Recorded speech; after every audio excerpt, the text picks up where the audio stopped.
नमस्कार। NDTV future summit में आप सभी का बहुत बहुत स्वागत है। एक ऐसा समिट जहां शानदार चर्चाओं के माध्यम से हम मल्टी नोडल कनेक्टिविटी और समावेशी विकास और इसके प्रभाव पर चर्चा करेंगे। और इस वर्ष का विषय एक विकसित राष्ट्र बनने की दिशा में भारत की महत्वाकांक्षी यात्रा को दर्शाता है। आज की हमारी चर्चा के केंद्र में क्षेत्रीय बुनियादी ढांचे को बदलने, आर्थिक विकास को सक्षम करने और खास तौर पर कनेक्टिविटी में वैश्विक नेता के रूप में भारत की स्थिति को मजबूत करने में जेवर हवाई अड्डे के साथ विकसित की जा रही बहु नोडल कनेक्टिविटी की महत्वपूर्ण भूमिका होगी। यह फ्यूचर समिट यमुना एक्सप्रेसवे औद्योगिक विकास प्राधिकरण ईडा पेश कर रहा है। यमुना विकास प्राधिकरण ने मल्टी नोडल कनेक्टिविटी के लिए अपनी दूरदर्शी सोच के साथ भारत के बुनियादी ढांचे के परिदृश्य को फिर से परिभाषित किया है। सड़क, रेल और हवाई परिवहन प्रणालियों को निर्बाध रूप से एकीकृत करके ईडा ने औद्योगिक विकास, आवासीय विस्तार और वाणिज्यिक गतिविधि के लिए नए रास्ते खोले हैं। और सबसे खास बात यह है कि यमुना विकास प्राधिकरण ने यह साबित किया है कि आधुनिक कनेक्टिविटी कैसे जीवन को बदल सकती है। आप सबको यह जानकारी देना जरूरी है कि ये फ्यूचर समिट भूटानी इंफ्रा और गौर ग्रुप के सहयोग से आपके लिए लाया गया है। और सबसे पहले इस सेशन को आगे बढ़ाते हैं और सबसे पहले बात करेंगे नागरिक उड्डयन मंत्री राममोहन नायडू से। राममोहन नायडू मोदी सरकार में सबसे कम उम्र के मंत्री हैं और एयरपोर्ट को लेकर के उनकी क्या सोच है, उनसे बात की है हमारे वरिष्ठ सहयोगी विष्णु सोम ने दावोस में। वो दिखाते हैं आपको। One of the most exciting sectors in India, in our economy, is civil aviation. Think about it. Just a couple of years ago, Indian consumers had very little choices, but now with the emergence of several large airlines, with a very proactive government policy, we are among the largest in the world. We've got a very special guest with us, Rammohan Naidu, the Civil Aviation Minister. Thanks very much for being with us. Thank you so much. Let's reflect a little on that first. Do you believe that India can be a major international hub going forward in the way that, let us say, Dubai is? Absolutely. Just to start with, India is the third largest domestic civil aviation market today, and totally we believe that it can be number one in the coming days. The progress that we are seeing with 10% to 15% growth rate in civil aviation, and one of the priority areas for us to create the hub. And I feel not just the push is coming from the own government itself and from India, but geographically, strategically, if you look at the positioning of India, there is a natural push there of India emerging as a hub. So everything is playing along, and I totally believe that we are going to emerge as a hub in the coming days. That also depends on the government and the private sector working together. For example, we've got record aircraft orders from Indigo and Air India. Nobody would have imagined, India buying so many aircraft. That has to be matched by infrastructure on the ground, whether it's airports, more runways, and a lot of that. Do you believe that might be your biggest challenge, matching infrastructure with the demand and the orders? In fact, when we talk about infrastructure, we have already started building up the infrastructure. In the last 10 years itself, from 74 airports, we have grown up to 159 airports. So the airlines have to catch up now. The demand is there, the infrastructure is there, and even the existing airports which are there, we have expanded the capacity because we believe that in the coming days, the traffic is going to grow more and more. And like you said, if you look at the global orders also, India has the most orders for aircraft fleet now. So what we are trying to do as the government is encourage these manufacturers to give us the orders at the earliest, because we feel the demand is already there, and what we need is the more aircrafts coming in to cater for the demand, to provide more connectivity and to provide more affordable rates also. Are you satisfied at the pace at which aviation professionals are being trained, whether it's pilots or cabin crew? Because that is an ecosystem which has to grow at the same pace at which the sector is growing. Absolutely. Right now, we have a good capacity of training happening. Let it be the pilots or the aircraft maintenance engineers or whoever is involved in the aviation sector. But like I said, we have more than 2,000 orders in place today. And imagine when these aircrafts come, the number of workforce that you would need in aviation itself. So we are trying to expand the skilling and training centers that we have. We are talking with Airbus, we are talking with Boeing, we are letting them open more simulator facilities, and we are spreading our airport network which we have. There are these smaller airports where the activity is little less. So we are trying to cater them for flight training organizations, so we can have more pilot training organizations. So we have that vision in mind that we would need more workforce into the aviation sector, and there is a conscious push from the government itself. And the opportunity here is not just the 2,000 aircrafts which are going to come into the Indian airspace. I am looking at capturing the workforce that's going to be globally developing. So we want our Indian workforce to go globally to different other airlines and try to take an advantage of the opportunities that are available there, and people from other countries also. Let them come to India, let them get trained, because aviation, I see globally, is also very emerging, and especially in the Asia Pacific region, there's a lot of potential for growth there. So it is the right time for us to capture on the skilling and training workspace, and definitely we are moving in that direction. We have new laws also, the Bharatiya Vayuyan Adhinayam. It modernizes the sector. Why was it necessary? It was necessary because it was a pre-independence act that was there before, and a lot of the amendments that have been added to the original act was kind of made the whole act in a very disorganized manner. ICAO, which is the International Civil Aviation Organization, has recommended many times that we need a very comprehensive with the latest legislative procedures being involved in the act, and that is what we have done. And we have brought in a little bit, a touch of Indianness in it by naming it the Bharatiya Vayuyan Adhinayam. So the ICAO has been a major contributor in bringing this new law.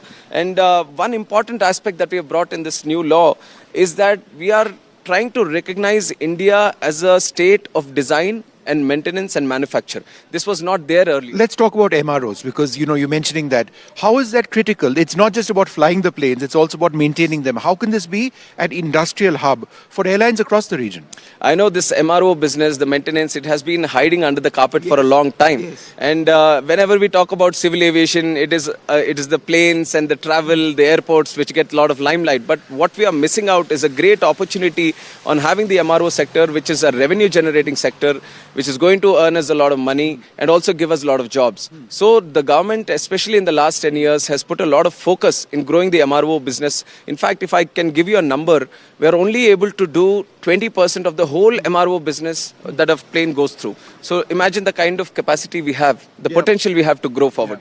In that sector, the government has also taken some proactive steps, and our vision is to grow from 2 billion, which is MRO business, $2 billion US business right now in the country. In 6 years, we want to double it and grow up to $4 billion, and we are on the way. The growth rate that we are seeing in MRO business is definitely very encouraging for us. And one thing was, there was multiple slabs for aircraft components which we are importing for the MRO business. Some were kept under 5%, some were 12%, 18%. They attracted different kind of tax slabs. So what we did, so that to unify the whole process, we have brought in a rule that everything will come under 5%. Yeah. So that has streamlined the process of MRO a little bit. And also we are renting out our existing airport spaces at a very low rates to MRO businesses, so that many outside the country MRO spaces can also come to India and establish their network here. And many other decisions have been taken in terms of the warranty that you provide when a plane gets the MRO thing done in India. So these are small things, but we feel these baby steps are going to create a lot of buzz and a lot of activity in the MRO business, and definitely from the industry we are seeing that positiveness, and we see that in the coming days, like I said, the target of reaching $4 billion is on the way. Yeah. You must have had a very difficult several days when we had these bomb threats. Yeah. And the numbers were huge. It cost our airlines a great deal of money having to make these calls. Are we any closer in our investigations to knowing who was responsible? It was a very challenging time, but I would like to congratulate the way the whole team under civil aviation, under the Home Affairs, especially the investigation agencies, how they've all collaborated in trying to curb the situation at the earliest. And in fact, from our side, just so that it doesn't blow up out of proportion and doesn't become a continuous process, we brought in a change in our rules also. Aircraft security rules, we amended. We brought in a no-fly thing for these perpetrators who are trying to do these kind of activities. All the threats have been hoax calls, fake, all of them. All of them, because we had the mechanism. There was no credible threat. But like I said, the investigation is a thorough process that we have to follow. The investigation is still going on. couple of instances we were able to catch the person behind it, and it was supposed to be more like a prank kind of thing. So it was a child from Chhattisgarh who was caught in Maharashtra, and the other incident from Delhi also, where it was like he had some issue with a friend who was traveling in the plane, so he had to do something of this sort. So to discourage those kind of things, I felt that we needed some kind of legislation which becomes a deterrent. It's not a play area that you do pranks with the running of the planes and the airports. So we are trying to bring in some stringent laws, and especially the security and offences related to civil aviation. We have a Suaska Act, and we are trying to bring in one legislation for that. We have sent it already for the interministerial consultation. Once it comes in, I'm definitely going to bring it to the parliament also. Keeping that aside, the whole system that we have, I think they are pretty much prepared to these kind of instances. That's what I've seen personally also. They were very much prepared to adapt themselves, the security teams, the ministry, the bureaucracy, everyone was hands-on on the issue, so that they all collectively work towards getting a solution as early as possible. And regarding the institution, we are in continuous communication with the investigation agencies because it comes under a different wing. Where is that investigation? So it's not just one person. That's so most of the cases, according to the law, get registered in the police station under which the airport comes in. So it is with the local police, and police is a state subject, so most of the state departments. Many actors is my question. There were many people responsible, or was there some sort of collusion between people? So that is still what the investigation has to provide us. So we're still waiting on the report for that. The agencies that are involved, the state agencies are involved. Then there is the NIA involved. So IB involved. Were there international attempts NIA is thoroughly looking into it. Do you believe that there was a larger sort of effort at stalling the aviation sector, I really or can't comment on that right random now people? The report comes in, so it's very it'll be very immature of me to comment it at this. But there is a report which is coming in, which Definitely every case has to be closed. So the investigation is definitely going on. So we are giving it proper time so that we get the facts right. So let them come and present to us. None of the threats were credible. That's the bottom line. Yeah, that's the bottom line. Let's talk a little bit about helicopters as well. We've underachieved in India with civilian helicopters. There are a couple of factors. A, there is demand. B, there is safety. Operating in the Himalayas, for example, is very difficult. The viability of the companies also has to be looked at. What are you doing to enhance helicopter operations in the civilian sector? We totally believe that there is a huge potential for helicopter operations in the country itself. And another number for comparison on how much we are lagging behind, Brazil as a country has more than 600, and India as a country has around 250. Mm-hmm. So imagine the kind of potential we are just wanting to encash on. We are trying to see from a regulatory side what can we do so that we can promote more helicopter business in the country. We have seen that we should set up a separate wing in the ministry. So we are starting a directorate for helicopter services, the rotary wing. Otherwise, dealing the helicopters just like you deal with the regular fixed wing aircrafts is not helping a bit. We have spoken to the industry also. We have taken their feedback, and they've suggested let's have a certain setup within the ministry which deals with our problems directly. So the directorate of helicopter services is definitely going to be a big push for them. And also we have brought in Heli Seva, where many of the services which the helicopter operators need, we have made it digital, so there is a lot of accountability and transparency that has come in right now. And more than that, we are talking to the states now to create some kind of models, let's say in medical side, where they can have medical ambulances. And then there is tourism which can be explored. Now we have Char Dham Yatras, where helicopter services are very actively used. Imagine the kind of potential you can create when you create these kind of temple circuits, Buddhist circuits, or many good places that you have. So we are actively engaging with the states that why don't you create these kind of places and kind of provide some kind of support so that we can have more helicopters into the airspace. So regulation we are taking care of. In terms of encouragement, we are talking to the states, and we believe the steps that we have taken now is going to give us a good push in the future.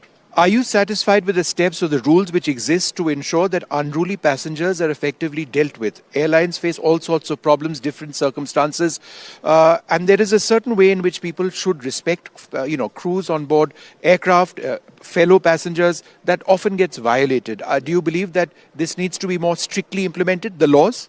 It's a difficult. It's a very difficult situation in the sense we have more than 5 lakh passengers traveling every day, and I've told you about the growth story also. You'll have more passengers coming into the network. And when you have so many people traveling in these aircrafts, using the airports, definitely there are going to be some issues which are going to flag up. And the way the world is changing, the way people, their attitude, the mentality and everything is changing.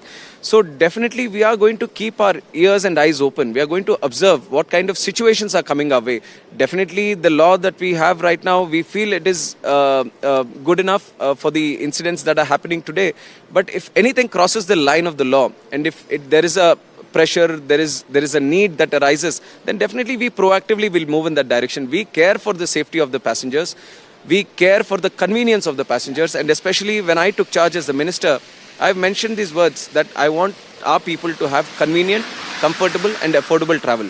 So no matter what legislation I look at, what kind of changes I want to bring in, at the core, I want to keep the Indian passenger in the heart and make my decision. I noticed buying water was much more inexpensive at Indira Gandhi International Airport the other day. That's one of the small steps that you took. Yeah, but that's so important.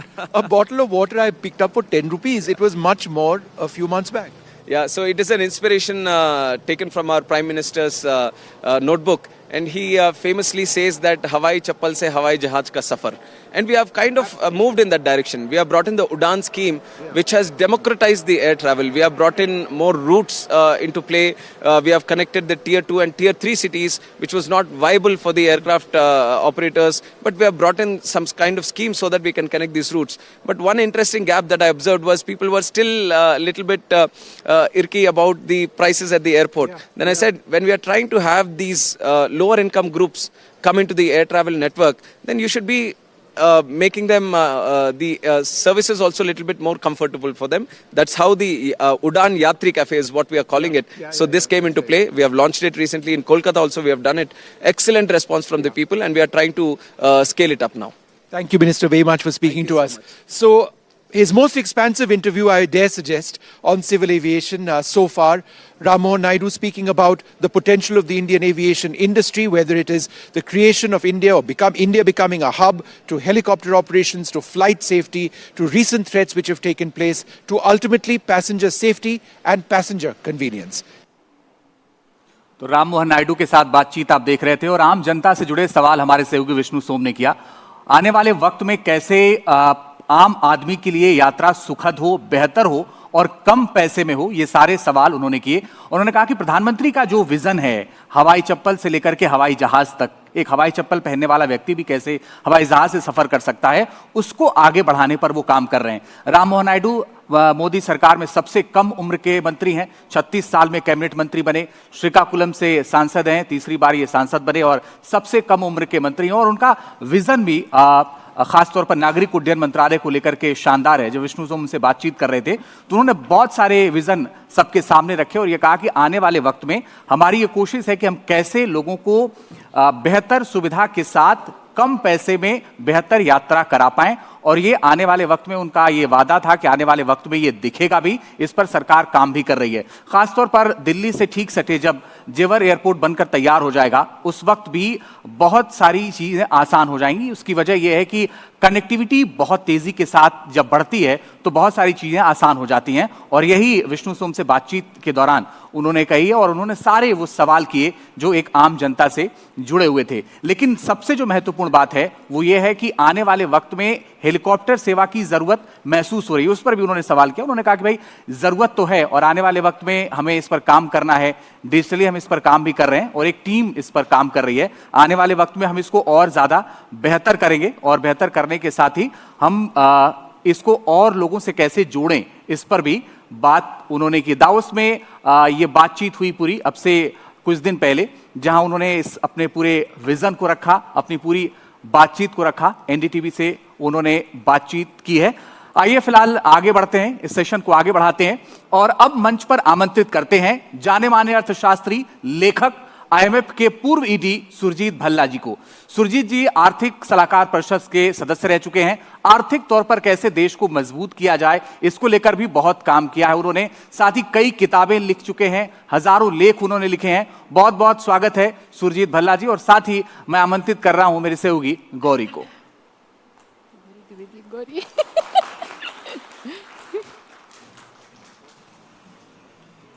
Please sir. Come, sir. Yeah. Take it. Should I give you a hand, sir? Yeah. There you go, sir.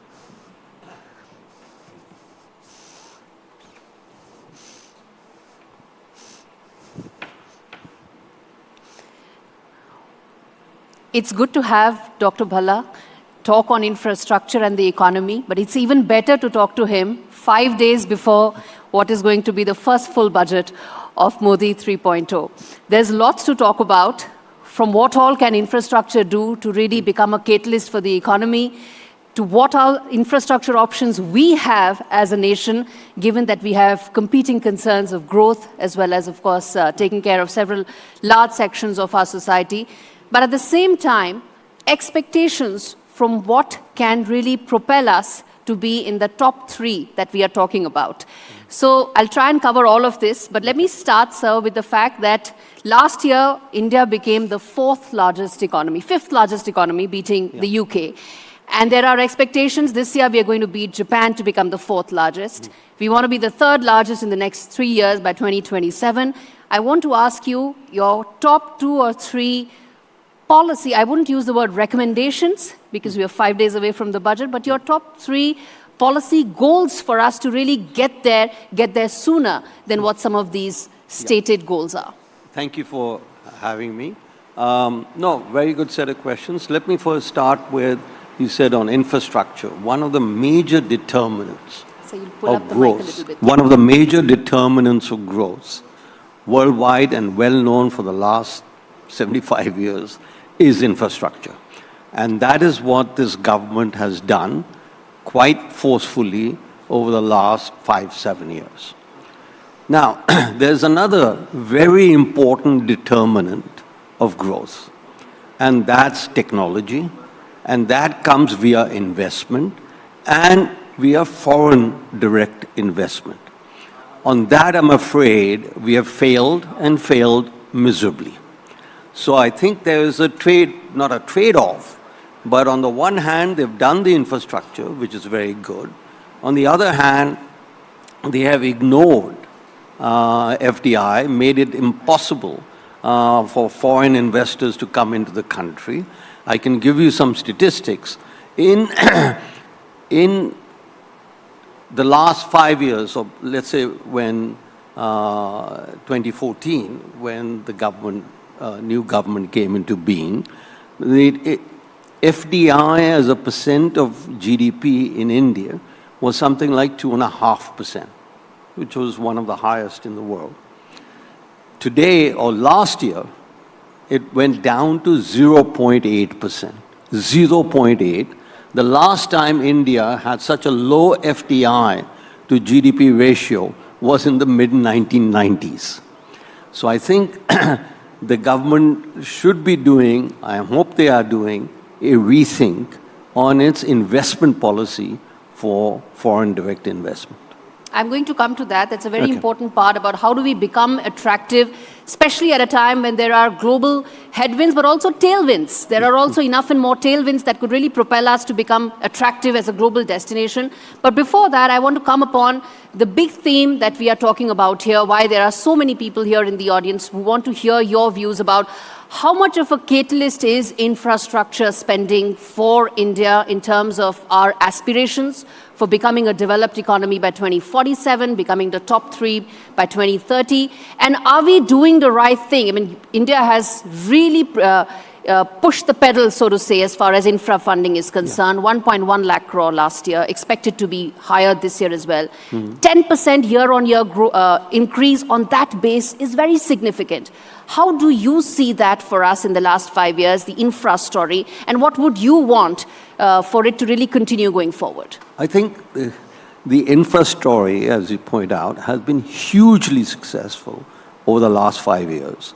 So successful that the government thinks, in my view, that yahi karte raho and everything will be okay. So infrastructure and across the board, whether it is roads, whether it is sanitation, whether it is electricity, whether it's water supply, absolutely, we are moving fast. But basically, we have, in my view, and we'll find out what happens on February 1st, lost sight that there are other determinants to growth, which is what I pointed out earlier. The second additional policy, and many people have pointed this out, and I've been on this for the last 3 years, that our taxation, we are overtaxing our people to an extent not known in any other country. Let me just give you an example.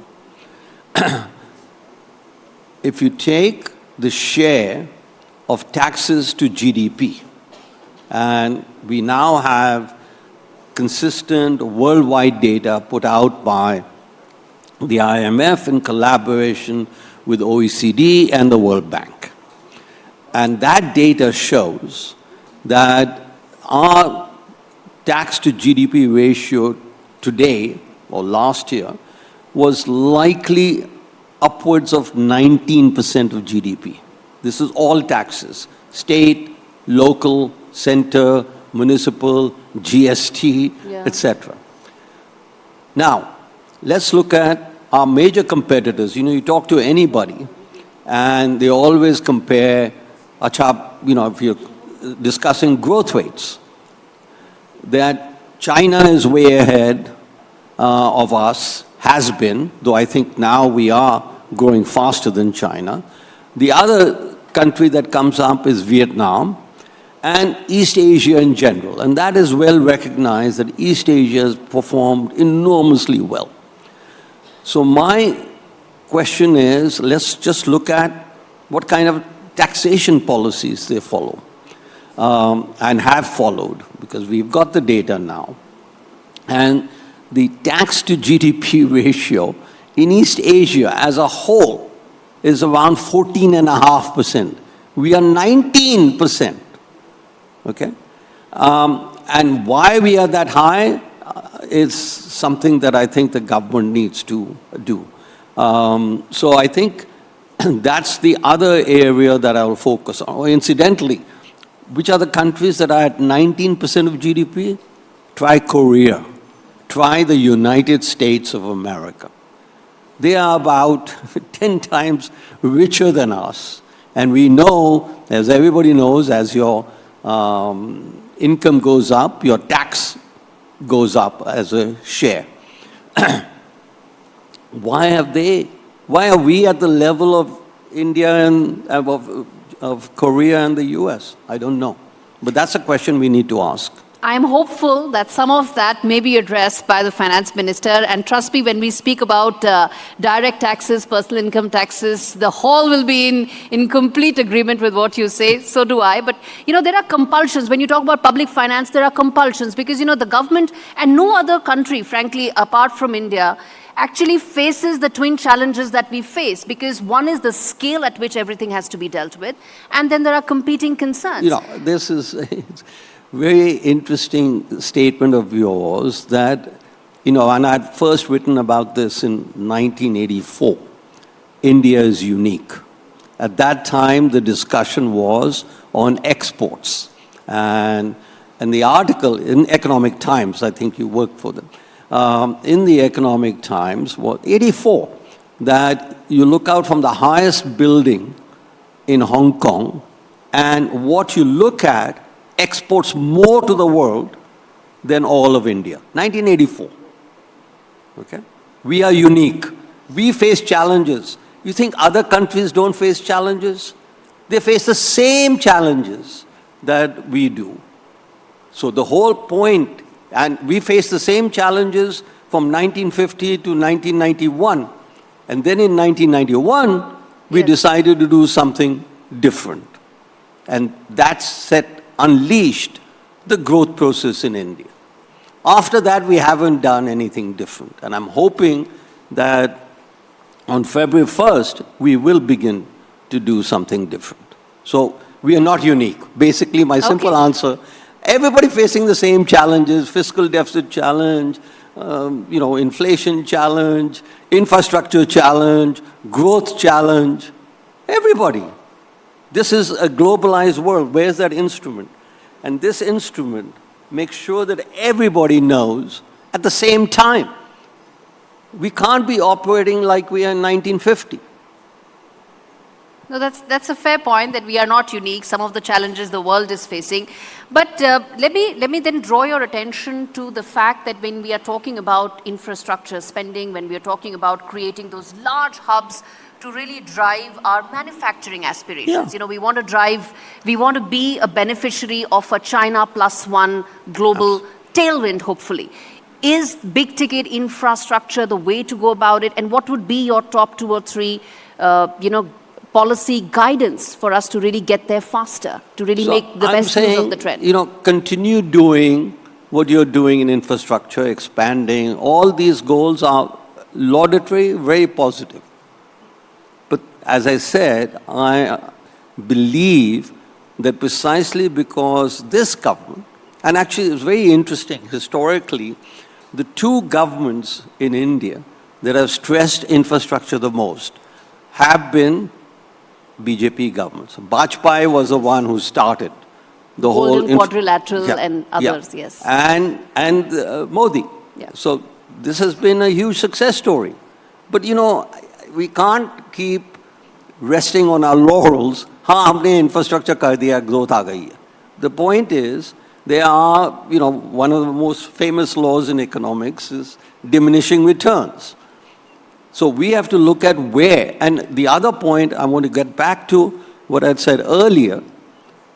Think of FDI as infrastructure, technology. Technology is infrastructure, and today, in today's global competitive world, it's the most important infrastructure. And why are we not having it? Or not having it to the same degree that we did for the last 20, 30 years? And suddenly the belief is, I don't know what the belief is actually. It's something that I've thought about, I've bothered about, I've written about. What leads the government to ignore FDI? And I'll give you an explanation. And the only explanation I've been able to come up with is that industrialists in India are in control of our policy.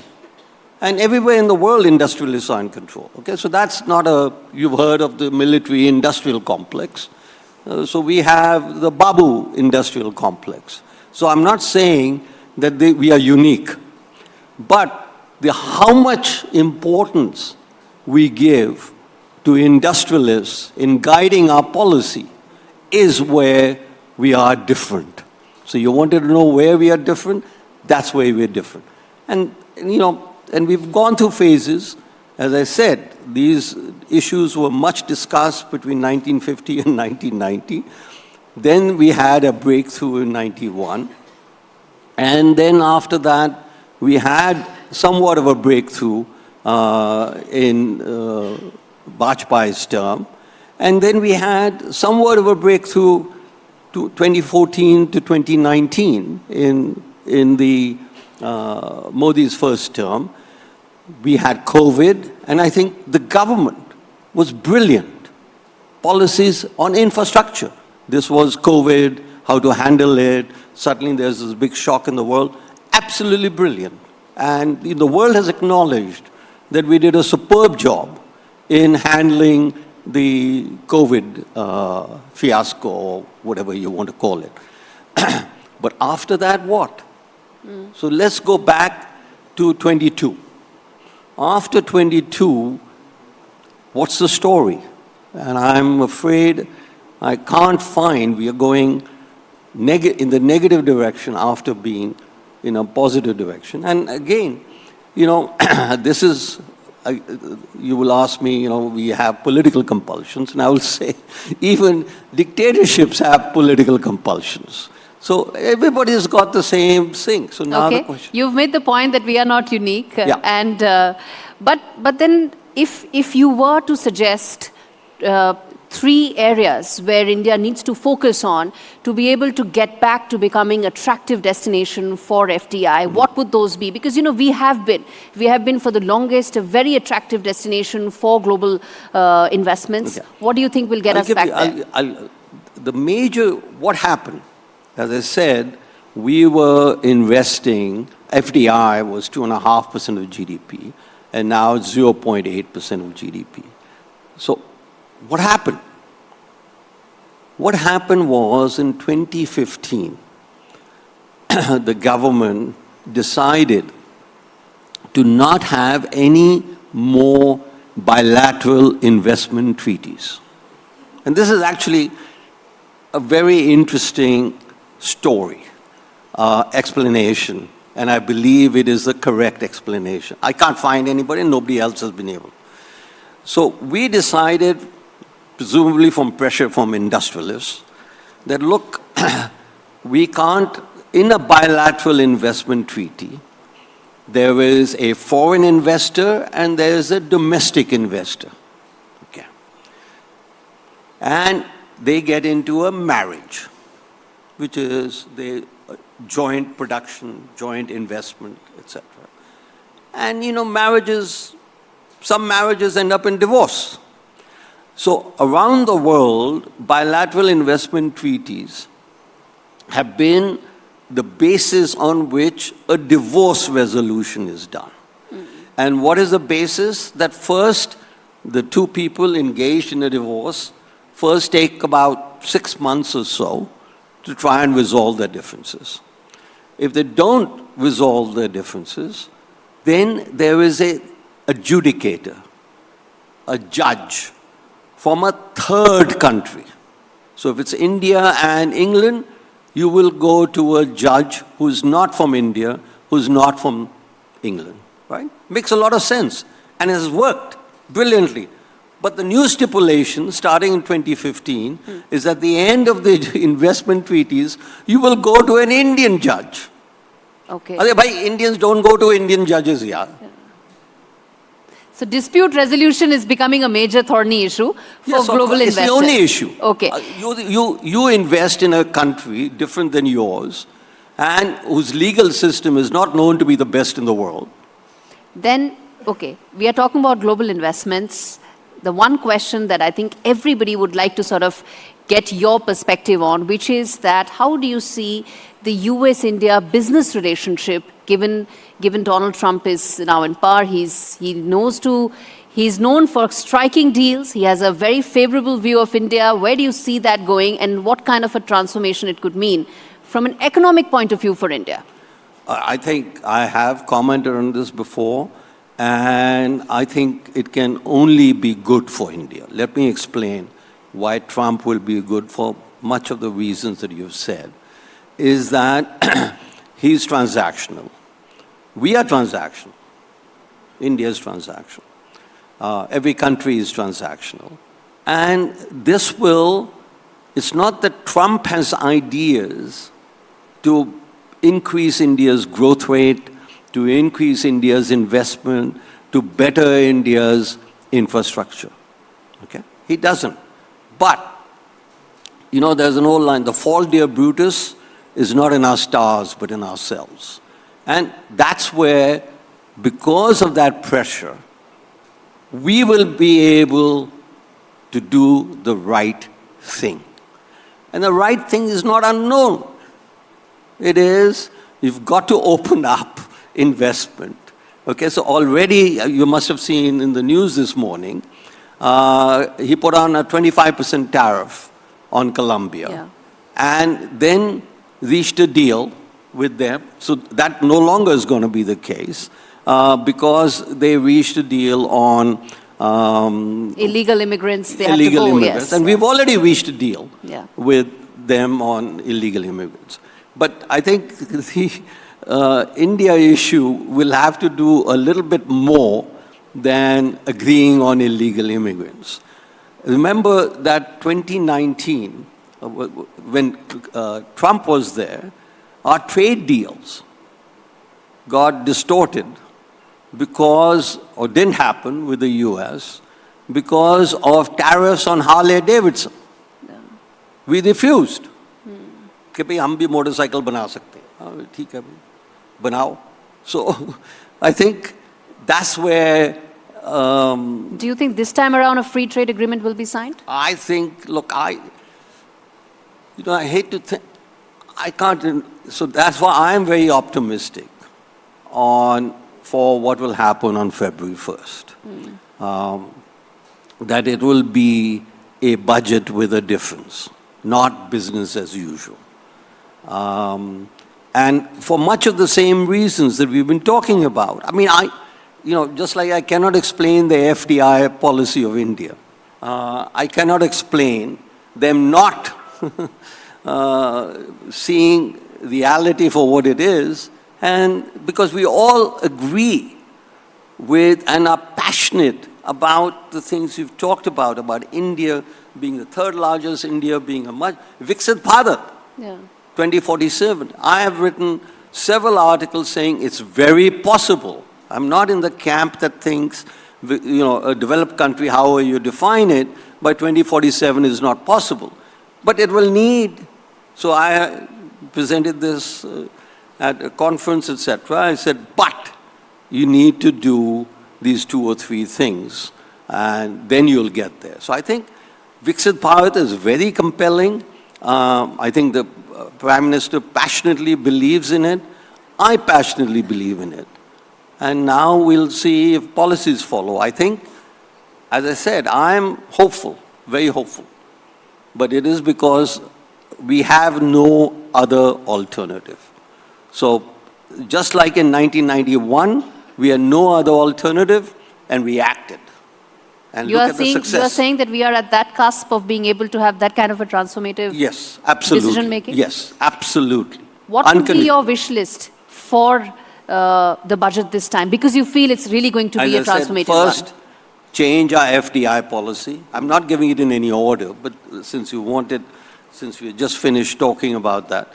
Second, cut personal income tax rates. Third, there was a story as we were discussing in a major international bank has said that India needs to cut corporate taxes. So, now think about it. Who will the cut in corporate taxes benefit? Not you, not me, not anybody in the audience, but corporates. They are the last people who need a tax cut. We, the people, need a tax cut. So, I don't know, this is the operation of the Babu Industrial Complex already at work. That they're saying, honestly, I've not heard anybody except this morning talk about a corporate tax cut. We had that in 2019. It was hugely successful. And now we need a cut in personal income taxes. So FDI and a cut in personal income taxes would be my 2 major recommendations. On corporate tax, just a little bit of data that says that corporate taxes made about 58.3% of direct taxes in 2018-2019, the year when, of course, they were cut. Before that, and a year after they were cut, and then they have now slid to about 46.5% to 23-24, which means that personal income taxes are now and the other tax cut, and this has been much discussed on every cocktail party, every TV show, etc. But sir, is our GST policy, tax policy. But just on the income tax bit, when you speak to the policy maker, the other argument is that if I go about slashing taxes and if I go about giving those kind of benefits, then how do I go about funding what this country needs? Those big ticket infrastructure projects that we're talking. Who said this? I'm saying policy makers' argument is that. Now we are unique. You think other countries don't face funding problems? We're back to that. That's a really prevalent thinking. कि हमारे problems बड़े unique हैं. And so we need unique solutions. We don't. So everybody faces, how do they solve it? We have got, for the last 75 years actually, coincident with our independence, we've got data now on 190 countries facing the same problems. Why for the last 75 years? You know, decolonization took place by 1960, almost all countries were independent. World War II was over, policies started to be initiated, poverty reduction, etc. Another area we're hugely successful in, have been, fantastic, okay? But, you know, now we've got to, so the taxes are too high. You know, the misconception amongst some of our policymakers is you need additional revenue, raise taxes. You know, what happened and I worked in the background on the corporate income tax cut in 2018-19. There is something called a Laffer curve, but not to go into detail. The point is, we are not at a stage where everybody is compliant with their taxes. So when you cut tax rates, your revenue actually goes up. So ये जो हमारी policy अपने पैर पे अपनी कुल्हाड़ी, अरे please cut taxes so you can fund more infrastructure, so you can have more welfare payments, not raise taxes so I can do that. That's the fundamental thinking that has to come to the fore. And if it doesn't come to the fore, and as I said, it hasn't, we need to look for alternative explanations why the simple economics, Econ 101, is not working in India.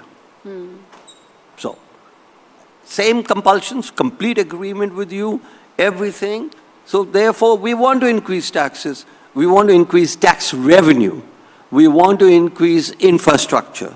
We want to provide a better life for large masses of people. Cut personal income taxes in order to do that. If you cut only corporate taxes, none of that is going to be achieved. But if you cut personal income taxes and you allow FDI to come in, win, win, win. Okay, that's a simple formula to what many people would think complex public finance issues. But two questions I want to ask before we wrap this up. One is around the role of states, because when you talk about infrastructure, when you talk about connectivity, not all of it is central government's domain. A lot of it actually falls in the states. How do you see the role of states in shaping the big economic dream, the boom dream that we are talking? And then we're going to talk about that one question that I have spoken about for, ever since I started journalism, which was about semiconductor factories. And I'm going to come to that first. Yeah. But first, the role of states. So, I think there is, again, a very important question. We need much more decentralization than we have. We need more power to the states in order to enact the policies that they fit. Now, one possibility is that you give them more revenue from the national kitty. The other possibility is you allow them more freedom to act. So for us, we've always thought about, we'll increase the share of taxes that go to state governments. That again is, maybe it was okay to begin with, but you need them. Maybe our constitution doesn't allow it, various things. Another thing actually on the constitution, since much is talked about, take the GST taxes, and which gives states a lot of power, etc., to enact not invisible, but popcorn laws. Let's call them popcorn laws. Now, the center can issue, it need not be unanimous that everybody has to agree on, okay? So I want that states should have much more discretion in terms of, and what is happening already with the farm laws, that the states are enacting some very favorable, some states are enacting what the farm laws attempted to do in 2022.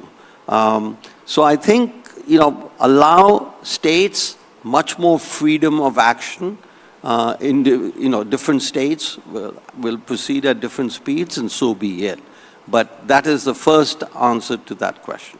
Then the other thing was? I asked you about semiconductor because, this is the first thing you said, sir, when we started this conversation, that infra is also technology. Yes. And I think the one thing that India is really focusing now is to become a major player as far as semiconductor space is concerned. Your thoughts on that as we wrap this? We are, again, there are many aspirations that we can realize if we go about it the right way. So I think the GCC, already a lot of the software development, etc., is happening, which is linked to semiconductors. And semiconductor is the next big issue.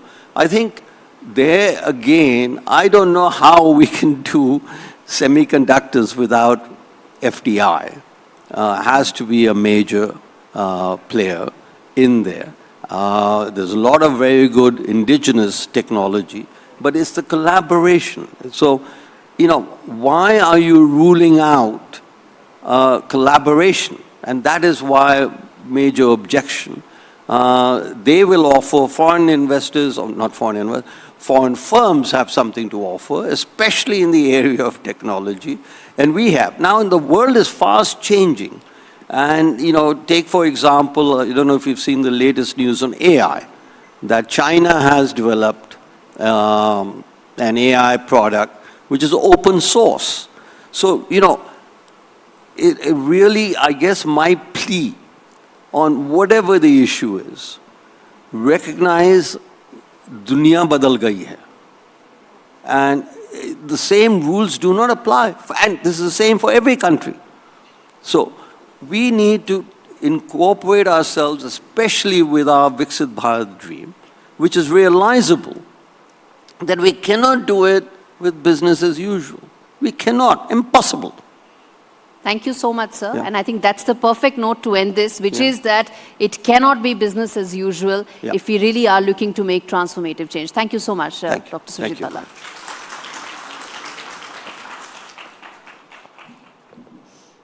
Thank you, sir. Indeed. Yes, sir. बहुत बहुत शुक्रिया Surjit Bhalla sir, हमारे साथ जुड़ने के लिए, बात करने के लिए। गौरी द्विवेदी, आपका भी बहुत शुक्रिया। और 2047 में कैसे विकसित भारत बने, इसको लेकर के एक विजन भी रखा सुरजीत सर ने। आने वाले वक्त में बजट भी है, उसमें इंफ्रास्ट्रक्चर को लेकर के कैसे और बेहतर काम किया जा सकता है, इसका जिक्र भी सर ने किया है। और हजारों लेख के माध्यम से, तमाम किताबों के माध्यम से सुरजीत भल्ला सर ने अपनी राय रखी है देश के सामने। और एक बार फिर से उन्होंने ये बताया कि कैसे अगर इंफ्रास्ट्रक्चर को बेहतर किया जाए, अगर देश को आगे ले जाना है और विकसित करना है, या 5वें नंबर की हमारी जो इकोनॉमी है उसको 4थे नंबर पर, 3रे नंबर पर लाना है, तो और ज़्यादा काम करने की ज़रूरत है और बेहतर काम करने की ज़रूरत है। अब से चंद मिनट बाद हम अगले सेशन की तरफ बढ़ेंगे, बस कुछ ही सेकेंड में, और आगे बातचीत करेंगे तमाम और मेहमानों से, और ये जानने की कोशिश करेंगे कि आखिर और कैसे इस कनेक्टिविटी को बेहतर किया जा सके, कैसे और विकसित भारत की दिशा में काम किया जा सके। और हम अगला जो हमारा विषय है वो यही है, द फ्यूचर ऑफ इंफ्रास्ट्रक्चर। और इसी पर बात करने के लिए मैं अपने सहयोगी सुजीत रॉय को आमंत्रित कर रहा हूं, और जो मेरे साथ पैनलिस्ट हैं उनके बारे में भी आपका परिचय करा दूं। अभिषेक प्रकाश हमारे साथ जुड़ेंगे, सेक्रेटरी हैं invest UP and industrial development. इसके अलावा पीयूष दोषी हमारे साथ जुड़ रहे हैं, को फाउंडर हैं फाउंडेशन फॉर इकोनॉमिक डेवलपमेंट। साथ ही जैन सिंह सर जुड़ रहे हैं हमारे साथ, programme director infrastructure NITI Aayog. इसके साथ ही वैभव डांगे साहब जुड़ रहे हैं, public policy expert on infrastructure, sustainable mobility and green energy. साथ ही थोड़ी देर में संतोष मेहरोत्रा साहब भी जुड़ेंगे जो कि इकोनॉमिस्ट हैं। बहुत बहुत स्वागत है आप सबका, कृपया मंच पर आएं और इस चर्चा को आगे बढ़ाएं।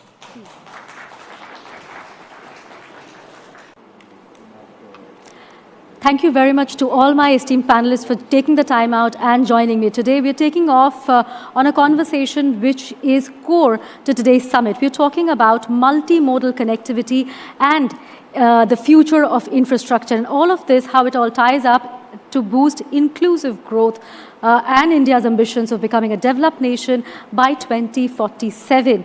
I'll begin this discussion with a question to Mr. Prakash. First, Mr. Prakash, thank you very much for joining us, for taking the time out. He's joining us from Lucknow. My first question to you is, we have seen the launch of PM Gati Shakti, which is really the master plan for promoting multimodal connectivity in India. How has this proportionally impacted industrial growth in your state? Yeah, good afternoon, everyone. And then my thanks for allowing me to join through this online mode. So as we are all aware that National Master Plan PM Gati Shakti is a key component and a very useful tool to plan things, to execute and implement things with a interdepartmental, different departments coordination, and then coordination between state government as well as Government of India. So UP has been one of the front leading states, and we have achieved more than 70 layers. There are different layers. These are well known. These are layers of infrastructure. They are be them physical infrastructure or the social infrastructure. And in the state now we are doing planning work through this tool, which is the National Master Plan, as well as implementation and monitoring of these projects. So I'd like to give a couple of examples in which it has been very helpful for achieving timely completion of infrastructure. So these integrated manufacturing and logistic clusters, IMLC in UP, there are at 3 places. One is Bamrauli in Barabanki, which is in the central part of the state. One is in Sultanpur, again the eastern part, and one is in Ghazipur, again the eastern part. So we have completed these manufacturing and logistic clusters within record time using this PM Gati Shakti tool. And at the same time, not only the physical infrastructure, but the social infrastructures like planning for new schools, planning for new hospitals, planning for new roads, they become very easy. Reason being that all these layers, they are integrated, and then we know that which is the optimum route to take out a road, what are the different utilities which needs to be shifted. Earlier, without this tool, different departments used to go in the field, go multiple times, and then there were issues of interdepartmental coordination also. But now with PM Gati Shakti in picture, these all things have become very smooth and very efficient. I will from here take my question to Jayant. We have seen that in India there has been a huge spurt of investment as well as a zeal for policy movement in Uttar Pradesh. It has impacted the state's GSDP, but this is not always the case with most states. There's politics involved, there is also policy making that is involved. How do you think that policy making at the center could correct regional imbalances?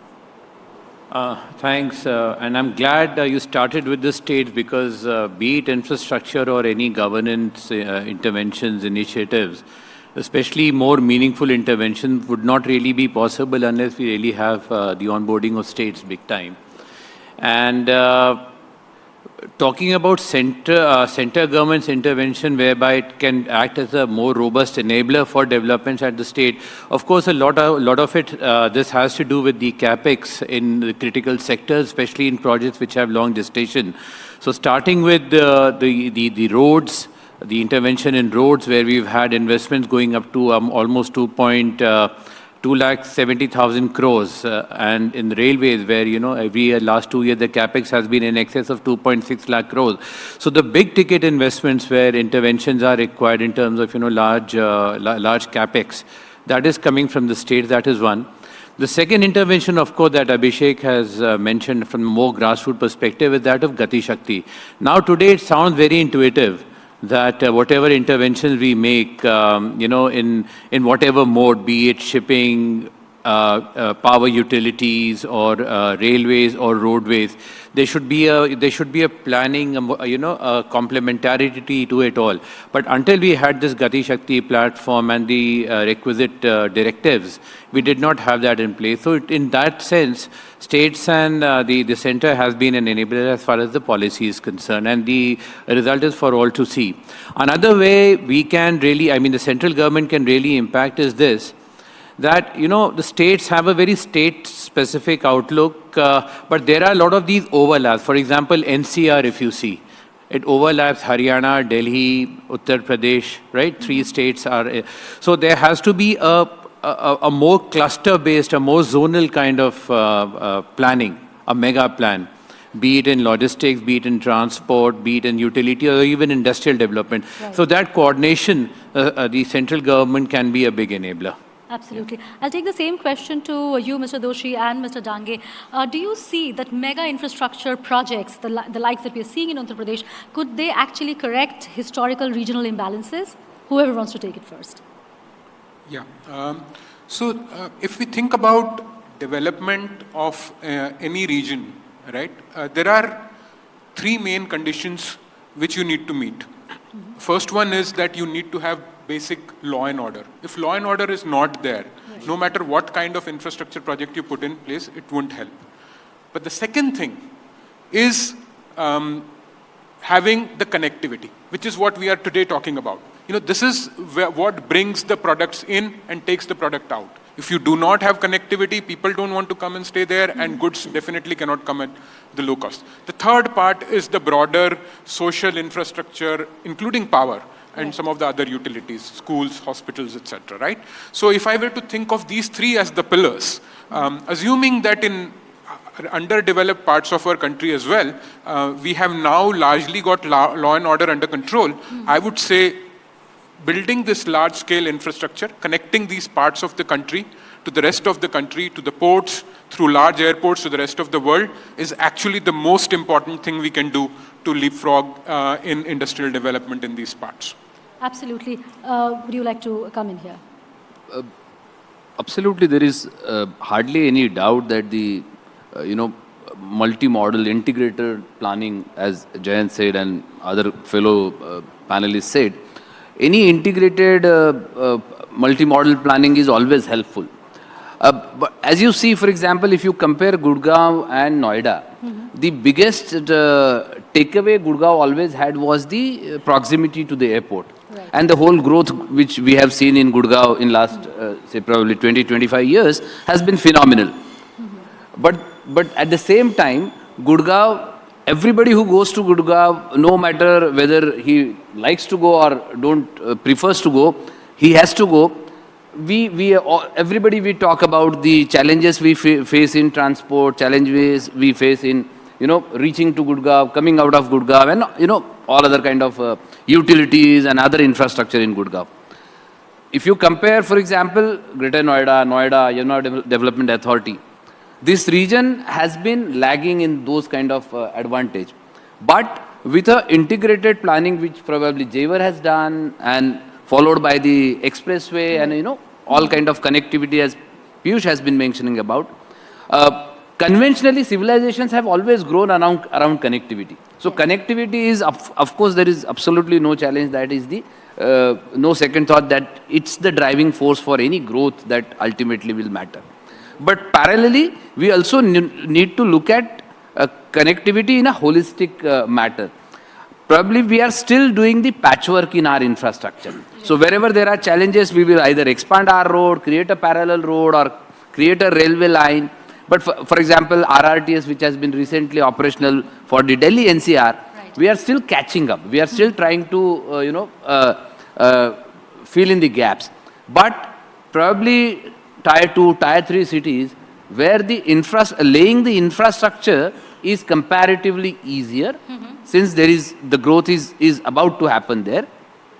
But this entire infrastructure and transport planning can lead the growth in those cities. So I think that's where the programs like PM Gati Shakti can be very helpful. Right. Before I go to Dr. Mehrotra, I think Mr. Jain Singh wants to come in. Yes. Supplement what Vaibhav, the point Vaibhav made, and sir, you made about the social infrastructure part. There is more to it, and I'm glad we are having this kind of a discourse here. You see, state industrial development corporations are nothing new. We've had them in the past also. So they've been doing the land parceling, providing some basic infrastructure.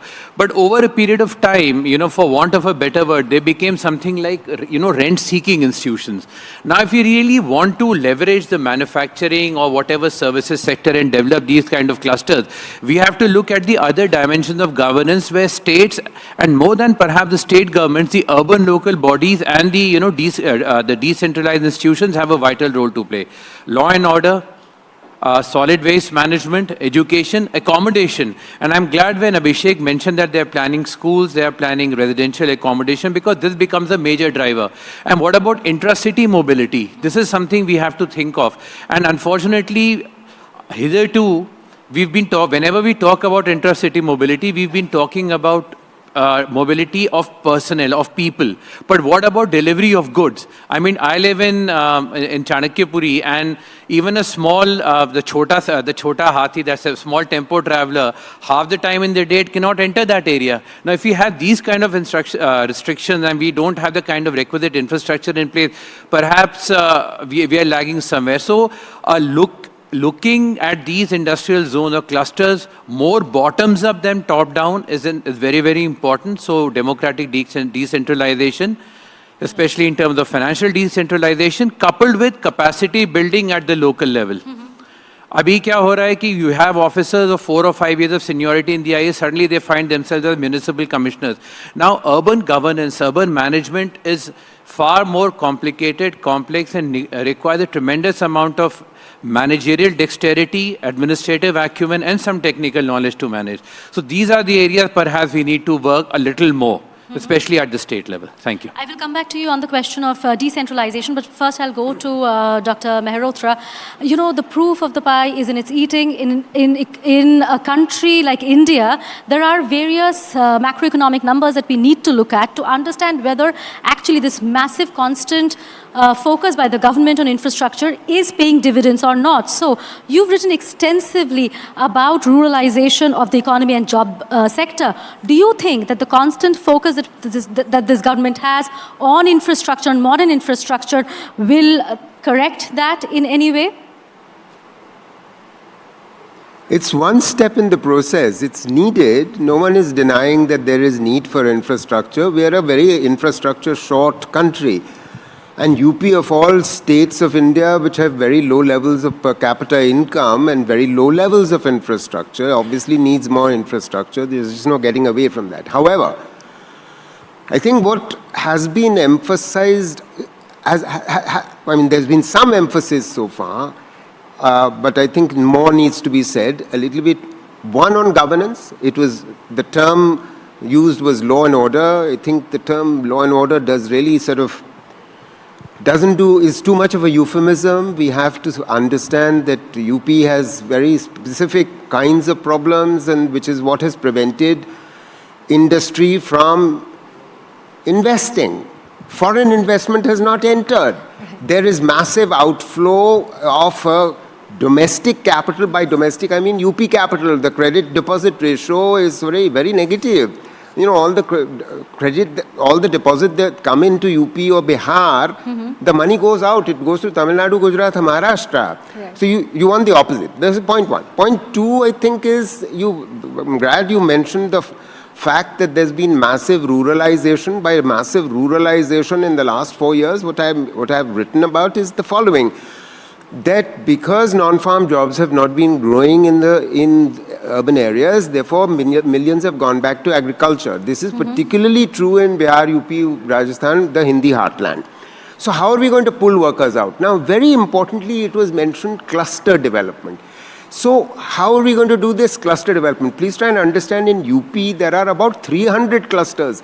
You don't just have Jewar, and you don't want to build yet another Greater Noida. You've built Noida, you've got Greater Noida, now you want to build sort of a multimodal transport network around Jewar. Fair enough, but you see, the state has only limited resources. How are we going to utilize those limited resources? Now, the term social infrastructure was used. I have great difficulty with that. Again, you are using the term infrastructure. What you needed is human beings. You don't have the right people in the right place. You have to attract them with the right level of education and the right level of skills. In UP, you don't have that. So the building a school or the health center merely means that the middle class professional who moves into that multimodal center or an industry will have for their bacha have a school, and for the children have a hospital. That's not the point. The point is first ensuring that you've created this infrastructure. Now you want industry to be attracted to it, investment to come there, and the human beings to come there. That means, are you skilling the people? Are your young people getting educated? This is absolutely critical. Are you providing the housing? Because why is he going to leave the rural areas and come to a woebegone place suddenly in the middle of nowhere? Right. Because look, I travel on the expressways of UP. They seem to be, to me, honestly, you go for 1 kilometer, you can see 2 cars or 1 bus.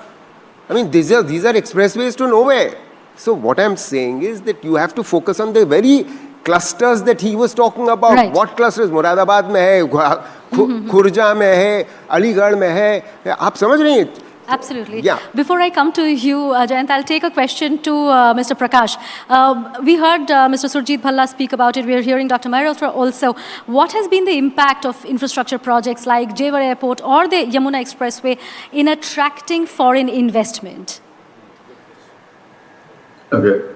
See, there is a very old concept of economic growth centers and economic poles, and I think no one can deny that these acts as centrifugal points and then they dissipate other centers.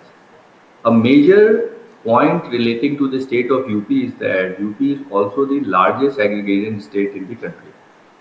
It has the highest population base and at the same time the most fertile land. So the approach of the state is not only to pull out people from agriculture and put them into manufacturing.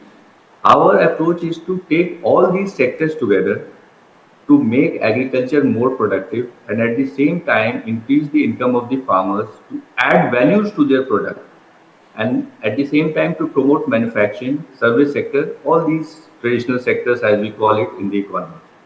So taking the example of Jewar Airport, as we are all aware that the trial landing has been done successfully and it will be operational very soon. So it is going to add as a major booster for the state's economy. So few important pillars I would like to mention. One is it will boost the connectivity and accessibility. And let's not forget, UP has a natural challenge that it's a landlocked state. It's unlike Tamil Nadu, or a couple of speakers were speaking about the kind of cheap and the easy movement of goods which happens when you are connected to the ports directly. So the second important pillar which this is going to help is industrial development and economic zones. So as a state, what we are planning is through Industrial Development Corporation, is to plan dedicated parks over there, be them the medical parks, be them the toy park, be they the electronic manufacturing clusters in this area. Third is real estate and urbanization. It is really important to provide the proper civic amenities to our citizens as well, and not only to those who are living there and working there, but also to the students who are coming there. So the point of skilling and higher education comes. But I like to again emphasize that no one can go for skilling or a higher education unless he has done his basic schooling, which is important to be provided in the entire stretch of the state. Fourth is thrust to tourism and hospitality, and we are getting major investments in all these sectors. Fifth and very important is to re-skill our people, to upgrade their skill, and at the same time to join the new workforces, to take them to the newer heights of skill. So in this approach, what we are, all these 5 pillars we are working, and then there are bigger companies, there are MNCs, there are other Indian-based companies and UP-based companies also who have shown their interest, and they have come. And very importantly put up is that UP is one of the states which has got, in the last so many years, one of the least FDI in the country. And that is the precise reason that as a state we have come up with a dedicated FDI and FCI and Fortune 500 companies promotional policy, and UP is the only state in the country to have a dedicated policy support for these kind of companies. And as on date, more than 40 companies have shown their interest under this policy. One more important point I would like to add over there is the traditional craft which were based in UP and the way the state has promoted them is ODOP, one district, one product. So it was the last 7-8 years this scheme was started in the state, and then Government of India has also now taken it forward and implemented across the country. And this is a real booster to the local economies as well. So UP has got traditional crafts, for example, brass manufacturing in Muradabad. Firozabad is the glass manufacturing. If you go to Bhadoi, the carpets are there. So all the 75 districts have got their own traditional important crafts. So which we are skilling them, upskilling them and providing them with the technology so that they can compete in the market growth. Right.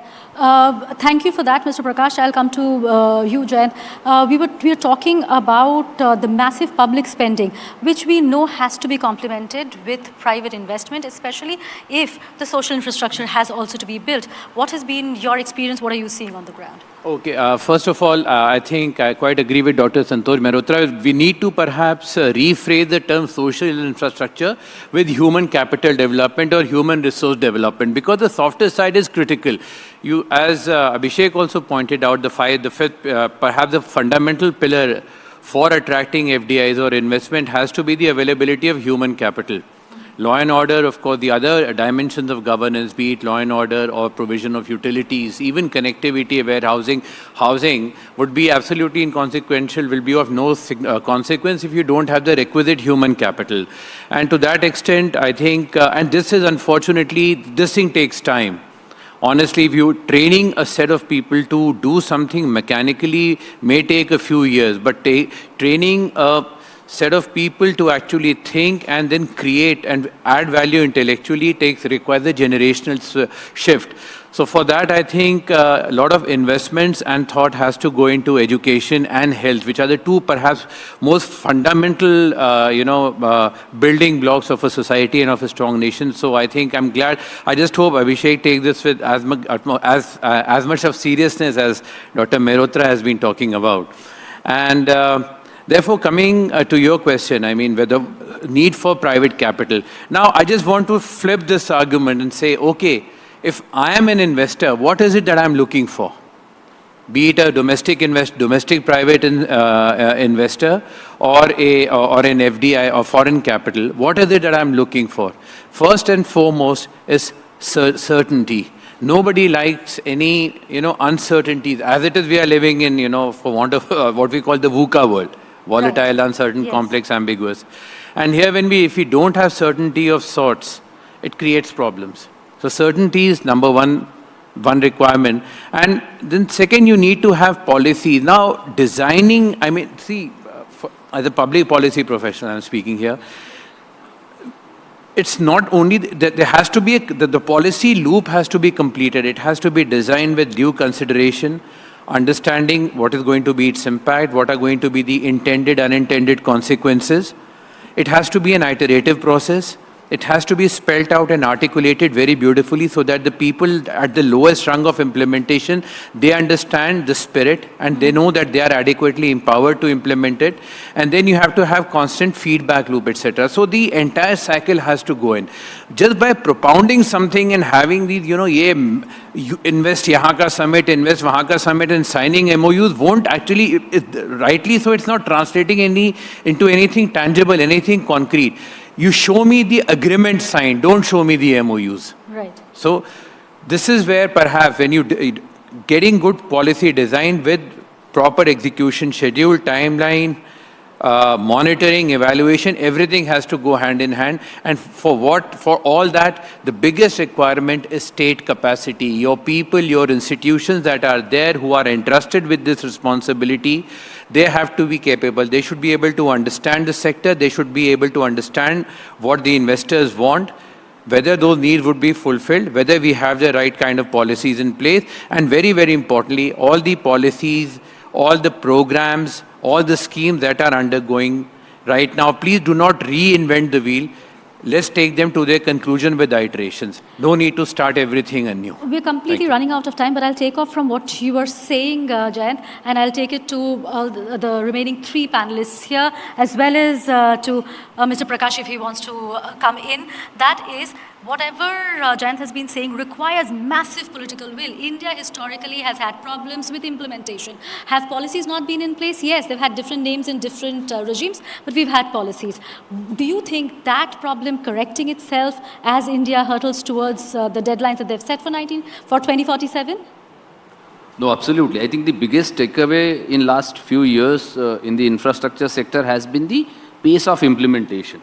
So whether it is, today we are discussing about Yamuna Development Authority and how do we, or rather I believe that with the infrastructure growth that has happened in last 5 years in the Yamuna, Greater Noida sector, it has a potential to become a kind of a growth engine for entire North India. So the biggest takeaway in last 10 years in the infrastructure has been the pace of implementation. And as you rightly said that there have been policies, there have been good intentions and objective to build the good infrastructure, but biggest challenge has been to the pace of implementation. We have seen, roads completing in 7 years, 10 years, bridges building for 17 years, 15 years. From there, today we have reached to a level where expressways are being built in 500 days, our RRTS kind of infrastructure is being built in less than 5 years. Our metros are implemented almost 800 kilometers a year expansion. Or the airport, for example, Jewar Airport, first landing of the flight has been in a phenomenal time. Right. So I think nobody will deny the fact that the biggest takeaway has been the implementation of infrastructure, but that also comes from the basic focus on the infrastructure, because ultimately today we are talking about bringing investment in this region because there is a better infrastructure. You are able to offer good infrastructure for people and goods to move, create that corridor for movement. I think then the whole process, of course there are no second thoughts on what Mr. Mehrotra has said or all other panelists have said. You need a human capital, you need all other support systems, but unless there is a connectivity, nothing else will start. The ball starts rolling after connectivity. Correct. The essence of what you're saying is also that we've seen massive initiative being taken at the center. How does it percolate to parts of India which belong to a different political ideology altogether? Because that is where will lie India becoming a developed nation. I'll take that question to you, sir. I think, I see the current approach is the right one, that you have to build critical mass in a few places, which is what we are doing. So I think, if let's say there is a choice, right, that should we double down on Noida, right, and say that make Noida the Shenzhen of India. I think absolutely. We need to get to a scale rather than create 20 places which are subscale and are not globally competitive. We should just focus on creating 2 places which are globally competitive. How many people know that actually Shenzhen alone accounts for 40% of China's exports? So it is the big economic growth engine behind which you create the surplus. If a Noida becomes a truly world-class electronics manufacturing destination, we will have our own Shenzhen. It will generate the revenue surplus for the government to then go and invest in 5 other locations in UP and then 25 other locations in UP. If we start on day one by saying, let's try and put a little bit because thoda sa hi paisa hai, let's try and distribute between 25 places, we will be subscale everywhere. So let's go for complete solution in a few places, solve them perfectly, and then use that to build upon other areas. That would be my suggestion. Right. Dr. Mehrotra, will you comment on this? Because this, do you think, will actually correct the historical regional imbalances we've seen? Because, again, we go back to the same thing, which is a few states will see the kind of zeal and drive that we are seeing in Uttar Pradesh. It's not every just time Bill Gates comes, he goes. Ma'am, we are talking about Western UP. What we are wanting to do is to convert Western UP into a Punjab or a Maharashtra. It doesn't happen like that. There has to be a certain holistic way of going about this. The state has very significant resources, and the amount of money that's needed for cluster development that, the Niti Aayog advisor and I have been talking about actually are very minimal. Point 1, point 2, there is a significant amount of money that the Ministry of MSME is putting into Cluster development. Cluster development was the way forward that China adopted for generating the jobs in rural and nearby areas. You have to pull these workers out of agriculture. You've now thrust them back into agriculture. You've got to pull them out. You know, spending all your money in 2 or 3 locations is going to generate a few jobs in the formal economy, not pull all these millions of workers out. So the point is, if you skill them in these 200, 300 clusters that exist in UP, and which doesn't cost too much money, you involve the industry there, they will put up the money, government comes in with a little bit, and voila, you have it. You have the solution. So do not assume that, you know, putting all your eggs into first Noida, then you will wait for Greater Noida to develop, then now you are going to wait for Jewar to develop. There are 500, 300 other locations where you can put in small amounts of money which will spark into many more jobs and much more economic activity. Mr. Prakash, before we end, I would like you to just come in to what Dr. Mehrotra is saying. The policy focus on just Western Uttar Pradesh vis-a-vis what is happening in the rest of your state, as if you could just come in there. So I'll just give you 4 facts in 4 different sectors which will answer the question what you're asking and what Mr. Malhotra and what Jain sir has been saying. UP has now 16 operational domestic airports. So it is not only in Western UP, more than half of them is in Central and Eastern UP. UP has at present 4 international airports. None of them is in Western UP, let me tell you. None of them is in Western UP. Lucknow, Varanasi, Kushinagar, Ayodhya. 5th, which is going to come up, Jewar is going to be the 5th international airport of UP. UP has got the highest length of expressways. More than 2 of them are in the eastern and the Bundelkhand region. One connects Lucknow to Bihar border, 341 kilometers, that is the Purvanchal Expressway, and the other connects Lucknow, not exactly Lucknow, but the central part of UP, the Bundelkhand Expressway, to the Bundelkhand region. Only 2 expressways are in the Western UP, and the 4th, which is coming up, which is going to be operational soon, one of the largest, almost 600 kilometers, is the Ganga Expressway, which is going to connect eastern part of UP with the western part of UP. So the state has got a very balanced approach to develop infrastructure in all the corners, as well as to promote skilling and manufacturing in all the districts. But centers of excellence are very important, and Noida is indeed a center of excellence which is globally competitive, and the thrust is there to make it the best in the country as well as to make it one of the best in the entire world. Right. Thank you very much, Mr. Prakash, for your time. Thank you to all my panelists. Well, I'm itching to go to Jayant and ask him about his views on cluster development in the rest of the country, apart from Uttar Pradesh, from his vantage point at Niti Aayog, but I think we'll have to do it outside this panel because we've completely run out of time. But thank you very much to all my panelists for taking the time out. It was a pleasure talking to you. Over to Anjeet.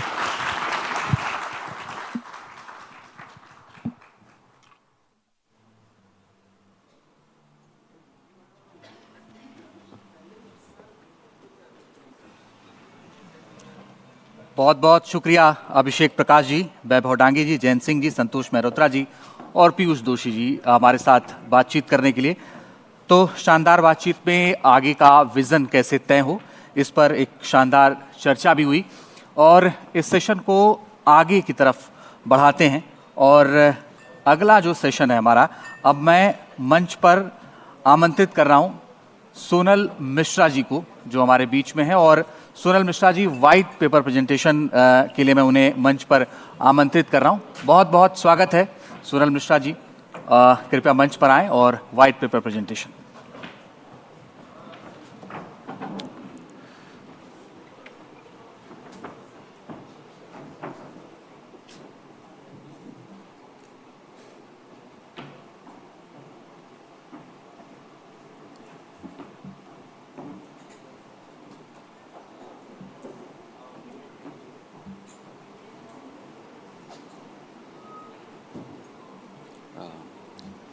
Good afternoon, ladies and gentlemen.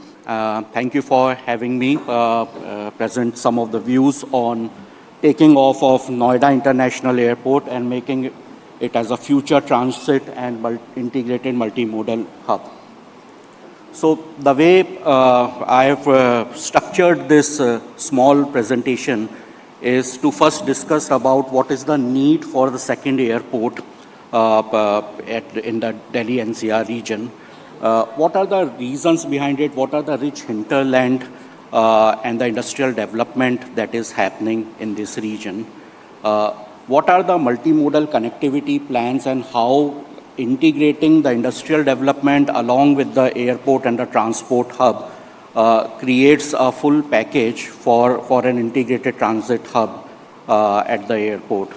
What are the other key requirements that will attract the key customers for an airport, that is airlines? And finally, once we achieve all this, what is the overall multiplier impact that we are expected to achieve in the region?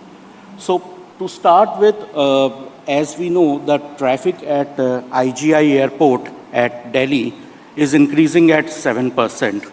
It is already handling around 73 million passengers per annum, and the capacity of this airport is expected to be around 100 million.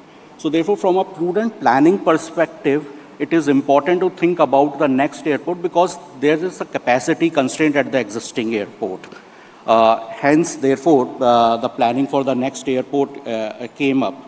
But more importantly, this airport should not be seen even in the short term as an airport which will handle the spillover traffic from the IGI airport. As you can see in one of the graphs over here, this airport already has its own, if we look at the hinterland that the IGI airport captures, around 10 to 15% of that hinterland comes from the regions which are captive to the Noida International Airport. So even to start with, this airport is self-sufficient to handle its own set of traffic and to take it further once the existing airport takes off. Furthermore, if we think about the cargo, the air cargo potential, majority of the air cargo based industries are lying in this region, and there are future initiatives that are being planned which will further bolster the air cargo growth at this airport. Talking about looking more into the hinterland of the Noida International Airport, while in terms of the captive hinterland, we see places, regions of Uttar Pradesh, Haryana, part of Delhi, NCR, those Rajasthan, those anyways are some of the regions which this airport is directly expected to cater to. While there is a secondary hinterland as well, taking into account the states of Punjab, Himachal Pradesh, Jammu and Kashmir, to some other regions as well, like Uttarakhand. In terms of the existing industries that this region is catering, electronics, automobiles, these are one of the major clusters which are already existing, and there are future plans for augmentation of these clusters. There are also plans for next set of industries, especially MRO, and I'll speak more on this in a couple of slides later on, and other industries like textile, leather, ready-made garments, etc. And especially with the government's policy of one district, one product, development of such industries in the region is expected to further bolster the air cargo movement for this airport. While some of the panelists also expressed their views about the cluster-led development versus an integrated development, I am also of the opinion that yes, there has to be a balance between the cluster-led development as well as an integrated development approach. And I think Jewar is a good example of this. While there are a lot of industries that are being planned in different clusters, equally important emphasis has also been laid out for an integrated development in terms of industrial parks, and that's with that vision the Yamuna Expressway Industrial Development Authority was set up, which has a coverage of around 2,700 square kilometers across 6 districts. There have been plans for major industrial projects and industrial parks with specializations like the medical devices park, the data center park, electronic manufacturing clusters, etc. And the good part is that all of them, or majority of these clusters, or the ecosystem that will come up here, has a high dependence for airborne cargo. So we talked about the industrial parks development that has been planned and the cluster-led development.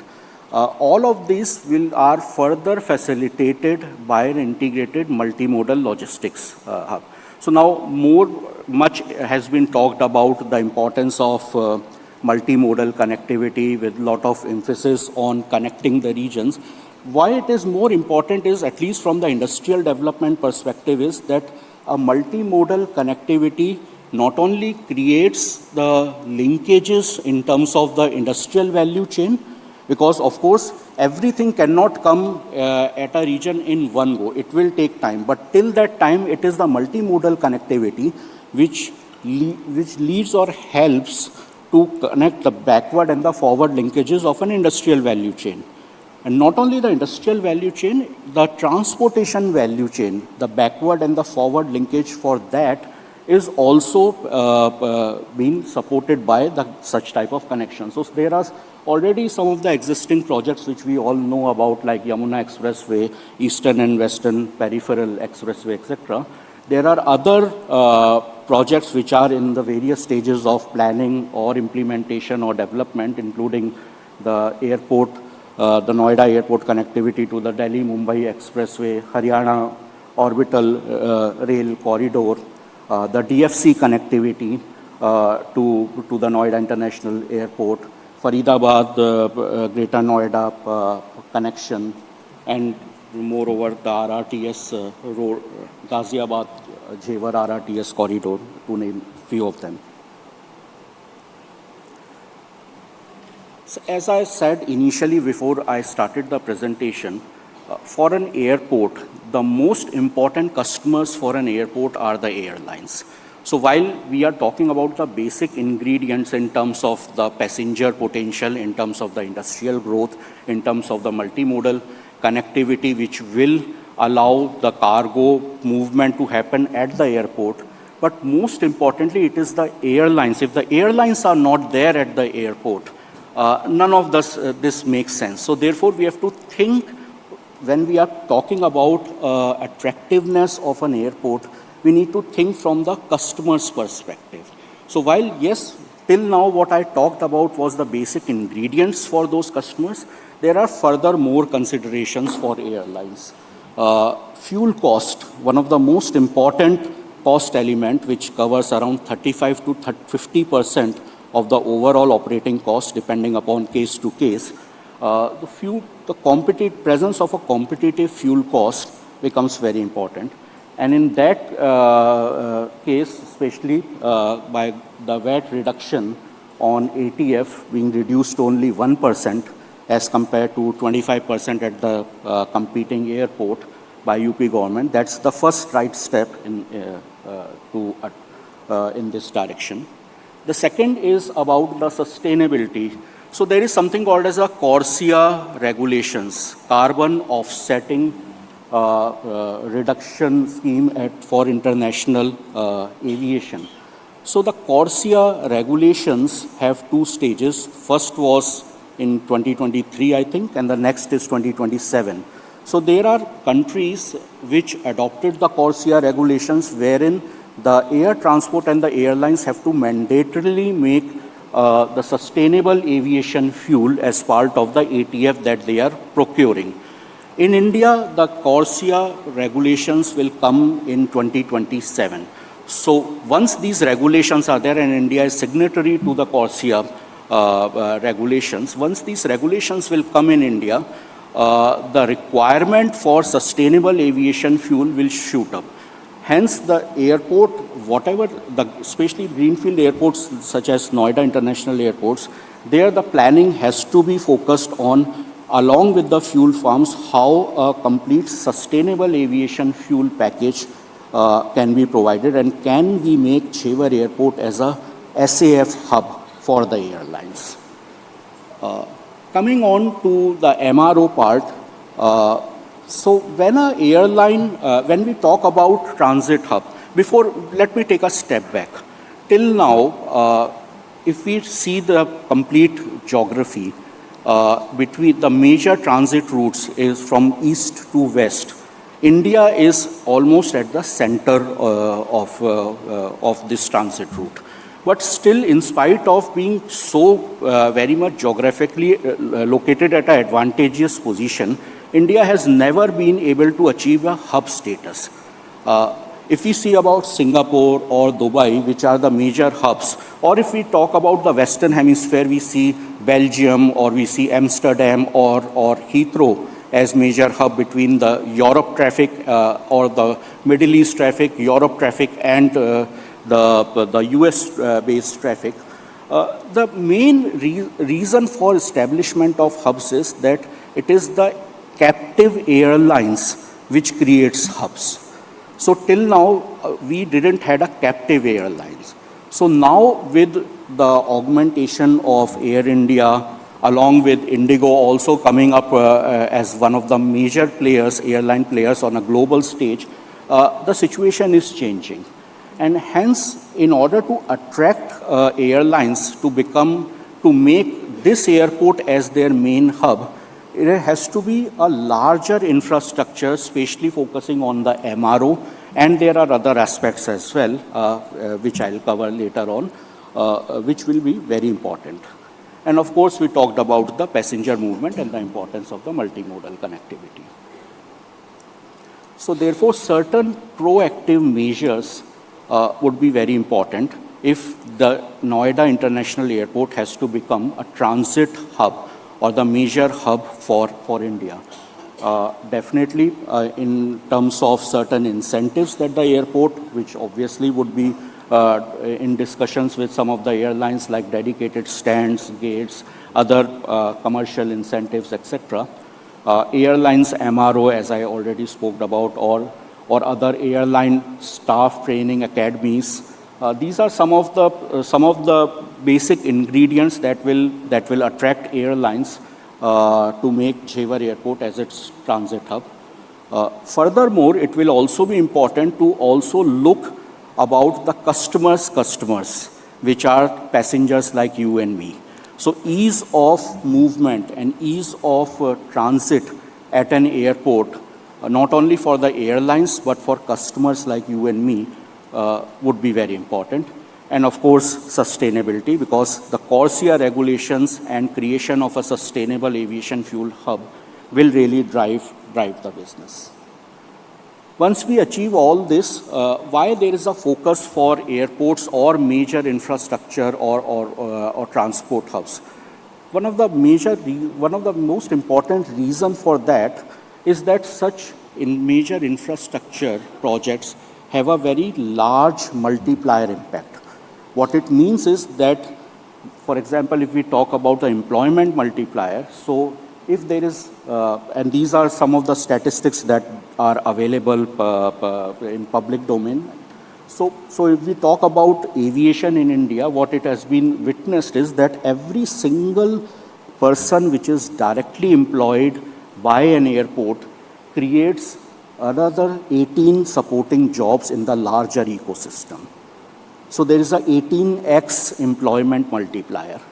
Likewise, if we talk about the economic multiplier, every 1 rupee of direct economic output from an airport creates roughly around 8.5 rupees in the larger ecosystem, which involves indirect, induced, and tourism catalytic multipliers.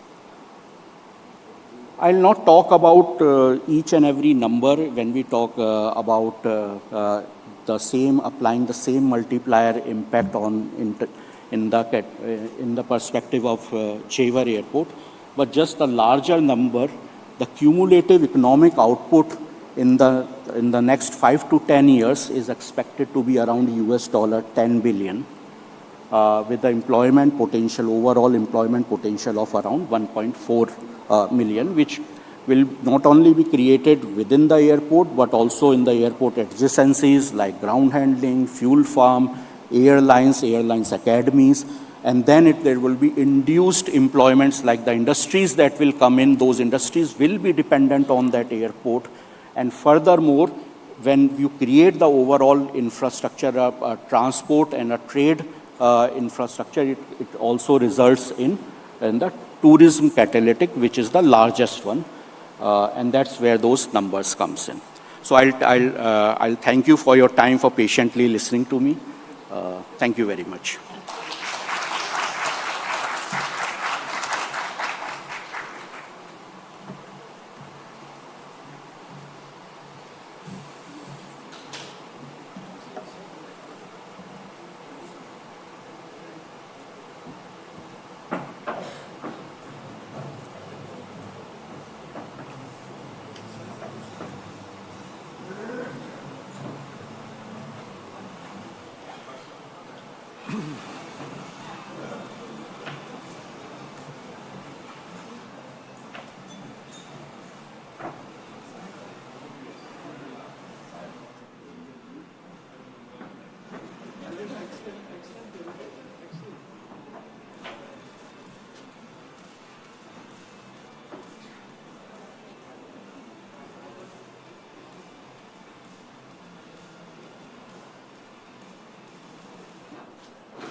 नहीं अब नहीं पहले क्यों नहीं आते बता दे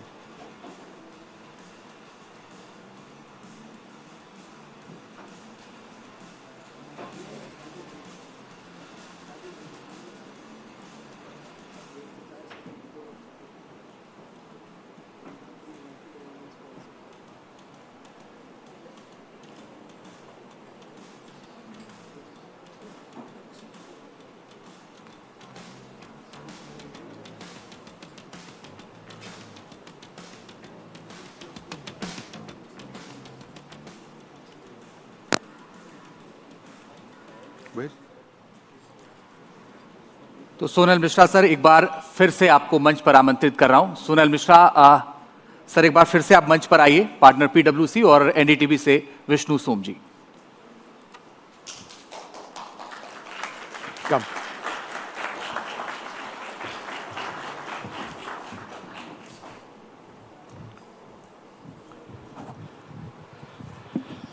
Wonderful presentation. Thank you very much for sort of explaining to us how this is all part of a larger system.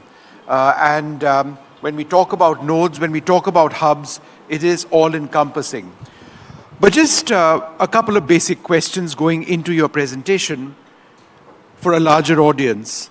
Within a finite period of time, by which I mean, let us say about 10 years, given the expectations of Noida International Airport and the hub that it creates around it, do you expect Noida International Airport to be the National Capital Region's primary airport as opposed to Indira Gandhi International Airport, which would have reached capacity?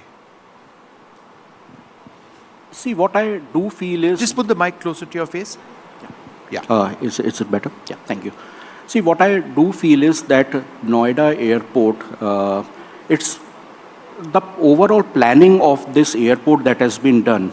It has been done to take into account that this will become not only India's transit airport, but also one of the major transit airports in Asia. So whether that will happen in... Just hold it like this. Yeah. So whether that will happen in next 5 to 10 years, yes, the journey will definitely start. But in next 10 to 15 years, definitely this will be one of the most important transit hubs in not only India, but also in Asia. A lot of what you have spoken about is premised on the success of our airlines. We have the largest orders in the world between Indigo and Air India, but there are delays in delivery. There are delays in testing, for example, of Boeing 777 aircraft for Air India. There are delays in refurbishment. We have extremely volatile aviation turbine fuel costs. Airlines keep complaining about ground handling costs being larger than more significant than what they should be. We've seen a history of airlines failing, unfortunately, in India as well. Are you concerned about the viability of the aviation sector given these problems, which are facts, which have happened? See, let me give some statistics to you. See, today, I'm just talking from my memory. There is around 0.1 person per capita which still patronizes the aviation industry. If we talk comparatively with the Indian Railways, it is carrying around 15 crore people per day. Right. Even if we take 10% of that, that traffic, which is the AC, 2AC, first AC traffic, it works out to be around 1.5 crores. Right. Per day. And what's our traffic? Around 350 million pax. So we have not even touched the surface of the market potential that we have. Yes, there have been airlines which were not successful, but then there are equally new airlines which have come up. And the good part is that there are no state incentives that are currently provided to any airlines. It's purely a market-driven. And in market, players come in and players go. But I'm very much optimistic about the aviation sector. The creation of hubs depends on the reputation of airlines, the connectivity options which they do offer. Air India has got incredible plans in terms of new routes, new aircraft, new destinations. Indigo is also looking increasingly outward as well. Do you seriously believe that in a finite period of time, India can be a hub in the same way as, let us say, Qatar is or Dubai is? See, if we talk about Air India and the type of routes and connectivity it already patronizes, it has a lot of grandfather rights as well. Yes. In the Indian aviation sector. And now with the merger of different airlines like Vistara, Air Asia, and now, so Air India Group is becoming, Air India as an airline is becoming more and more stronger. And that is one of the most important ingredients, in my opinion, to become a captive airlines. Initially, and especially now it is a private airline, so there is all incentive to become, to act as a hub airline for India. Yes, there is state support which is provided to airlines of the Middle East. So it might take a couple of years more to succeed in India, but I think the end goal and end objective is very clear. Wonderful speaking to you. Thank you so much. Fascinating report. Come, please. Thank you. Come, please. All right, what we'd like to now do is look at the Noida International Airport and beyond, look at India's logistics and aviation ecosystem. Christoph Schnellmann is the man for that. He's with us. Thanks very much, Christoph, for being with us. Thanks. Come. And I promise you, by the end of the session, you will know everything about Noida International Airport. And I won't wait for Christoph to remind me that it's not Jewar International Airport, it's Noida International Airport. It just happens to be located in Jewar. I've had an opportunity of actually visiting the airport. A large part of it is done. There's a lot more which is going to happen. But in a very finite period of time, we'll see civilian flights as well. But it is an incredibly large project, and we are just in phase 1 now. It's all on, like your airport, Christoph. So, first up, basic information. When do you expect the first commercial flights to start operating?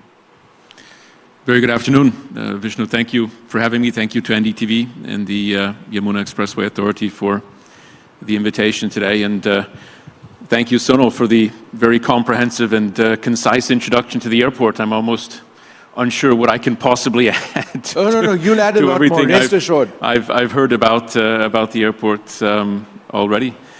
Where do we stand? Where are we? As you said, I think we're on. So 2025 will certainly be the year in which we start to see commercial flight operations. traveling to and from Noida International Airport. We, and when I say we, I represent Zurich Airport Limited here in India. Zurich Airport Limited won the bid at the end of 2019 to design, build, and now to operate for 40 years a new international airport in Delhi's national capital region in Western UP. And it's hard to believe it's been just 5 short years from that date, 5 years and 10 days to be exact, from the award of the bid to the first flight landing and taking off, the Indigo A320, landing at the airport on our runway on December 9th last year. And for us now, we're on the home stretch. So it's about construction activities continuing. It's about concluding infrastructure work, especially within the passenger terminal. We're on track with the various authorities to conclude the licensing process, so materials submitted for the aerodrome licensing, at work with the security regulator to secure the licenses that we need to operate. The airports authority are at work completing the configuration of their equipment, the installation of their equipment in the tower and elsewhere across the airport. So, I mean, I could go on and on, but the next few months are really the time when all these many mosaic parts and bits and pieces that we've been working on with many partners over the past few years now come together. In simple terms, can you explain to us the scale of the project in terms of the manpower deployed, how you've got literally thousands of people working constantly day and night?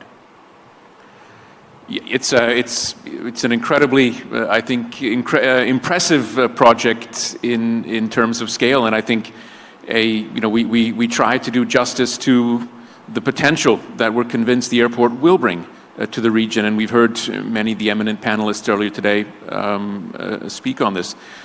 We have had in these 5 years well over 1 lakh people involved in this project, working on this project, of course, from government agencies, state government agencies at the forefront, the Yamuna Expressway Authority, the central government agencies, and of course, over the past 2.5 years, through our EPC contractor, through Tata Projects, at any given point in time, 7,000 or 8,000 workers busy on site. When I came across the other day to the airport, the point that you repeatedly mentioned, and your officers with you, is that everything is premised on safety first. And I think as we talk about airports and we talk about the economic benefits, I think it's important to talk and reflect on the process of construction itself.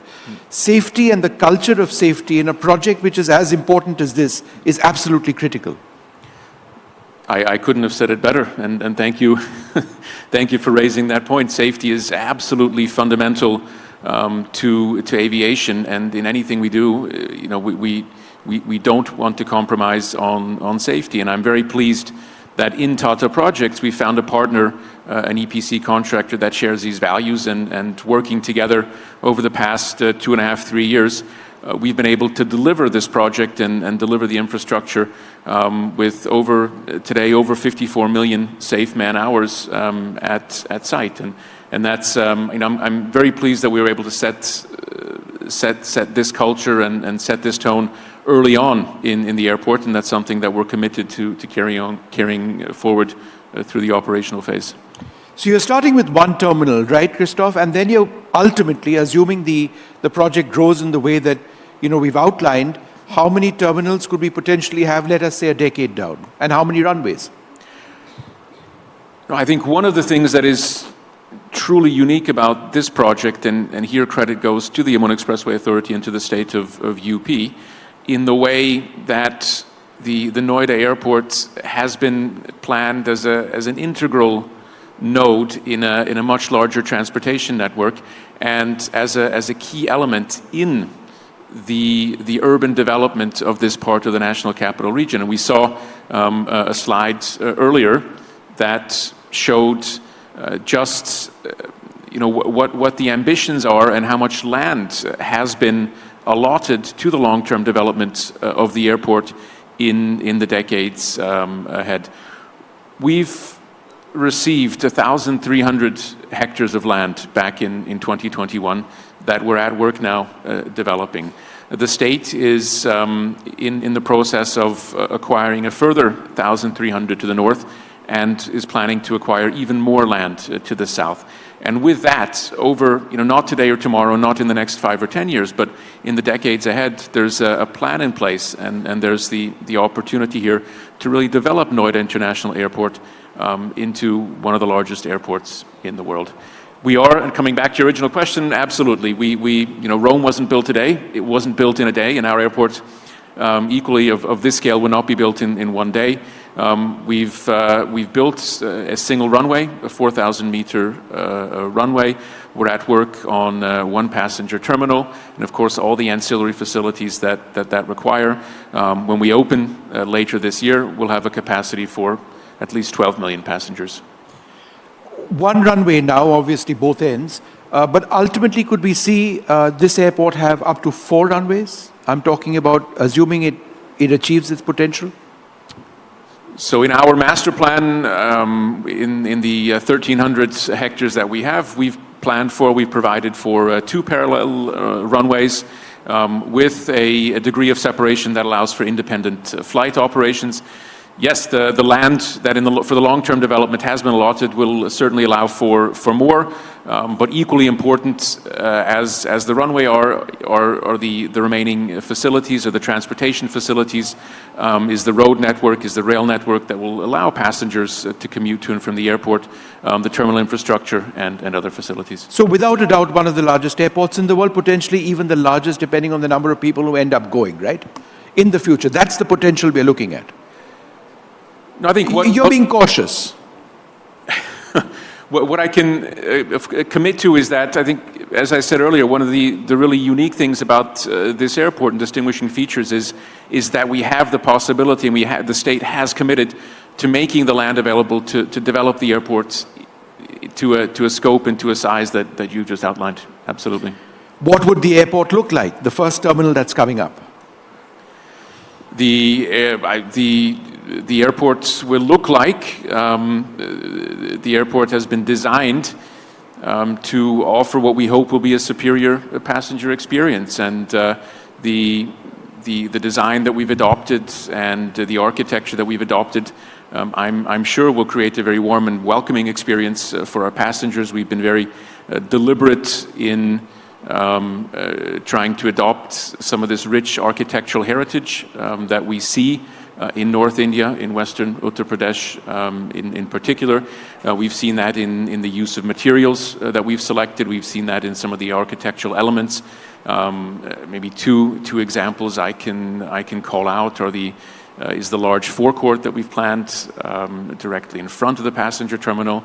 So we'll see steps that are somehow inspired by the Ghats of a number of the towns in the region, as well as elsewhere in Uttar Pradesh. The security hold area, the large space that will be available for passengers to circulate and to wait, will offer a large open courtyard, which again inspired by the architecture we encounter in many of the Havelis in the region. The food and beverage offering, the retail offering, again, it's going to be a world-class airport, but very much at home in North India, at home in UP, and the offering for passengers that's available will be a testament to that. We were talking about this earlier on, and it remains a concern for me personally as somebody who lives in South Delhi. How do I get to the airport? Because I have an office now, which is between Noida and Greater Noida. I live in Saket.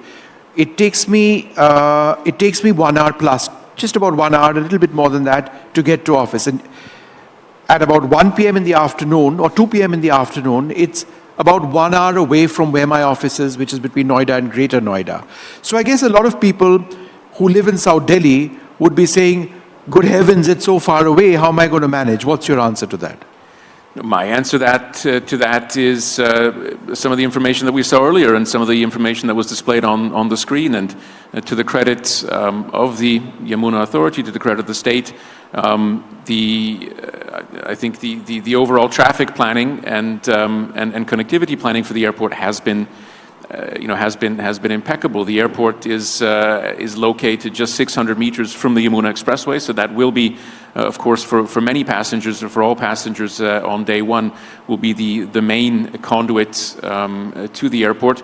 From the Yamuna Expressway, from the interchange that's now been completed, we're looking at 20-25 minutes to Greater Noida, 40-45 minutes to Noida.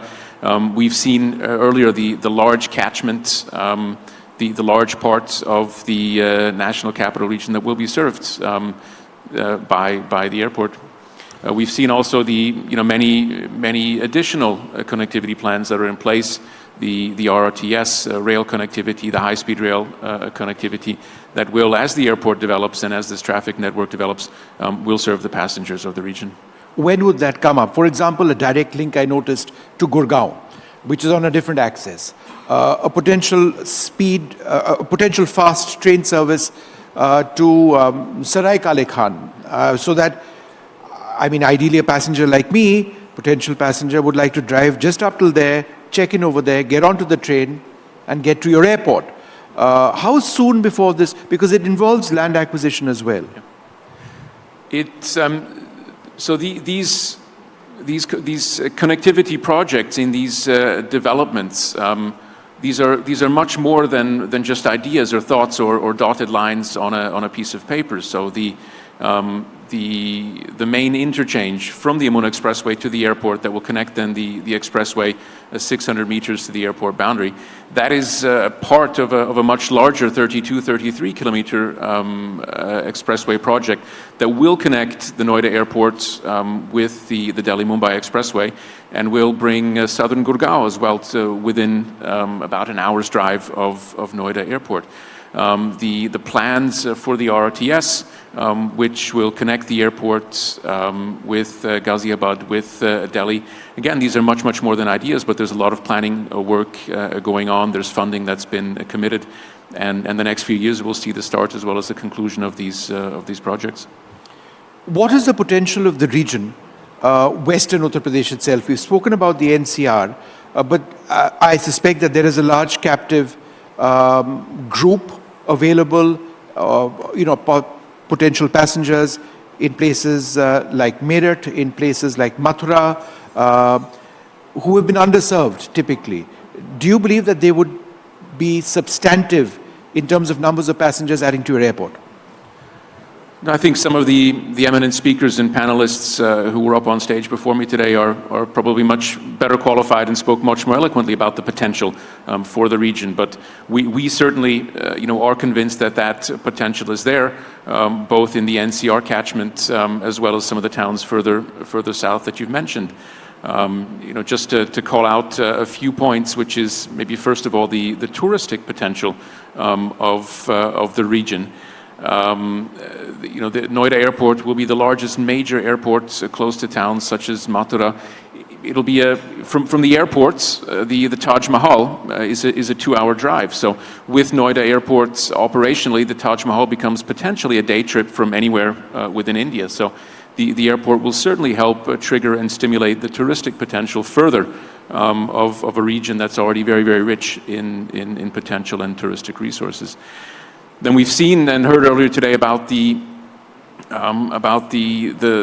great deal of development, the clusters, the incentives in place to further development, what's already a very strong and burgeoning manufacturing cluster in and around Noida and Greater Noida. We've been speaking now quite a bit about passenger growth and passenger development, but I think one of the other things that we're very excited about is the potential for cargo. We've again identified a world-class partner with AI Sats, developing a multimodal cargo facility over 80 acres or more, which will serve the manufacturing cluster of the region, will help serve the agricultural potential of the region, help bring down the cost of transport, bring down travel times to and from the Greater Noida area. And a final question to you. It's obviously not just Zurich Airports that's involved in this project. There are the Tatas, there's the state government, there are different entities. How difficult or how easy has it been for you to coordinate with different agencies who obviously want a certain goal, but might have their own ideas of how to get there? This project, the Noida International Airport, has been a public-private partnership, I think, in the true sense of the word, in letter as well as in spirit. Yes, of course, it's a complex project. The success of any airport anywhere in the world requires the successful interplay, the successful cooperation of many individual parties, public agencies, public party, as well as private ones. And I think that's our main role as the airport concessionaire and the partner is to coordinate, first of all, to select a number of the key private partners with which we'll be operating the airport, and then to coordinate these activities. Certainly, we have discussions, we have disagreements on various fronts, but I think bottom line here is really that we all want the same thing. The state's partners, the private partners, we all want to see, we're all eager to see this airport take shape and start up operations as quickly as possible. And Christoph, is it true that you're migrating to India once the airport is done? I mean, India has been home for me for over the past 4 years for myself and my family, so I'm very much at home here. And of course see myself not just as working to deliver this project, but we look forward to operating the airport for many years ahead. Congratulations, it's an awesome project, and the responsibilities that you personally have, along with the team that you lead, really does help in the India development story. Thank you so much for speaking to us. Thank you so much.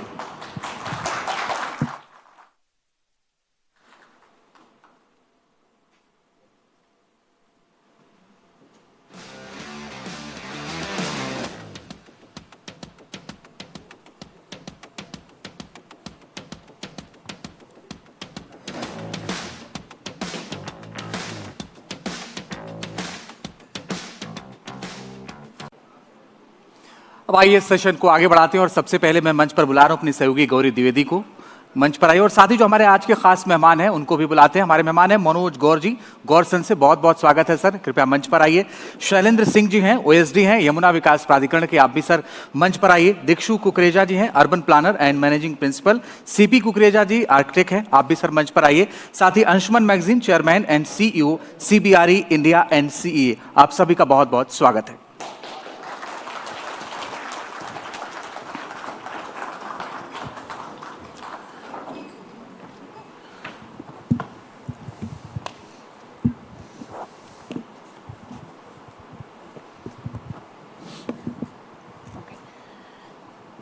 We have a lot of ground to cover. We have a lot of specific issues to address, and after those very important and interesting fireside conversations, it's time to talk about real estate sector. Real estate, what I understand, is a derivative industry. It responds to growth stimuli, and I think one of the biggest growth stimuli that one can have are these big ticket infrastructure projects, how they impact the market sentiment and demand. That's essentially what this conversation is all about.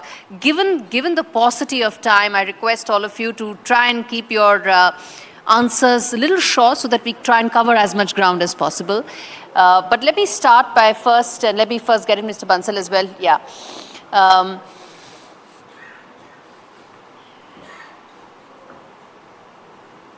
We try and first talk about and identify why is it, or how much of a boost does big ticket projects like expressways, like airports really have on creating that real estate demand? Because as I said, real estate as a sector responds to external stimuli, and these big ticket investments, big ticket projects provide that. And I'll take that question across the panel. Again, a request, we'll try and keep it short so we cover as much ground as possible. How important are these external big ticket investment projects in really creating that kind of real estate demand that we are looking for? How brief do you want me to be? A monosyllable, or shall I go further than that? No. We'll cover ground, but that doesn't mean I will not let you make your point. No, sure. So I think it's, we all know and realize and appreciate and marvel at the fact that India is a developing story, and one of the fastest developing that we can see anywhere on the planet. And how it's fast developing is because there is this hunger for growth. There's a huge potential And infrastructure is a key to that development. And needless to say, projects like ports, airports, expressways, they are the backbone of any infrastructure growth for a developing nation. And when that happens, like we've just heard the CEO of Noida International Airport speak about, it has to spur real estate. Because unless you have these kind of infrastructural projects happening, you cannot see the growth in terms of manufacturing. In fact, what he just mentioned about AI SATs, that entire manufacturing base that's coming up. Incidentally, I, as an architect, am developing that project for AI SATs, and I can see the way the management there is looking at creating it as truly a world-class project. So I think real estate is bent to expand, spur, develop, because of these kind of big-ticket projects that are coming up, and these big-ticket projects are absolutely imperative for our country to march forward. Mr. Gaur? Thank you. I think this is not only the story of India, it's anywhere in the world. We have seen where these type of infrastructure projects like airport, expressway, metro rail, then the urbanization, industrialization is the story of that area. We have seen the China, we have seen the US, Europe, everywhere. Now it's a need of our also there. India is going to developing to develop. As our Prime Minister has set the goal to India become a developed nation. These type of projects definitely help in boosting the urbanization of the area. Secondly, urbanization is a need of the hour. Currently, we are sitting around 20-25% of total urbanization policy, and it's going to be 50 to 60%. So these type projects definitely help the region, or especially if we talk about this airport of Yamuna Express, Noida International Airport. I think there is a huge potential in that area, and one of the largest land bank Noida Yamuna Authority has. I think पूरी India में किसी के पास इतना बड़ा land bank नहीं है जो इतने बड़े लार्ज प्रोजेक्ट्स को जो है वो हैंडल कर सके. तो आई थिंक ये जो चीज़ें वहाँ पर आने वाले 5 से 10 साल के अंदर जो चीज़ें प्लान्ड हैं, ये अपने आप में एक नया शहर जो है वो बन के निकलने वाला है.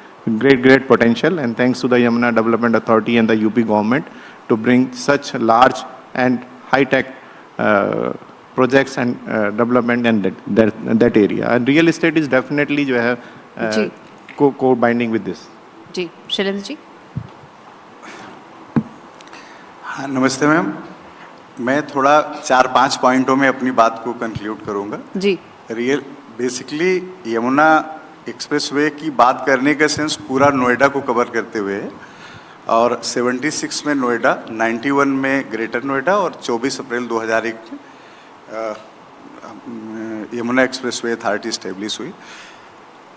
हमारे पास करंट में 1149 गांव और लगभग 3 लाख हेक्टेयर एरिया है, जैसा कि गौर साहब ने बताया, और हम 6 जिले में मेरा विस्तार है मैम. तो 2041 का मास्टर प्लान मेरा 17 अक्टूबर को अप्रूव्ड हो चुका है, और भारी लैंड बैंक हमारे पास है. पॉलिसीज़ भी हम लोग मतलब किसान के फेवर में ही ला रहे हैं, जिससे कि हम अपने रियल इस्टेट के इम्प्रूवमेंट के लिए जल्दी से जल्दी लैंड दे सकें और क्लियर लैंड रहे और कोर्ट के लिटिगेशन से बच सके. ये फर्स्ट प्रायोरिटी है.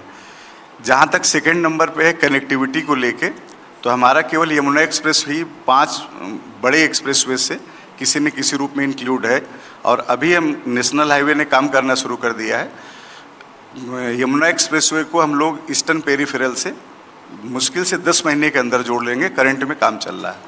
आगे हम लखनऊ एक्सप्रेसवे, बुंदेलखंड एक्सप्रेसवे और बुलंदशहर के माध्यम से हम उसको गंगा एक्सप्रेसवे से भी जोड़ लेंगे. अभी आपने पहले क्रॉस किया था हमसे पहले, तो हमारा RRTS जो सराय काले खां से है वो गाजियाबाद के रूट को लेते हुए लगभग हो गया है. शेष हाई स्पीड ट्रेन और मेट्रो अभी उस पर काम चल रहा है, और जल्दी उस पर भी रिजल्ट आ जाएंगे. तो कनेक्टिविटी को लेके हम काफ़ी साउंड है. और चोला जो रेलवे स्टेशन है बल्लभगढ़ के माध्यम से 20 मिनट में हम इंक्लूड हो सकेंगे एयरपोर्ट से. और साथ साथ जो है भारतीय रेल भी एक इंटरनल वो लेके आ रही है, फर्स्ट टाइम इंडिया में हो रहा है, जिसको कि हम एयरपोर्ट से जोड़ लेंगे चोला से. और dedicated fair corridor, freight corridor भी हमसे जुड़ा हुआ है. तो जितनी इंडस्ट्रीज वहाँ लगभग 2800 से लेकर 3000 इंडस्ट्रीज करंट में हमारे अलॉटमेंट में है। तो इंडस्ट्रियल एक्टिविटी जितना भी होगी ट्रेन रूट से हम बेस्ट मतलब इंडिया भर में उसका प्रॉपर डिस्ट्रीब्यूशन कर सकेंगे और काफ़ी अच्छा ये जाएगा। हमारे यहाँ फिल्म सिटी, इसके साथ मेडिकल डिवाइस जो 4 राज्यों में हम लोग अभी फर्स्ट पे चल रहे हैं, और इसके अलावा मतलब MSME क्लस्टर हेरिटेज को लेके बहुत सारा हुआ है, और अप्रैल पार्क में लगभग 3 लाख लोगों की नीड है। तो हम लोग प्रॉपर उस पर भी ध्यान दे रहे हैं, जिससे कि मतलब जो है जल्दी से जल्दी हम मतलब इन सेक्टरों को डेवलप करके वो कर सकें। मेरा एक अलग से रिक्वेस्ट ये है कि हम प्रॉपर एयर क्वालिटी इंडेक्स जब खराब होता है तो सब तरह की गतिविधि हमारे यहाँ रुक जाती है, तो उस पर भी हमको NGT के मानक पे भी ध्यान देने की ज़रूरत है, इस पे ध्यान देने की ज़रूरत है। एक बात जो सबसे अलग मैं बताना चाह रहा हूँ कि यूपी का बेहतरीन लॉ एंड ऑर्डर इस बीच काफ़ी इन चीज़ों को इम्प्रूव करने में सफल रहा है। और इसी के साथ जो इन्वेस्टर समिट में हम लोगों की तरफ लगाव है, अभी 350 प्लाट हम लोग बायर्स के लिए लेके आए थे, जिसमें 2,06,000 लोगों का वहाँ पे 2,06,000 फॉर्म आए, और 1,67,000 मैम वन टाइम पे उन्होंने मतलब पे करने को कहा किया। तो इसका मतलब अट्रैक्शन हमारे यहाँ इस डिमांड बहुत है इस वक्त। एंड और मेरा ये है कि जैसे विभिन्न अथॉरिटियाँ हमारे उसमें हैं, मथुरा वृंदावन है, अलीगढ़ है, और इसके साथ बुलंदशहर खोजा है, नोएडा की तीनों इंडस्ट्रियल अथॉरिटियाँ हैं। तो हमारा आपस में प्रॉपर कोऑर्डिनेशन भी है। अब बिल्डर्स, बायर्स और अथॉरिटीज मिल के बेस्ट फैसिलिटी देंगे तो वो रियल इस्टेट के लिए वहाँ पे बहुत अच्छा रहेगा, और हम लोग उस पर काफ़ी अच्छा काम कर रहे हैं। जी जी, yes, Anshuman. Your question was the mega projects. My question was actually the external stimuli that allows real estate to develop. So that's extremely important. As you know, India is a country which will see, has been seeing the largest migration from rural to urban areas. And this will continue for many years. If we do not have such external stimuli or these large projects, they are catalysts for all the infrastructure development. For example, you look at the airport, is it special economic zones, industrial parks.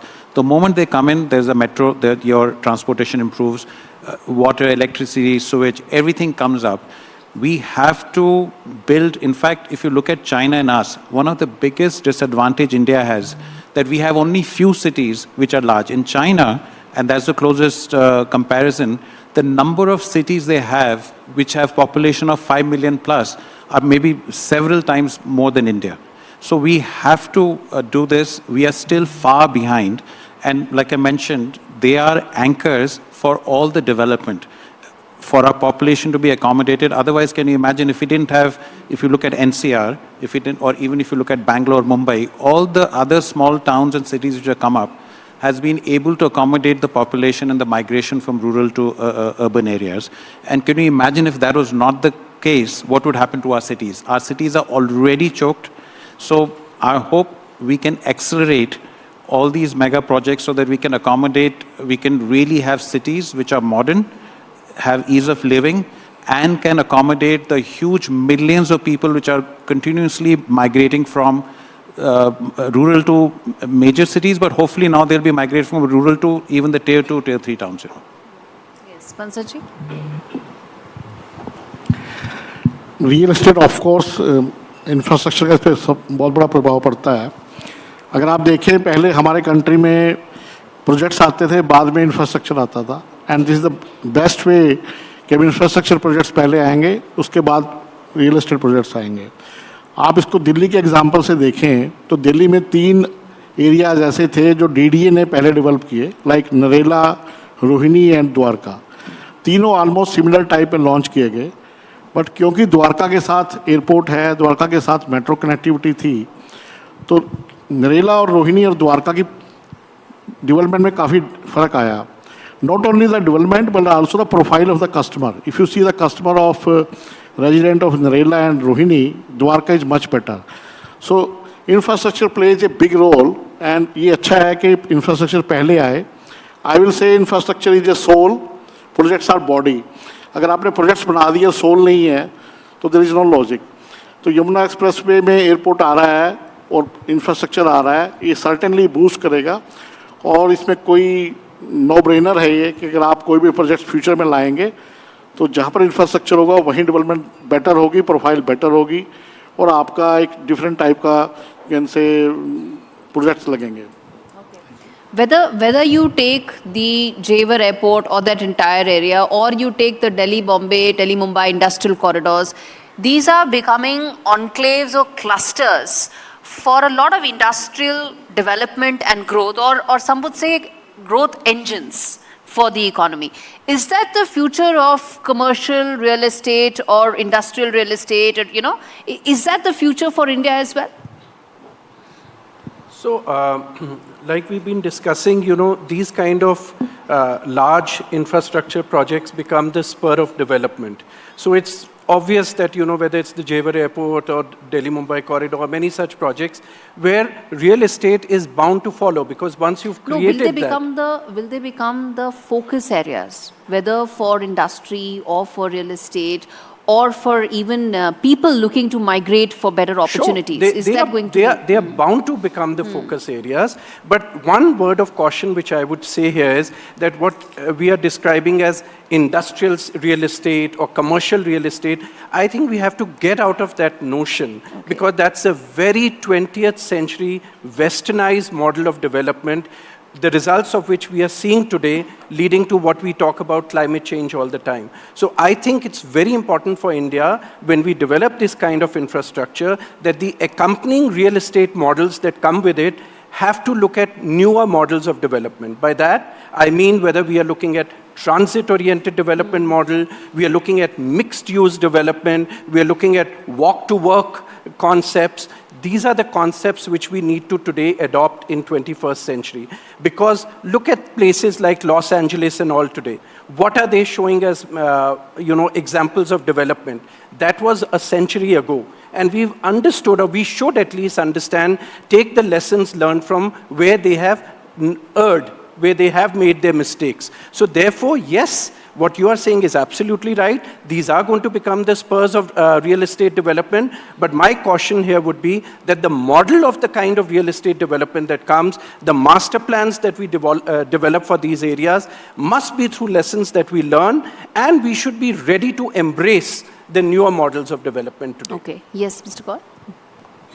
Yeah, I fully agree that these kind of development, these kind of infrastructural project, definitely going to become the center of urbanization. Because now India is a young country, and the young people's aspiration कि मेरे को जो है job से लेके अच्छा standard का मेरे को घर रहने को मिले, फैसिलिटीज़ मिले, वो सारी चीज़ें की ज़रूरत जो है अब एक जो न्यू जनरेशन है, specially the person born after 2000, now ये ऑलरेडी जो है 25 ईयर्स क्रॉस कर चुका है. By the time these project जो है अगले 5-6 साल में दे इन द मिड 30-35, तो उनकी जो रिक्वायरमेंट है, उनकी जो एस्पिरेशन है, वो इन सब प्रोजेक्ट्स के आसपास जो है वो पूरी होती है. पर इसमें एक जो हमने सस्टेनेबिलिटी का एस्पेक्ट बोला, वो कितना इम्पोर्टेंट रहेगा in terms of creating green infrastructure? Prime Minister is already setting a goal of the net zero buildings.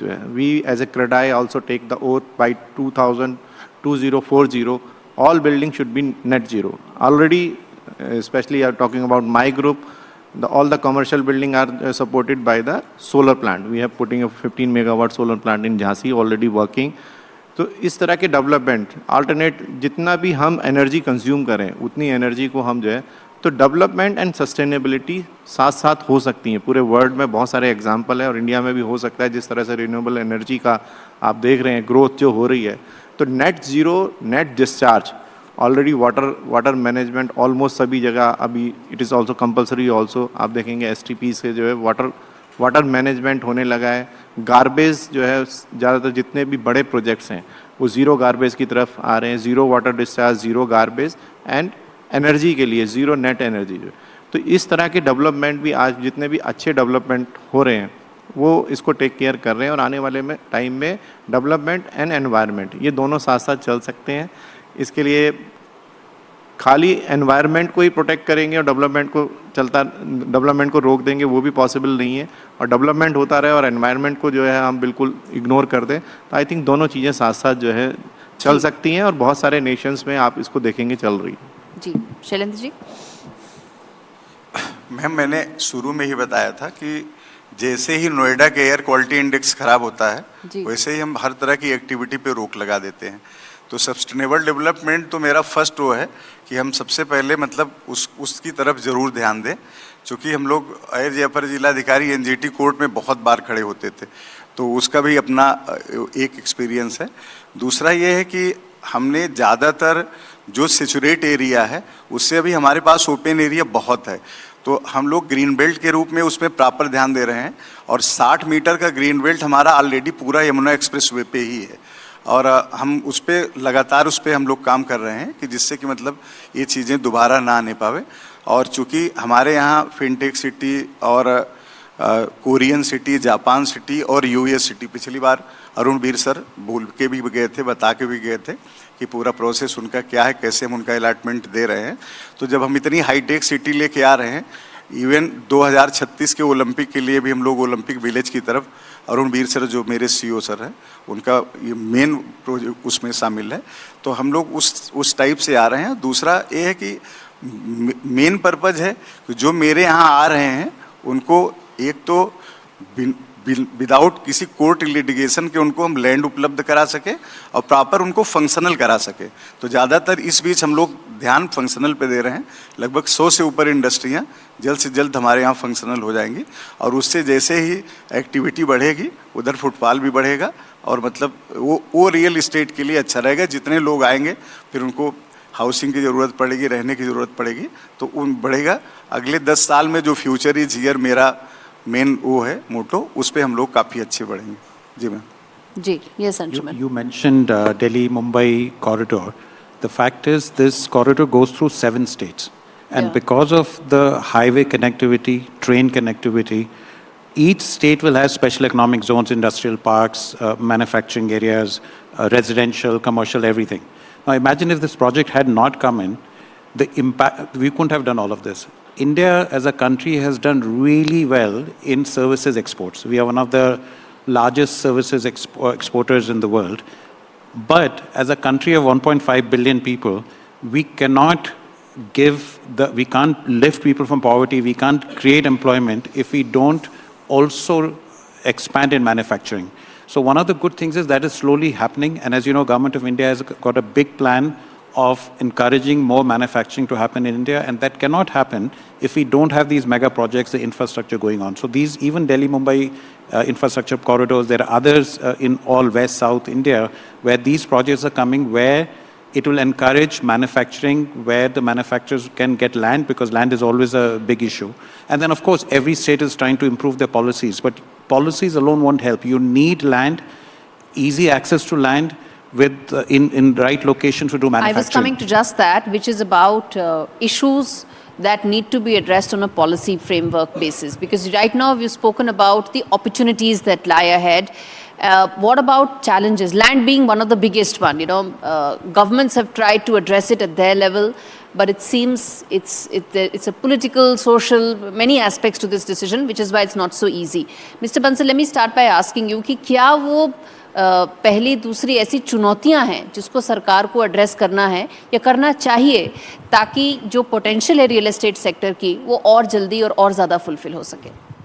I will reply in 2 parts. One part is the sustainable environment, just as we are discussing, and we have to develop our country and we have to be sustainable also.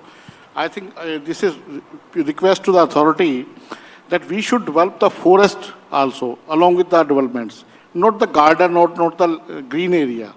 If we develop forest cover also, that helps a lot in, you can say, mitigating the AQI. The Noida Authority, the Greater Noida Authority, whenever we plan some new areas, at least 10% of the area should be dedicated to the forest. That will certainly mitigate the, you can say, the AQI. And the second one is the title. The authorities in Noida, they are giving on the leasehold title. And in Delhi, everything is freehold. So if you also give freehold title, it will certainly boost that area to a different type of, you can say, people. No authority or no banks or no, you can say, gives loan or mortgage to the leasehold properties. So this is my request that you also think on this aspect also, that if you allot the land on freehold basis and you develop around 10% of the entire belt as a forest, not as a green belt. Forest means that the local species, that also will, you can say, help a lot in mitigating the environment challenges. Yes. Yeah, please, बोलिए जी. Ma'am, जैसे मेरा जो land bank है, लगभग हम लोग 5,200 करोड़ के आसपास इस बार का लक्ष्य है कि हम जल्दी से जल्दी, यदि 10,000 करोड़ का है, जो बजट हमको ऑलरेडी दिया गया है, गवर्नमेंट का सपोर्ट है इस पे काफ़ी, यूपी गवर्नमेंट का, जिससे कि हम उससे कर रहे हैं. ग्रीन के विषय में और अब बताना चाहेंगे कि हमारे यहाँ सबको जानकारी भी आपके चैनल के माध्यम से हो जाएगी कि 0.5 FAR हम लोग ग्रीन बिल्डिंग्स पे अलग से दे रहे हैं. तो ये भी उसके लिए काफ़ी अच्छा रहेगा, जिससे कि हम कर ले जाएं. दूसरा, जहाँ तक फैसिलिटेट करने के संबंध है, तो हम लोग स्पेशली ये देख रहे हैं ना कि कोर्ट के लिटिगेशन में कितनी चीज़ें अभी तक फंसी हुई हैं. तो भविष्य में वो दोबारा न जाएं, अमिताभ कांत अच्छे से एग्जीक्यूट हो जाए, कोविड का लाभ मिल जाए, NGT का लाभ मिल जाए, उन सब चीज़ों पे ध्यान दे के हम लोग आगे काम कर रहे हैं और एक अच्छा ग्राउंड उपलब्ध कराएंगे रियल इस्टेट के लिए. ये सभी जो अथॉरिटी इस पे काफ़ी काम कर रही हैं. माननीय मुख्यमंत्री जी के निर्देशन में हमेशा VC हो रही है, इस चीज़ पे जोर दिया जा रहा है यूपी इन्वेस्ट के through. Ji, yes. Quick challenges very quickly, then I want to get at Manoj ji as well. You know, I'll talk specifically about the challenges. When we look at development, land, for instance, is one resource in India which we do have abundance on. But it is currently coming under state policy or state governance. And that becomes a very big issue in projects which span across the country, across multiple states like we are talking. So I think somewhere we need to look at this bigger picture, that if we are looking at projects which go across states, or of larger consequence for the country, land availability should be something which can be controlled by the center. Okay. That is one very important aspect. The second is that, you know... No, but the flip side to it is then people will say that, you know, that gives center overarching powers over states, and, you know, it will go into a completely different political conversation. So it has to have a mature solution to it, but it is a challenge. The second thing is that you announce projects, you lease out lands or you give freehold lands for projects, and then you go about doing environmental assessments. It should be done the other way around. It should be done. Yes. Yes, sir. For any real estate project, the land is the raw material. And एक चीज़ तो Yamuna authority की बहुत बड़ी बात है कि इतनी बड़ी land, like airport, 1300 hectares land जो है without any big agitation they are able to acquire, and still जो है they are able to acquire lot of large land parcel. और जितना बड़ा मैंने पहले ही बोला, लैंड का जितना नोटिफाइड एरिया यमुना अथॉरिटी के पास है, तो वो एक बहुत बड़ी बात है. Land first thing is land, but still challenges are there, lot of litigation and specially the development. जो अभी डेवलपमेंट में क्या है कि केवल रोड बनाने के बाद कई बार हमने देखा है प्रोजेक्ट बन के तैयार है नोएडा, ग्रेटर नोएडा में, लेकिन सर्विसेज वहाँ तक नहीं है. थर्ड है जो जैसे अभी बताया, Noida, greater Noida, Yamuna authority, 3 authorities हैं, लेकिन तीनों अथॉरिटीज़ के बाई लॉज डिफरेंट हैं. किसी एक सब्जेक्ट को लेके तीनों अथॉरिटीज़ की अप्रोच जो है वो डिफरेंट होती है, इंटरप्रिटेशन अलग होगी, रीडिंग अलग है. यस. सेकेंडली वी वांट कि डेवलपमेंट के लिए please leave us for the new ideas, new technology. Kukreja जैसे एंड अंशुमन जैसे लोगों को जो है, प्रोफेशनल लोगों को जो है मास्टर प्लानिंग और बिल्डिंग के प्लानिंग में आना चाहिए. रादर एक जेई और एई बैठ के पूरे शहर के नक्शे और पूरे शहर के प्लान्स को अप्रूव करे. तो ये हमारी, you just give us a broad guidelines, आप क्या चाहते हो, आप कितना ग्राउंड कवरेज चाहते हो, कितना FAR चाहते हो, बाकी सब कुछ आप हमारे को छोड़ दो.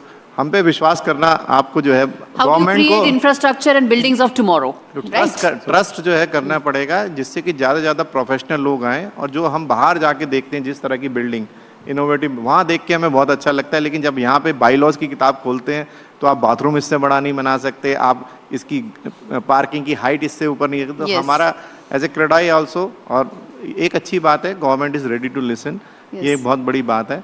और बहुत सारे चेंजेस हो रहे हैं और बहुत सारे चेंजेस ऑलरेडी जो है हमारी एसोसिएशन क्रेडाई की तरफ से भी प्रपोज्ड है. होपफुली अगर वो दोनों चीज़ें कॉम्बिनेशन में काम करेंगी तो एक नया शहर हम जो है देखने को आने वाले टाइम के अंदर मिलेगा. I just want to say Very that, quickly, sir. Yes. that land is definitely the biggest, what you call, challenge. And there are three ways where it can become easier to develop land. Because you need land not only for real estate development, you need for manufacturing, you need for making a hospital, school, whatever, right? Number one is urban, this infrastructure investment, which is already happening. Because once you build a road and, that land, so supply of land increases by infrastructure development. You can get more land for development. Number two is the policy we talked about. And number three, extremely important, is digitization and the law.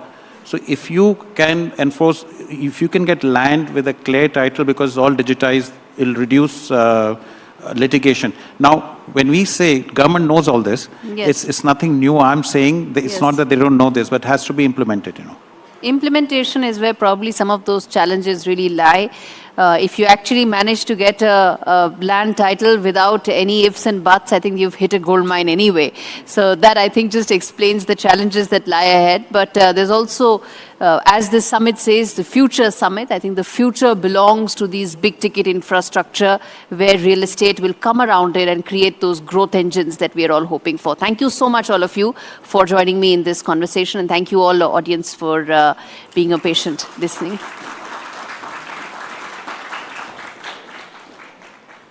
Thank you, sir. Should we click a picture?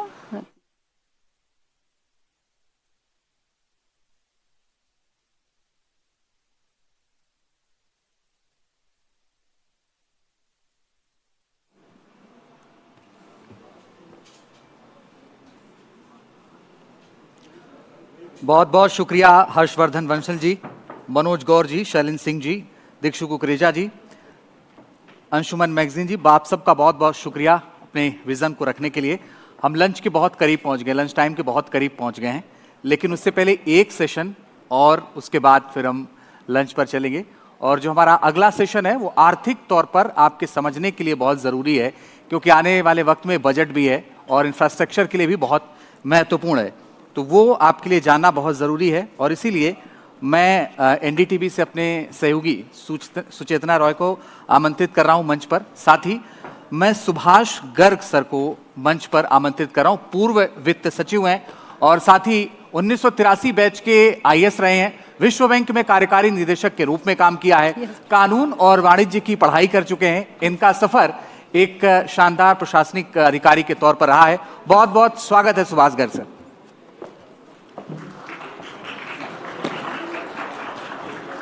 Please.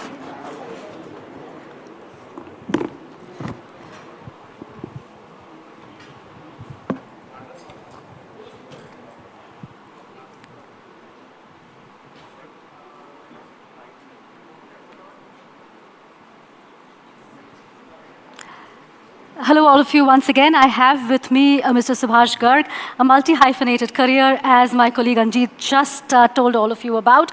The last we know him as is the former Finance Secretary of India.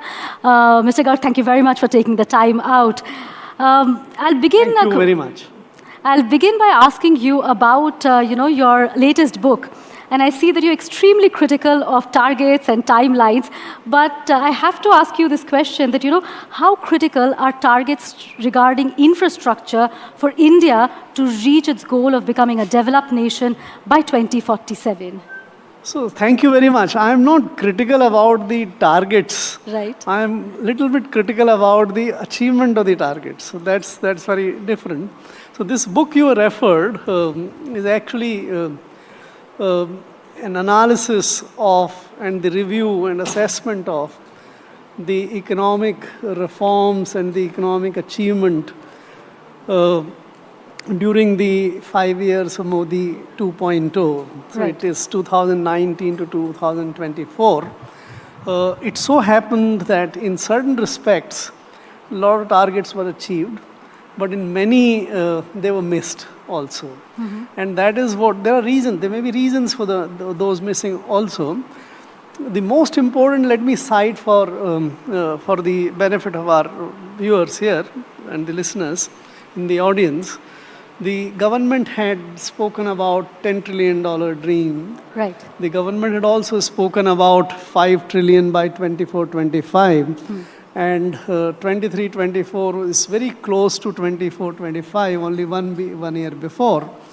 But that target was very widely missed. We started in 2018-19 when the GDP of India was $2.7 trillion. And we were to reach by $5 trillion 24-25. Unfortunately, by 23-24, 5 years later, we could reach only $3.56 trillion. Right. That's a very large miss compared to 5. Even this year, since there's been a lot of depreciation of rupee vis-a-vis dollar, the chances are that we will end up 24-25 at about 3.8 trillion. So we'll miss that target by a very wide margin. But there are a large number of areas, for example, payment systems, if you look at it. If you look at it, substantial achievement with respect to Jal Jeevan Mission, there were impressive achievements as well. Right. But in broader economic, whether you relate it to the GDP or even infrastructure development on which government spend a lot of money, there was quite a good deal of underperformance. So what does it mean for the government's ambitious focus on creating future infrastructure projects which are large hubs? When they're missing targets like this, what does it mean for the infrastructure sector? So if you analyze very carefully the government's infrastructure spending, government has escalated infrastructure spending on the budgetary accounts very massively in last 5 years, beginning from 2021. We have the budget for the current year, which is 11.11 trillion rupees. It used to be only about 3 trillion or so in 2021. So from that level to come to this level is a very large expansion of expenditure. But there is a corresponding, not exactly the same, but corresponding decline in the public sector infrastructure budget. For example, railways and NHAIs now are funded more from the budget and they don't raise their own resources. So actual infrastructure spending on public sector side is the aggregate of what you spend from the budget and what the public sector spend from what we call internal and extra budgetary resources, their own resources, so to say. If you combine both of them, there is, even in this 5 years of 2019 to 24, the annual increase is only 6.5%. So while you gained massively on the budgetary side, the decline brought it down substantially. The second feature, which is very important in the context of infrastructure spending of the government, is that the government spends most of its budgetary infrastructure money on 4 sectors essentially. A large sum goes for the roads, the NHAIs and the other. Then again very large funding, 2.5 trillion and more, goes for the railways. Then you have defense spending, which is also very large, something in the range of 1.6, 1.7 trillion. And then the metros.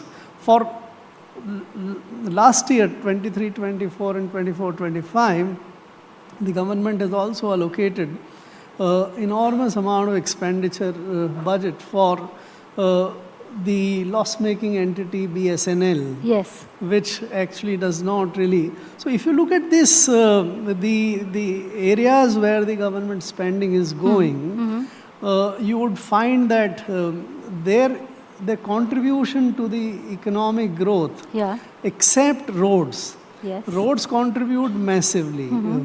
But all other infrastructure spending or capital spending, whichever way you like to call, they don't contribute. Defense by its very nature, it's an expenditure, not an investment.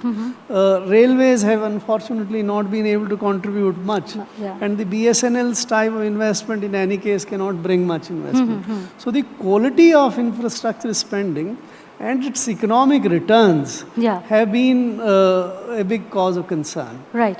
While you're calling into question the quality of infrastructure spending, there's another thing that you mentioned, which is spending by public sector is going down. Is that because of the transfers they're making to the government in the form of dividend? Is that the reason? And also, does it now lead us to a situation of, paying to, I mean, you're actually borrowing from one only to put it in another pocket. So overall, what is the impact that this will have on growth? Because you are reducing public sector spending, yet government spending is not reaping the kind of benefits it should have. So the dividend question, if you analyze the public sector where the dividend is coming, you would find that the old investments into power sector, the financial sector, railways to some extent, these sectors have been oil and gas sector.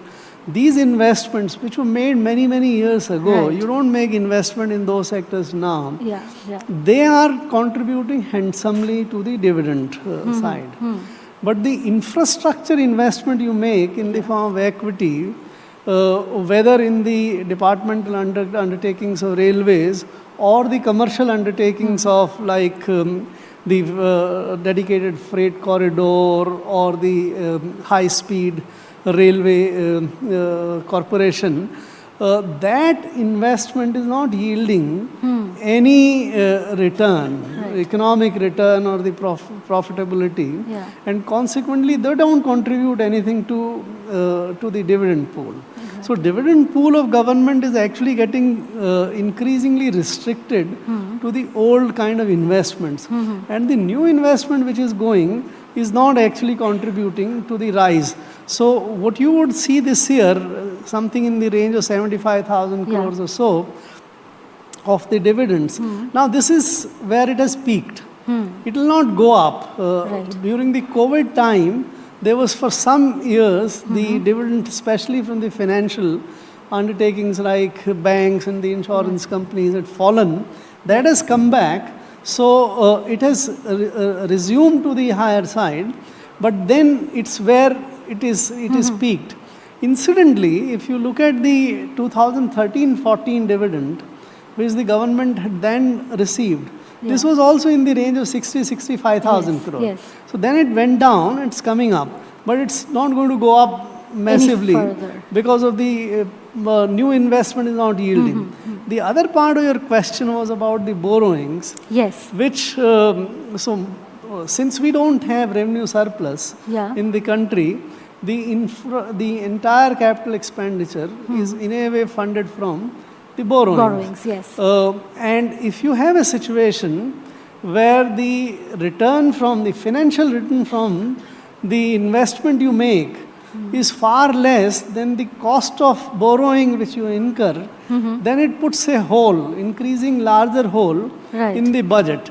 That is why you see the item which has been increasing massively is the interest payments. So this year we had about 11.8 trillion rupees of the interest payment. 5 years back it was about 6 trillion or so. This year budget may take it to 13 trillion.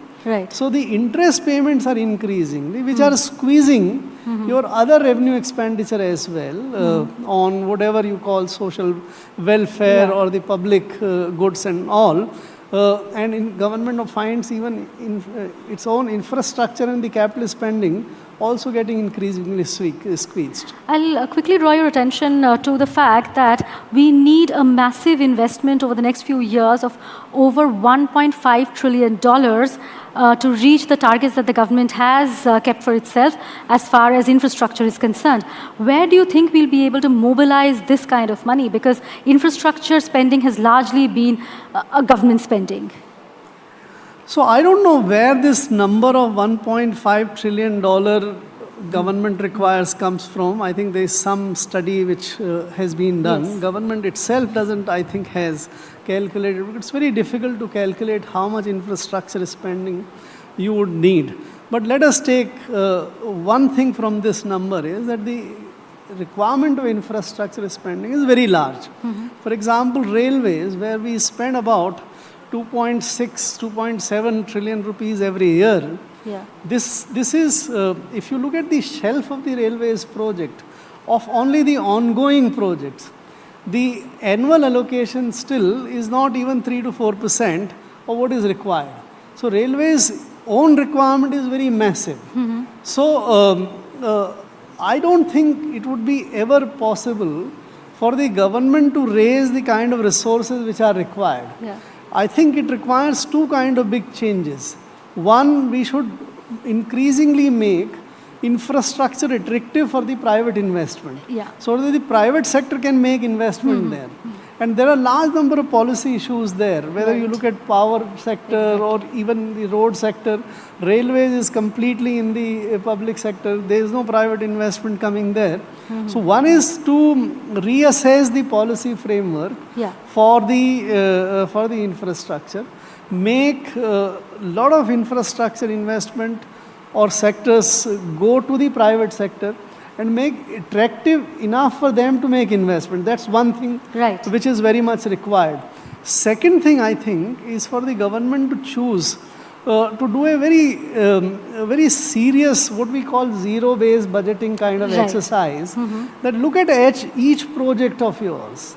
And if it is not serving the larger public purpose,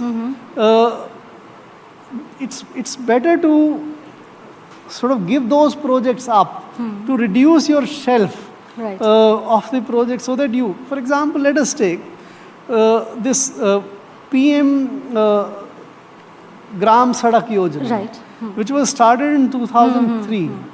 It is a massively important program, which is not also very high cost. And it has made so much of contribution to connect every nook and corner of the country. That is the kind of investment which is what you require, not the kind of investment in BSNL. Today, the telecom sector is largely 95%, 96, 94, 95% already in the private sector. And is providing extremely good services. Why are we investing so much money in that loss-making and hardly service-providing organization? So if you do an exercise like this, and bring down your shelf of project from today's 1.7 or 1.5 trillion dollars to 50 or 40 or 30, $300 billion, 1/5 of that, then you will be able to make those projects complete.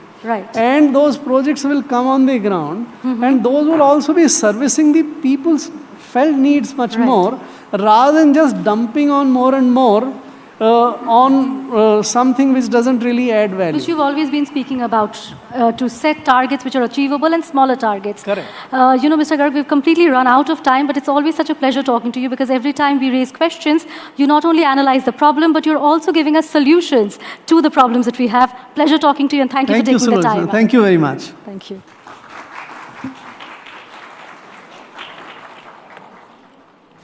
Pleasure talking to you. NDTV future summit में एक बार फिर से आप सभी का स्वागत है। अब इस सेशन को आगे बढ़ाते हैं और हमारे अगले खास मेहमान हैं पूर्व रेल मंत्री सुरेश प्रभु, और उनसे बात करेंगे हमारे सहयोगी विष्णु सोम। मैं आपको मंच पर आमंत्रित करूंगा कि आएं और उनसे बात करें।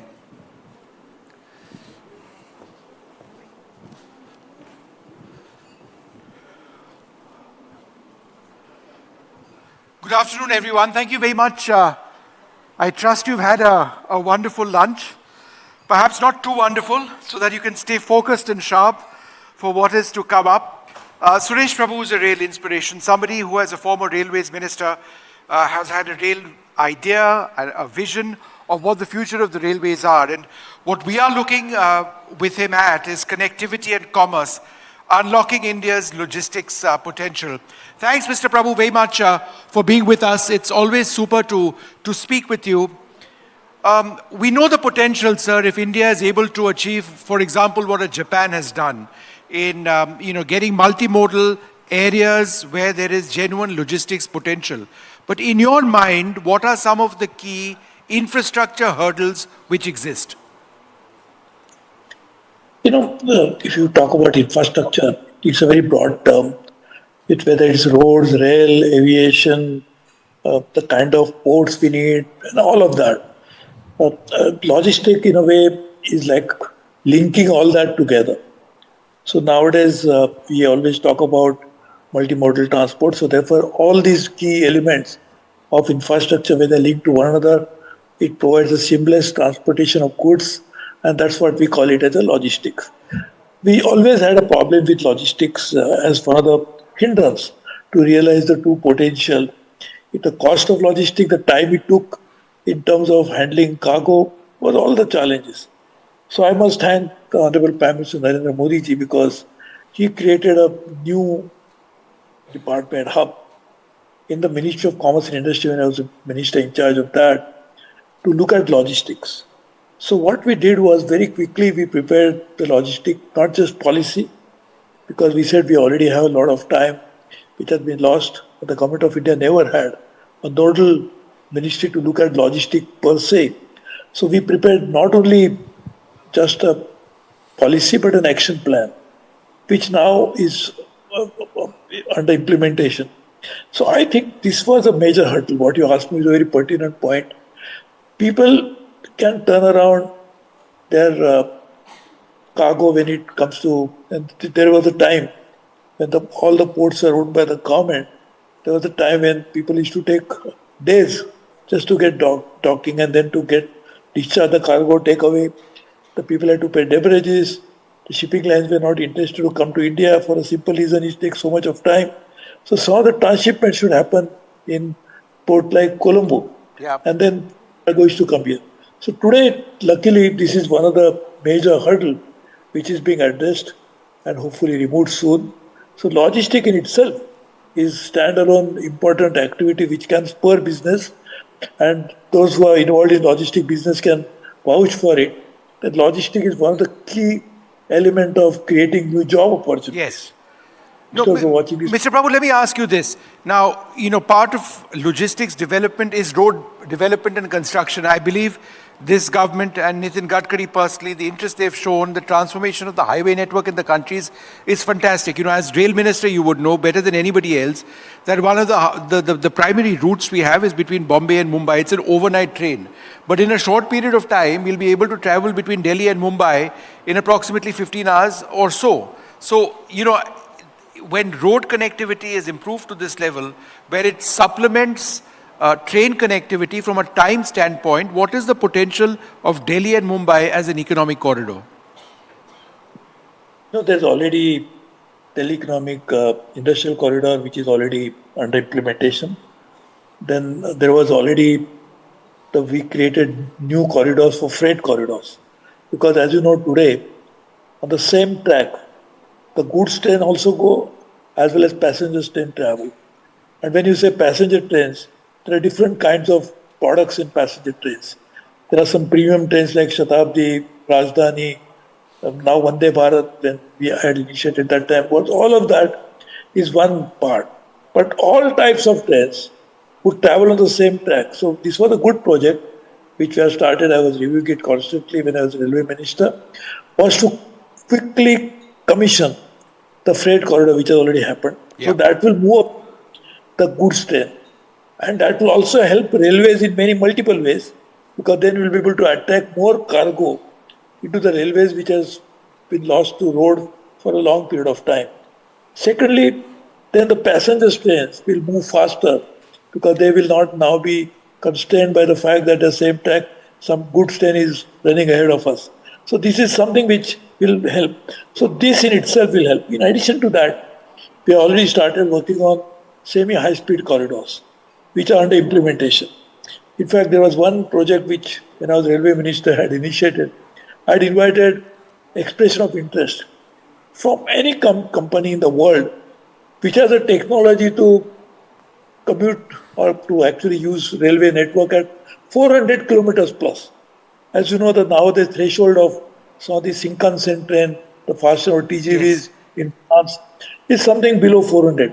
So we said if anybody has a technology not fully developed, we would like to co-develop with you so that we'll also have the intellectual property over that technology. So we just don't have to keep paying royalty for the technology because it will be co-developed and can be used in India. So we actually had started that idea. I wish we can continue with that. And therefore, the semi-speed corridors, high-speed corridors, now with the freight corridor, which already been completed, we should be able to run trains at a much faster rate, and that will also help both for logistic because of cargo as well as for passengers' convenience. I wanted to ask you about regional rail corridors or rail linkages, which are, in terms of size, smaller than conventional Indian railways, but still very important. For example, we've got a high-speed rail network coming up in the national capital region. We've got fast connectivity to places like Meerut. We were talking today, at this event about connectivity ultimately to the new Noida airport in Jewar. How important are these regional rail services to actually expanding our logistics, potential and our economic hub development? So I'm very happy that now the Jewar, which is coming up just next to Delhi, when I was the aviation minister, we had actually given clearances for that airport and even land acquisition, everything was happening at that particular time. And now it will be soon, and I'm sure the planes will start flying in or landing there. So that itself is a great activity. As you correctly asked me, whenever you have an air corridor, it should be connected because people get on at the airport, they have to go somewhere, right? They're not going to stay at the airport. So therefore, the connectivity from that point to the major points of the city should also be there, which has been there in most other advanced cities of the world. So we started doing that. In Delhi airport, if you can see, there's already a metro which is going in there. There's a bus terminal which is not very far from there. So we need multimodal transport system, both for freight as well as for passenger movements. And that is what should happen. So the good part is Delhi has seen a great change in the course of last few decades. When I was the Minister of Environment in 1998 in Atalji's cabinet, we used to be always worried about, now we are even worried today, unfortunately, the air quality. So we started and we worked on that we must have metro system so that underground transport will speed up and hopefully less cars will ply on the road. Unfortunately, we completed the metro, but number has not decreased. So we have to work on some of the ideas, but absolutely right that from airport, connectivity is extremely important, which is also happening at the same time. It's slightly off the topic, but since you are talking about cars, I must ask you, sir. Cars, they literally drive our economy. There is no two ways about it. The fact that we add the thousands of cars on the roads of a place like Delhi, where there is no scope for any expansion of roads internally, there are only so many flyovers that we can build, it is a problem. Now, when we talk about rail services, air services, metro services, that's all very good, and to a certain extent, that's all clean. But how do we move over our fixation with cars to use public transportation in a proper, productive manner? You are absolutely right. There is an urgent need to address this through public policy initiative. There are cities like Singapore where there is a high cost you have to pay to buy a car. There are some cities in the world where when you buy a car and you're going to use it in a city which is very highly populated and highly polluted cities, you pay very high. Can we get the line back with Mr. Prabhu?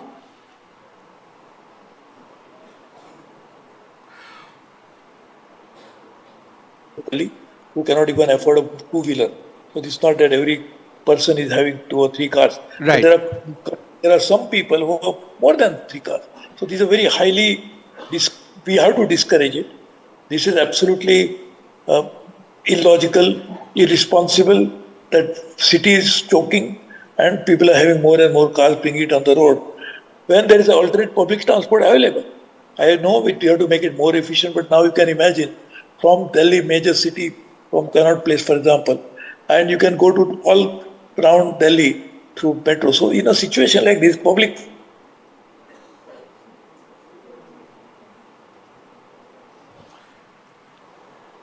Apologies, there's a line issue from his end, not our end. We'll see if the technology works. Hopefully our multimodal... Oh, you're back, sir. You're back, sir. Please go ahead, Mr. Prabhu. We lost you for a second.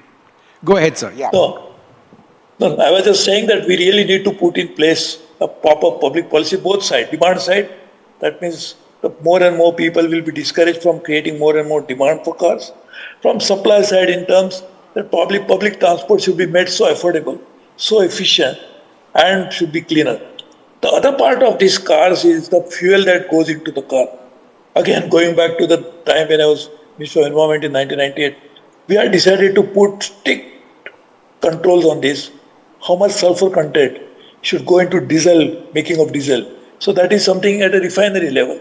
So refineries were obliged to reduce the sulfur content into the fuel.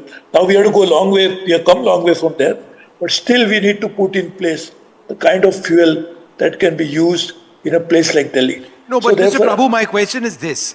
Does any party have the political will of curtailing the number of cars which are sold on India's roads?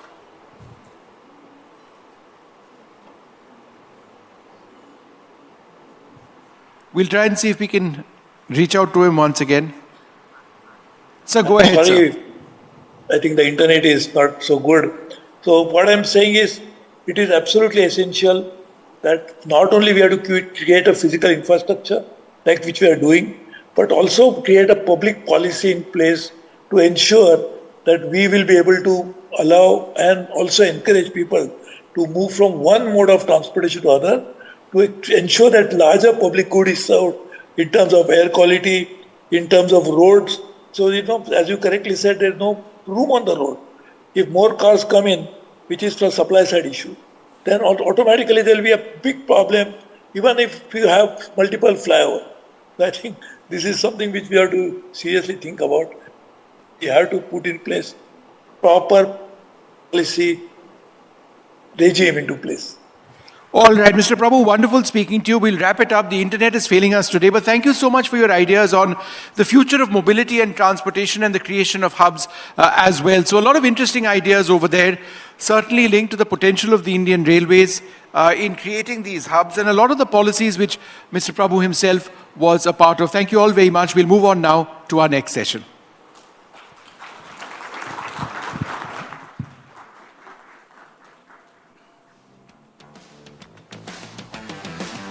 चलिए इस चर्चा को आगे बढ़ाते हैं और अगला विषय है modern infrastructure driving inclusive growth. और मैं अपने सहयोगी सुजितना रॉय को कहूंगा कि वो मंच पर आए। जो हमारे खास मेहमान हैं उनसे भी आपका परिचय करवा दें। विनय सिंह है हमारे साथ, फॉर्मर एमडी एनसीआरटीसी, बहुत स्वागत है सर, मंच पर आइए। रोबीलाल, एयरपोर्ट डेवलपमेंट एडवाइजर, बहुत बहुत स्वागत है सर, आप भी मंच पर आइए। मनीष शर्मा जी हैं, पार्टनर एंड लीडर इंफ्रास्ट्रक्चर पीडब्ल्यूसी, आपका भी बहुत बहुत स्वागत है sir. Arunind Kumar, former railway board chairman, आपका भी बहुत बहुत स्वागत है, कृपया मंच पर आए। Rubela Loretta.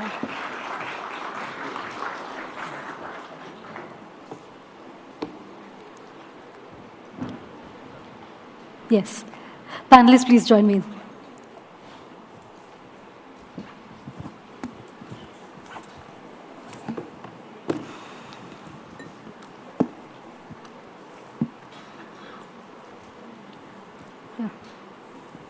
As we move towards the final sessions of this summit, we're now going to have a very important conversation about how the government's focus on mega infrastructure finally gives us what we're all looking for, inclusive growth. And I have with me, ladies and gentlemen, 4 eminent panelists with whom I'll be talking about modern infrastructure and inclusive growth. My first question is to Mr. Vinay Singh. He is a former MD, NCRTC. You know, the key to remove regional imbalances in growth is regional connectivity. How do you see NCRTC, which is looking at revolutionizing NCR transportation, doing exactly that? Is it on? Yeah. Okay. Thank you. for giving this opportunity to interact with the audience. See, there are various perspectives to the question which you have asked. NCRTC is revolutionizing the regional transport in so many ways. Let us see one by one how we can see that. So number one is this concept of regional mobility or connectivity itself is new. Till now, if you see, the transport modes were quite fragmented in the NCR. First time central government and 4 state governments came together for providing an integrated solution to transport, which was very much needed. The key elements of this connectivity are interoperability.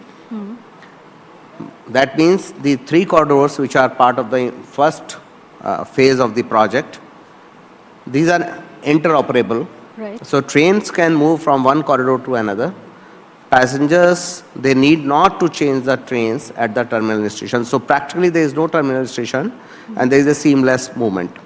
Number 2, very important component of this whole planning is multimodal integration. The previous session also, we were talking about multimodal integration. The true multimodal integration has been the core of RRTS, which is being done by NCRTC. And if you see, the RRTS trains will be connecting both the airports. It will be connecting the railway stations, it will be connecting the bus stations, it will be connecting almost all the Delhi metro lines at one or the other stations. So there will be seamless integrated connectivity within the NCR. If you see from the perspective of air pollution and sound pollution, then these trains are electrified trains. So there is no pollution from air pollution from these trains. And these trains will be removing almost like 1 lakh private vehicles from the roads. You can imagine that what kind of reduction in the pollution will take place. Right. Number 2 is noise pollution. When a large number of cars or private vehicles, they travel on the roads, so there is a lot of noise pollution also. These trains will not create that kind of thing. Other than this, these electrified trains will be using the renewable energy. Almost like 60% of the energy used will be renewable energy. So not only that the pollution is not happening in Delhi, but it will not be happening at the source of the generation of energy. Financially also, the way project has been planned, it is sustainable. Yeah. How it is being done? Because the urban planning is a very, very integral component of this. The project itself is basically for decongesting Delhi, so that people can move from Delhi to nearby locations, 30, 40, 50, 100 kilometers, and they can travel within 1 hour to center of economic activity, which is Delhi and nearby. So in the process, the reverse migration.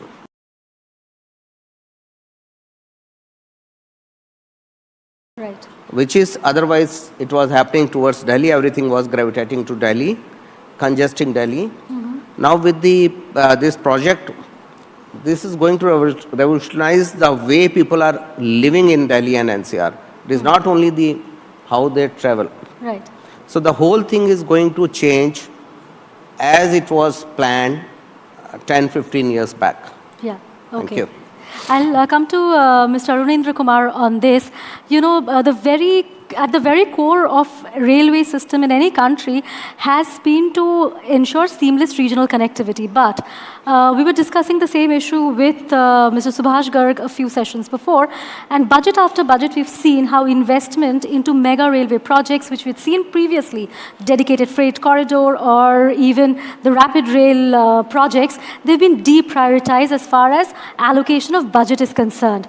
What do you think should be done to pull railway back into the center of what we call multimodal connectivity? Railway is thank you first very much for inviting me. Railway is at the heart core of India's transportation network.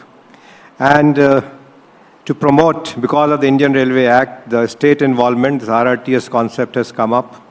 The dedicated freight corridor is already running as much as 800 trains per day on the western corridor from the ports, which has decongested the sector from Delhi to Mumbai.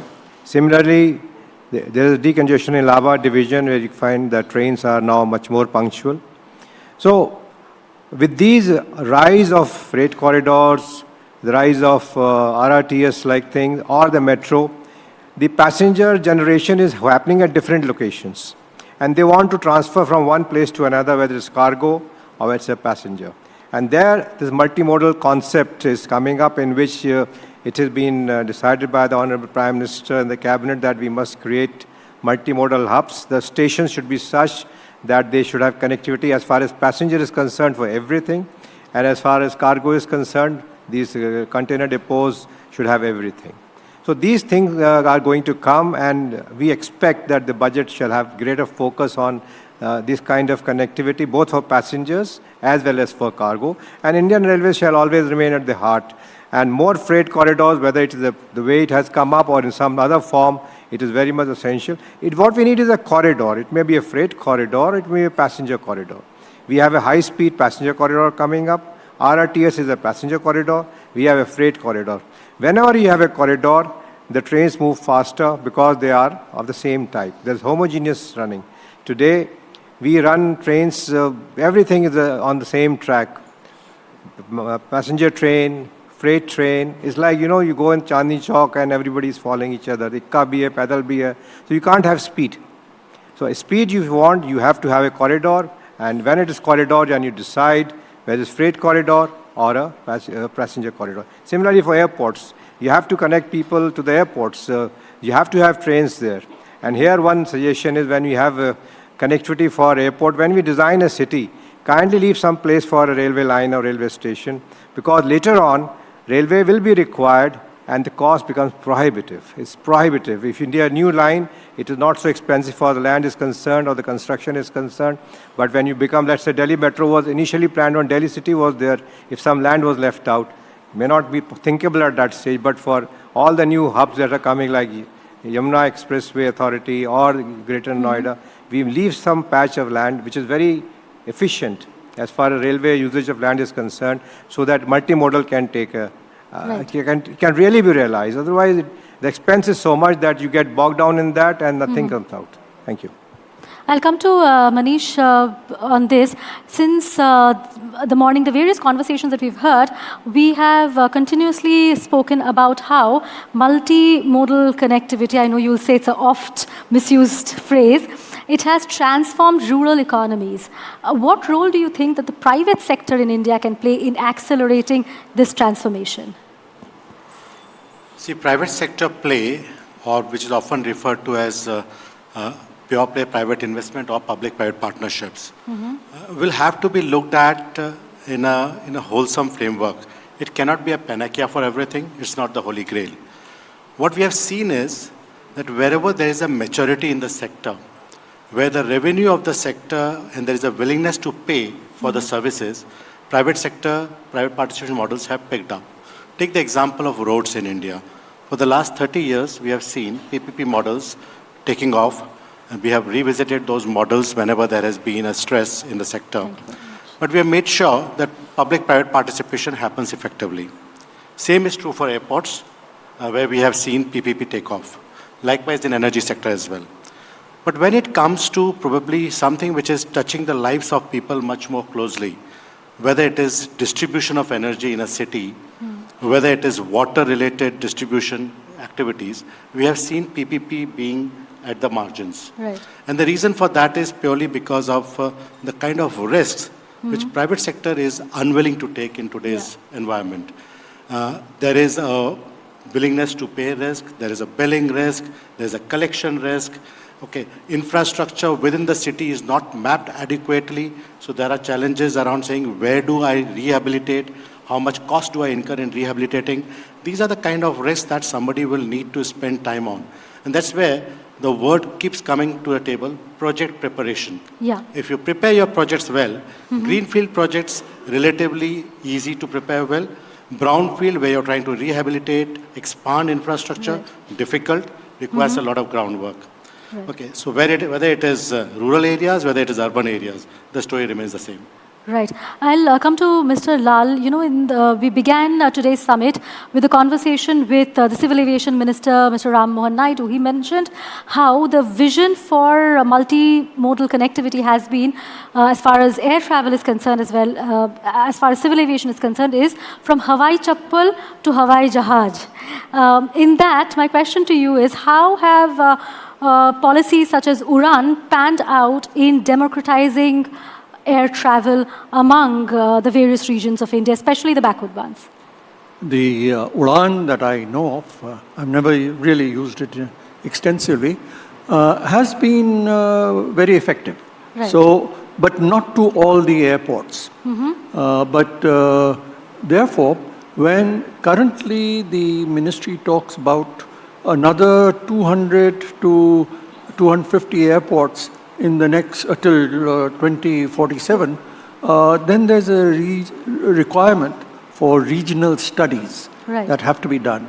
And when I say regional studies of airports, as we discussed in the morning and we heard so much, and even right now, it's not just the airport.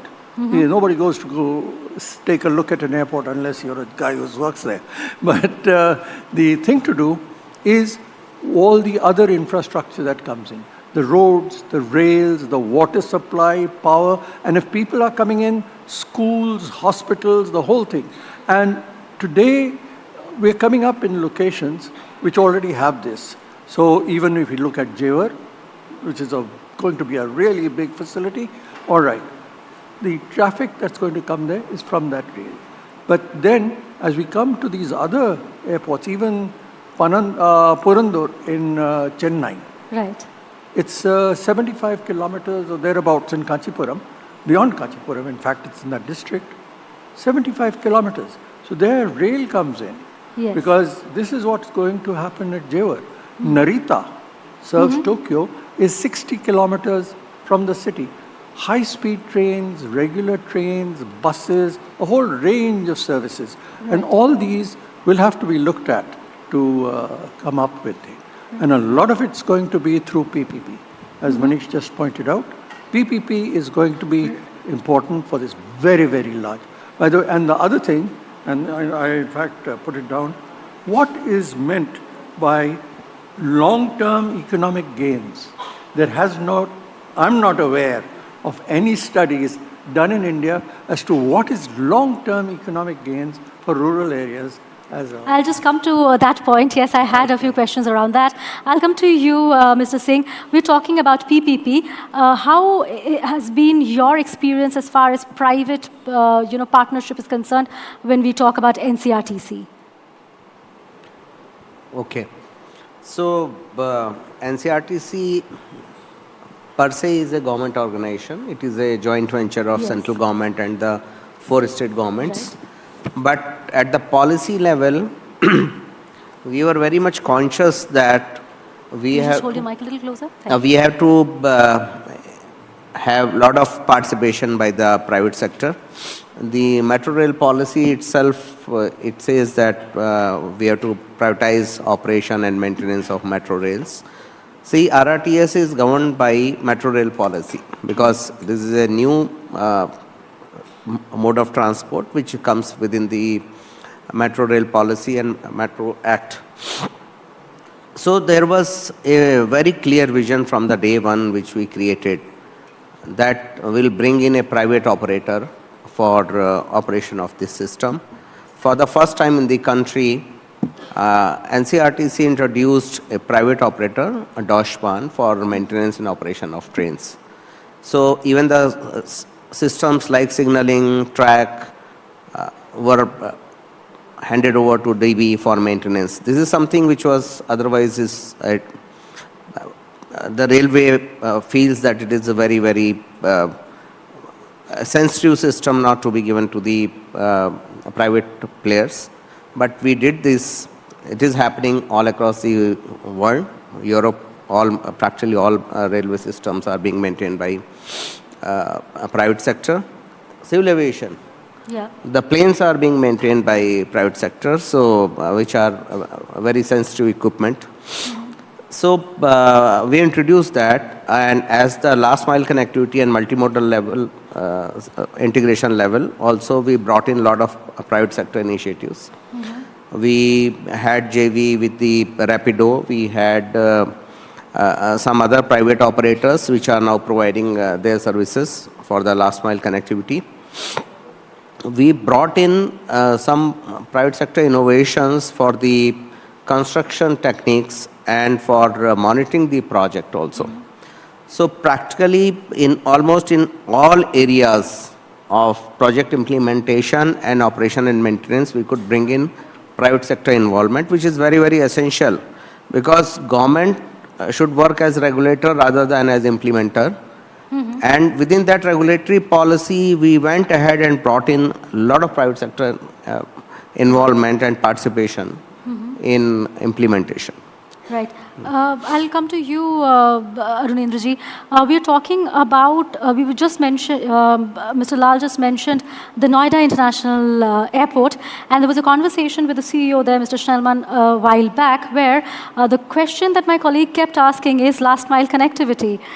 You know, on a good day, even from Noida, it will take anybody anywhere between 1 hour and 1.5 hours to get to the new Noida Airport. Do you think that while planning this project, as Manish was mentioning, they should have, perhaps the policymakers should have made Indian Railway an integral part of this entire project? I know you become wiser after the event. That this should have happened. Like Delhi Metro should have been laid when Delhi City was announced in 27, something of that sort. No, that's right. The project of Jewar Airport is very well known. It's 70 kilometers from here. Anybody going that side must have good connectivity. To date, T3 connectivity has developed well by metro and by taxi, by roads. But it will take some time, as the reports are at least 10 years for RRTS to come up to connect Jewar. So you have to rely on the road. Roads are essential for growth. There's no two opinion about it. But for long time, continuous, you need rail. So I've been mentioning and insisting always that whenever you design any big connectivity project, leave some space for railways. Railways will need a land much less than a runway if you have to really go through. Yeah. And 2 tracks, one going up and one going down. You see, Bombay, the metro, the suburban Bombay was designed in 1854. It is continuing. The Bombay is running because it was, when Bombay was set up, Right. metro was set up at the same time. So we must leave, and it's then very cheap. Yes. That to lay a line is 20 crores a kilometer. When you come to RRTS type of thing, it becomes 150 crore a kilometer. The situation demands you have to have tunnels, you have to have, everything is on the pillars, so it's expensive. And then you have to work out a reverse model. Look here, I want money, so I must develop city, suburban charge and other charges. The railway cannot earn from railway, you have to earn from the land. So this kind of things have been, everything becomes together. The whole thing is then that you railways at the receiving end, there is no connectivity, very poor, no last mile. It was not there, you can't develop last mile on the last day. Right. So you have to have a plan very much in the beginning. Jewar Airport needs it today, tomorrow and day after. High-speed connectivity as Narita Airport or any airport for that matter has. It has to have, because you can't be having taxis and parking lots all over. Right. Before I come to you on what structural changes need to be done as solutions to this, I'll move to Manish. We're talking inclusive growth, so therefore job creation is crucial to that. Now, the biggest critique of mega infrastructure projects for a very long time has been it is not able to create long-term employment. Do you see that not being the case when it comes to the current government's focused push towards mega infrastructure projects? I think it is something slightly different. When you look at mega infrastructure projects, during the construction stage, obviously there's a lot of job creation, both skilled and highly skilled, semi-skilled as well. But what is the impact of the project on job creation is something that follows thereafter. So you look at the example of what the minister talked about, the Delhi-Mumbai Industrial Corridor. It is a high quality transport linkage between Delhi and Mumbai. It is both rail as well as road. But what was essentially intended by using the word corridor was not that there is just a transport link between the two cities. Yeah. There are so many nodes between these cities, places like Kushkera, Bewari, Nimrana, okay, Pali, so many places, where you are building industrial townships. Yeah. And you are ensuring that these industrial townships are connected to these high quality infrastructure, the trunk infrastructure of rail and road. You are building housing, you are building education, you are building city infrastructure in those locations so that they become integrated industrial, commercial, business cities. That's when your job creation starts happening. Right. And that's how your investment starts flowing in. We are seeing that, at least as far as DMIC is concerned, wherever you have built these well-connected, integrated cities, there is a good demand coming from manufacturing companies to come and set up shop there. Yeah. But you will continue to need to patronize more infrastructure. You only built the long distance rail and a long distance road. Have you built something equivalent to NCRTC to connect all of these? You haven't. Right. There is a talk of building metro all the way to Nimrana, Yeah. maybe running elevated and partly on surface. Have you built that? That's work in progress, still not happened. Infrastructure has to precede any kind of other investments that you want to attract. As far as that outlook is concerned, this government has the principle rightly adopted. But is the pace happening at in the right fashion? I think there's a lot of catching up to do. Also, that brings us to the very important aspect of social infrastructure, where that is, matching the investment that we're making on physical infrastructure. I'd like to take that question to Mr. Lal, but if you want to take a quick stab at it, please go ahead. Social infrastructure is essentially, that's the concept behind building these integrated cities. So a Nimrana, Kushkera, Bhiwadi, or a Greater Noida node, these nodes, or for that matter, Aurangabad node, they are essentially meant to be built as places where you ensure business, industrial, social, institutional, all infrastructure coming together, including logistics and distribution networks. Yeah. That's the intent. I'll come to you, Mr. Lal. Same question. That is, what has been your experience of government's this push that they make to mega infrastructure projects? Do you see them, have you historically seen them being matched by investment also in social infrastructure, or there is a lot of scope there still? Well, I have one or two points also to Please go mention. ahead. Social infrastructure, yes, but airports tend to be little patches. Right. They're not long corridors, they are little patches. So what has to come up around it has to be discussed with the government, with other private people, with citizens, their own viewpoints of view, because while we're all talking about land, air travel affects noise, and therefore all the space that comes in. Parts of Vasant Kunj had to be knocked down because of the noise that was going to come over as you aircraft approach or take off from Palam. So that's one. Regarding the railway points and the metro connections, I feel really happy to say that the original master plan of Delhi Airport, 1976, had a site for a metro station before metros were available in Delhi. And the good thing is that the one that has come up is about 200 meters from what had been suggested originally. So if you think ahead, and you think not 5, 10, you think 50, 60, 70 years ahead as to what will happen when I'm not there. That is the way that planning for infrastructure should really work at. And that is the thing that I would suggest. Right. I'll come back to you, Mr. Singh. My last question to all of you before we wrap up, that is, it's again, in most of the conversations that we have around infrastructure, we largely talk about attracting investment, foreign investment mostly. How do you think these infrastructure projects could go beyond that in also energizing local communities, co-opting them and pulling them up the economic growth ladder? Okay, so focusing on RRTS project particularly, see, as I said, this is not a mobility project simply. This is a urban development or urban planning project where we have to see the government is making an investment as huge as 30,000 crores for a 82-kilometer connectivity. The purpose is to decongest Delhi. The purpose is to create more centers of economic activity, because each one of these stations which is going to be happening on these corridors, they will be nodes for economic activity. Right. And if we plan these nodes properly, if we do the urban planning properly around them, there is a huge opportunity and potential for investment. what happens many times if we are not ready with our schemes, which are not to be done by the implementing agency, but by the concerned state governments. And the state governments, the good thing is that the state governments are part of RRTS. Right. And states like UP and Delhi, both where this corridor is happening, they have come up with their own TOD policy. So there is a lot of focus on how to do the transit-oriented development around these nodes. Right. And if everything goes well as being planned and being implemented, there will be huge opportunity for bringing in investment in developing the smart cities around them. Right. And a lot of other economic activity which can be attracted from the through foreign investment or maybe through the domestic local investment also. And all of that could go into energizing the local communities, you mean? Absolutely. A lot of activity which will generate employment. Yeah. And means well-being of the people who are staying around. Right. But essentially we're talking about, again, migration to places through which the modern infrastructure runs.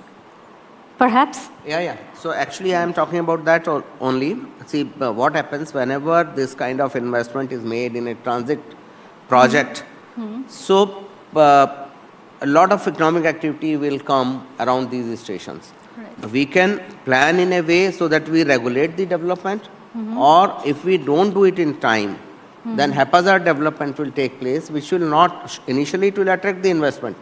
But with the passage of time, investment will not come into those areas which are not properly developed, Right. or which are not regulated for that kind of development. Right. Mr. Kumar, I'll come back to you. We're running completely out of time, but this is the question I was trying to ask you after your last answer, which was about what are your suggestions for structural changes that need to be done as far as the Indian Railways is concerned. You know, it has benefited various urban as well as industrial hubs, but large swathes of land in India continue to complain from issues of lack of reliable connectivity, congestion, etc. What can be done so that Indian Railways can keep pace with the hectic activity we see around other infrastructure that is coming up in the country? If you ask, say, give me one answer, the answer will be lay new tracks. Go where you have not gone. Number two, second answer, make the travel comfortable. Means something like Vande Bharat, more of them. And third, if you ask another one, then make multimodal a normal phenomena. You don't, once you get out of the station, you don't have to think, how will I go to the next place? You see, if you get out of one station, Hazrat Nizamuddin, now if you want to catch a metro or RRTS, you will travel so much that you will forget what is multimodal. So these are some basic things which everybody understands, but the thing is that the time has come at such a juncture where it is not possible. Either something is coming in the way or something else is there. So the best of brains fail at that time because it cannot be operative. You're not laying a track on the moon or the Mars. Everything is available. You are laying a track where things are already at a level which that cannot be changed. And you have to first find your way in, and somehow a coach is 25-meter long, so it cannot go in a curve. So it has to have a long place, and that is how it is. That's why roads take a lead, that they can negotiate a curve, and you can negotiate your car in that. Thank you. We've completely run out of time. Thank you, gentlemen, for taking the time out today and joining me in this conversation. It was a pleasure talking to you. Thank you once again. Thank you very much. Thank you.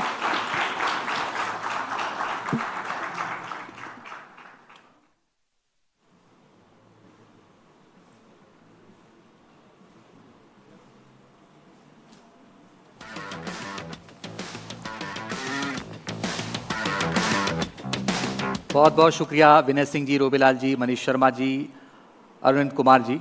अब इस session को आगे बढ़ाते हैं और आगे चर्चा में हमारे साथ जुड़ रहे हैं उत्तर प्रदेश कैडर के आईएएस रहे संजय भूसरेड्डी जी, इस वक्त उत्तर प्रदेश रेरा के चेयरमैन हैं। हमारे दूसरे मेहमान हैं प्रणय कुमार, ईडी हैं आरईपीएल। साथ ही अभिजीत सिन्हा साहब जुड़ रहे हैं, programme director national highway for electric vehicles, Jagan Shah, CEO Infravision, और Sudhir Krishna, former secretary urban development. आप सभी का बहुत बहुत स्वागत है। कृपया आप सब मंच पर आएं और साथ ही मैं एनडीटीवी से अपनी सहयोगी गौरी द्विवेदी को आमंत्रित कर रहा हूं।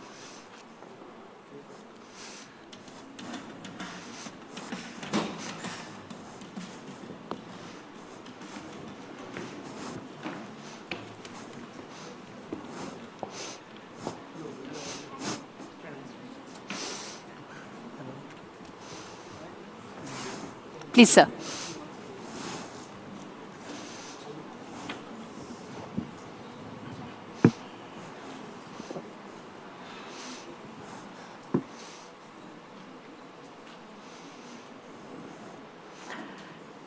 I think one of the most important aspects of future cities is about how smart are they.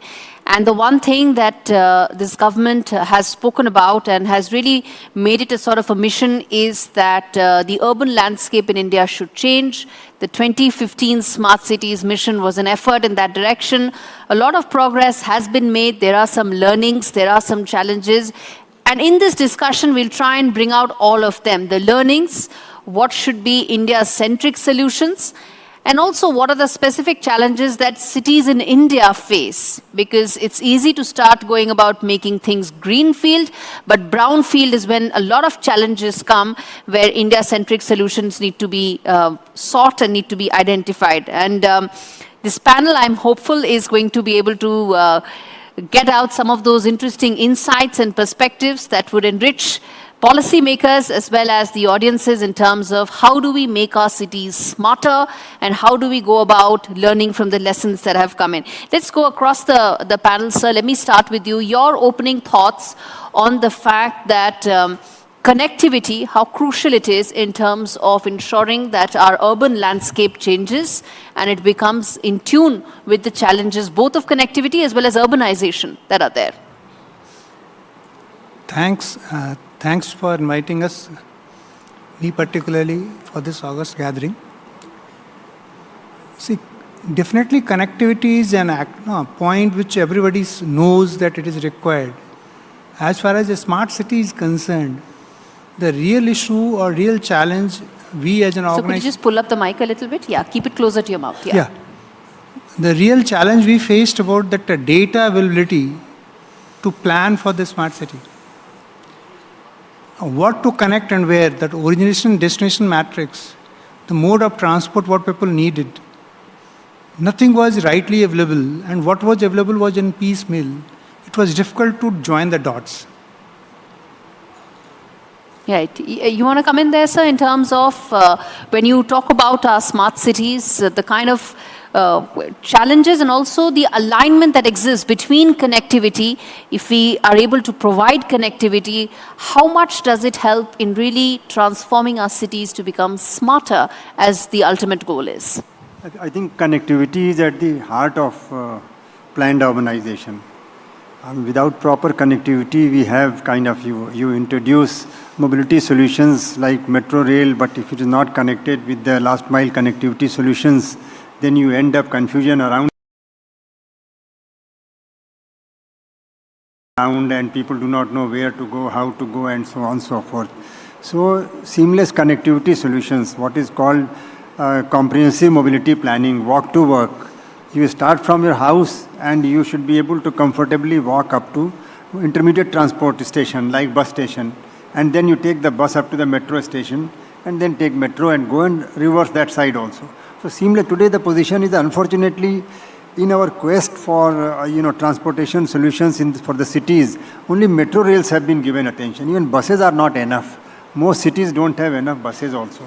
And walking is a become challenge because walkways are not being looked after. So I think it's high time, and if you make good walkways, then it will reduce the cluttering of the cities. People will walk short distance. Today people are taking out their automobiles, even for 1 kilometer distance, half kilometer distance. People they don't want to send their children on the road for bicycling. Not the children, in my childhood I used to go to school on bicycle, and so today it's not possible, You are not sure to have a safe ride on the roads. That's a very important point you made, that how pedestrian unfriendly, unfortunately, most of the cities are. And how do we go about fixing that? Because, that impacts everybody in the house and also has larger implications for sustainability as well. If people do not take out their cars for shorter distances, it has huge impact on our sustainable living as well. In fact, many a time people don't want to go to metro or take metro also at times, because to reach metro is a challenge. So therefore, you better take your car and complete your journey both ways. So the last mile connectivity solutions have to be given some attention. I'm not saying nothing is being done,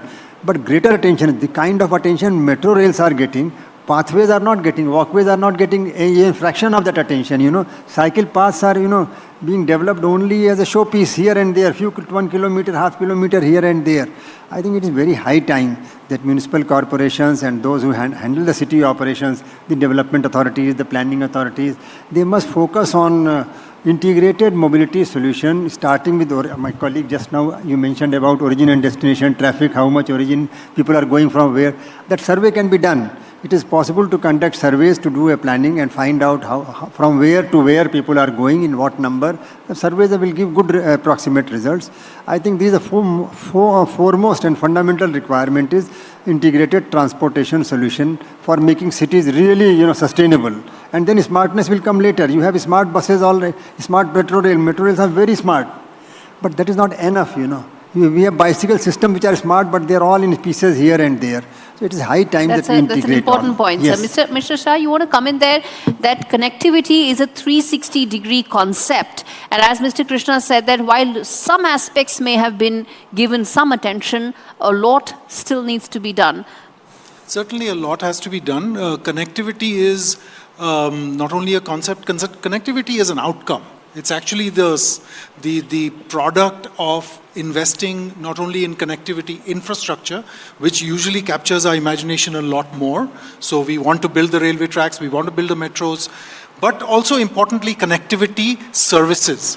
So if you go to a European city which has a good interconnected mobility network, you will find that there will be that important interface between the consumer, the person who needs to travel, and the infrastructure. So connectivity is a product of services and infrastructure coming together.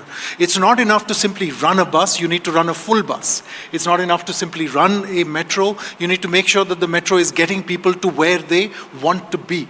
And underscoring all of this is something that the smart cities in India have learned at a very steep learning curve, which is the application of literally future tech and space technology to I'm going to come to technology in a bit, sir.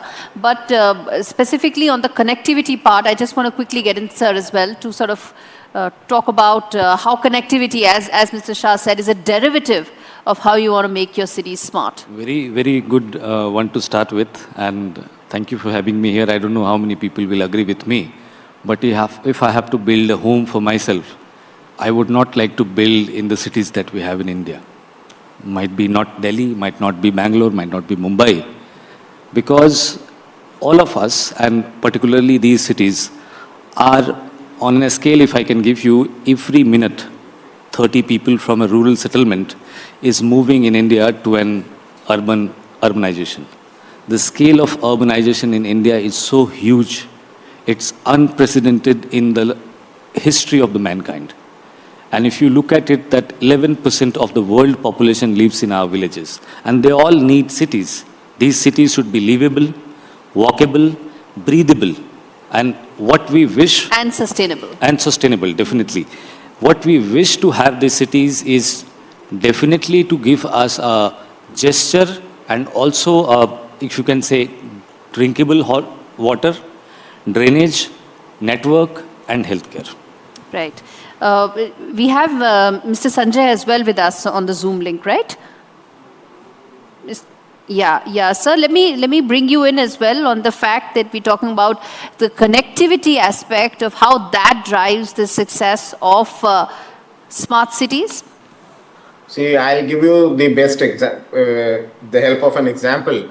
Once Jewar Airport was declared and the work started going on in full swing, and the schedule of starting of landings and departure was also declared. Thereafter, a lot of development has started taking place in Greater Noida area and on the Yamuna Expressway. In the last 6 months itself, we have sanctioned more than 25 projects in that area. So that itself shows that there is a link between connectivity and then the projects, residential real estate projects coming up. But I agree with my previous panelists that only the airport will not help. We'll have to have a metro connectivity from Jewar to Noida to Delhi and to Gurgaon, and then the last mile connectivity with the help of buses to the metro stations. So that is very, very essential. So it definitely has a direct linkage, and there are enough examples to prove that. All right, sir. Then, which brings me to the other aspect that I wanted to discuss, which is the tech aspect. How do you ensure that you get technology-enabled solutions and also India-specific solutions? Because whenever you talk about technology, it needs to sort of blend in with our requirements. And let's put that across to the panel in terms of how tech can solve our problems. When we talk about tech, if you look to infrastructure and integrate with tech, what integrates it? The sensors, cloud, AI, ML, and the bandwidth. Now, once you do this, then you need basically that software to integrate it. Our experience, if we talk about, say, Moradabad smart city, that city also, that when we talk about the traffic data integrated to command and control system to check it, it was fairly successful. So tech has helped to smoothen the traffic flow, reduce the emission. It has definitely made it more sustainable. Energy optimization has come, and it has made the city more safe. Means all the places where you are finding that crime happening, putting camera there and tracking it, it has reduced the crime. No, putting cameras and tracking is important, but I would call it as regular policing in terms of, putting CCTV footage in place. But I guess it is Internet of Things that many people say that could really transform cities and how you really go about using IoT. Sir, would you like to comment there? Absolutely. You see, for the IoT, the hub is already there in place in at least 100 cities. The smart cities have got integrated command and control center that can become the hub. Now the thing is how we make use of it. What I notice is that we are suboptimally utilizing it. For example, not only the crime, as you mentioned, sir, the crime can be detected on the roads, at least traffic jams, the floodings, where the roads are potholes can be checked there. That is on one side. Similarly, the water supply situation, where the water is where the leakages in pipe, everything the command and control center can tell. Sewage line, where the sewage line is clogged, whether it needs to be repaired and so on. And I said flooding points can be checked, traffic jam points can be located, immediate corrective actions are possible. So these integrated command and control centers were formed probably for the smart city mission's limited purpose, but I think they have a huge potential. They can provide a big backbone of support for the entire city, and it should be utilized also. That is definitely, it is a possibility and requirement both. Mr. Shah, you wanted to comment on technology earlier. Sure. Yeah. So I think in addition to what Dr. Krishna just mentioned, the command and control centers, of course, have captured a lot of the imagination, especially during COVID, because they became the war rooms for dealing with COVID. I'd like to say that the integrated command and control centers aren't the only big deployment of technology in smart cities today.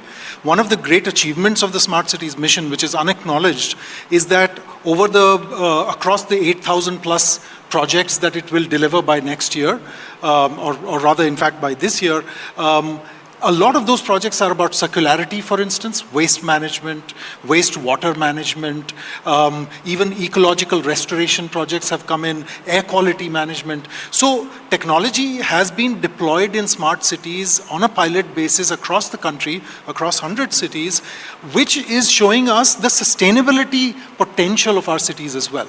So it not only is helping us run transportation systems well, it's helping us manage traffic better, it's also helping enable circularity in terms of recycling of waste, detection of different kinds of waste, even down to drones helping municipalities manage encroachments and unauthorized constructions so that they can optimize their collections on property tax. So technology is clearly the backbone of the smart cities anywhere in the world. What is heartening to see is that in the Indian context, through one mission, we've actually been able to create hundreds and thousands of lighthouse projects, which now can be replicated and scaled across the country. It can also almost become like a standard toolbox, where it includes an integrated command and control center, but it also includes other kinds of technologies, sensors, installations for managing waste, for managing the whole sort of metabolic activity of the city itself. Okay. Yeah. Yes, sir. In pretext of India, I beg to differ a little bit because on the scale which we are urbanizing, we may become another America or China. So when we look at technology, we need to be very, very specific. If we look at the design of our competitive federalism, we are very well placed to give solution to different states, and also states in a position to give solutions to the national problems. What you suffer in Delhi, you may not suffer in UP. So in this pretext, if you look at one successful example, UP, then 2014, if I can quote from where it started, 14 to 17, UP has worked extensively on adoption of new technologies. In 17, UP Ease of Doing Business ranking is ranked 2.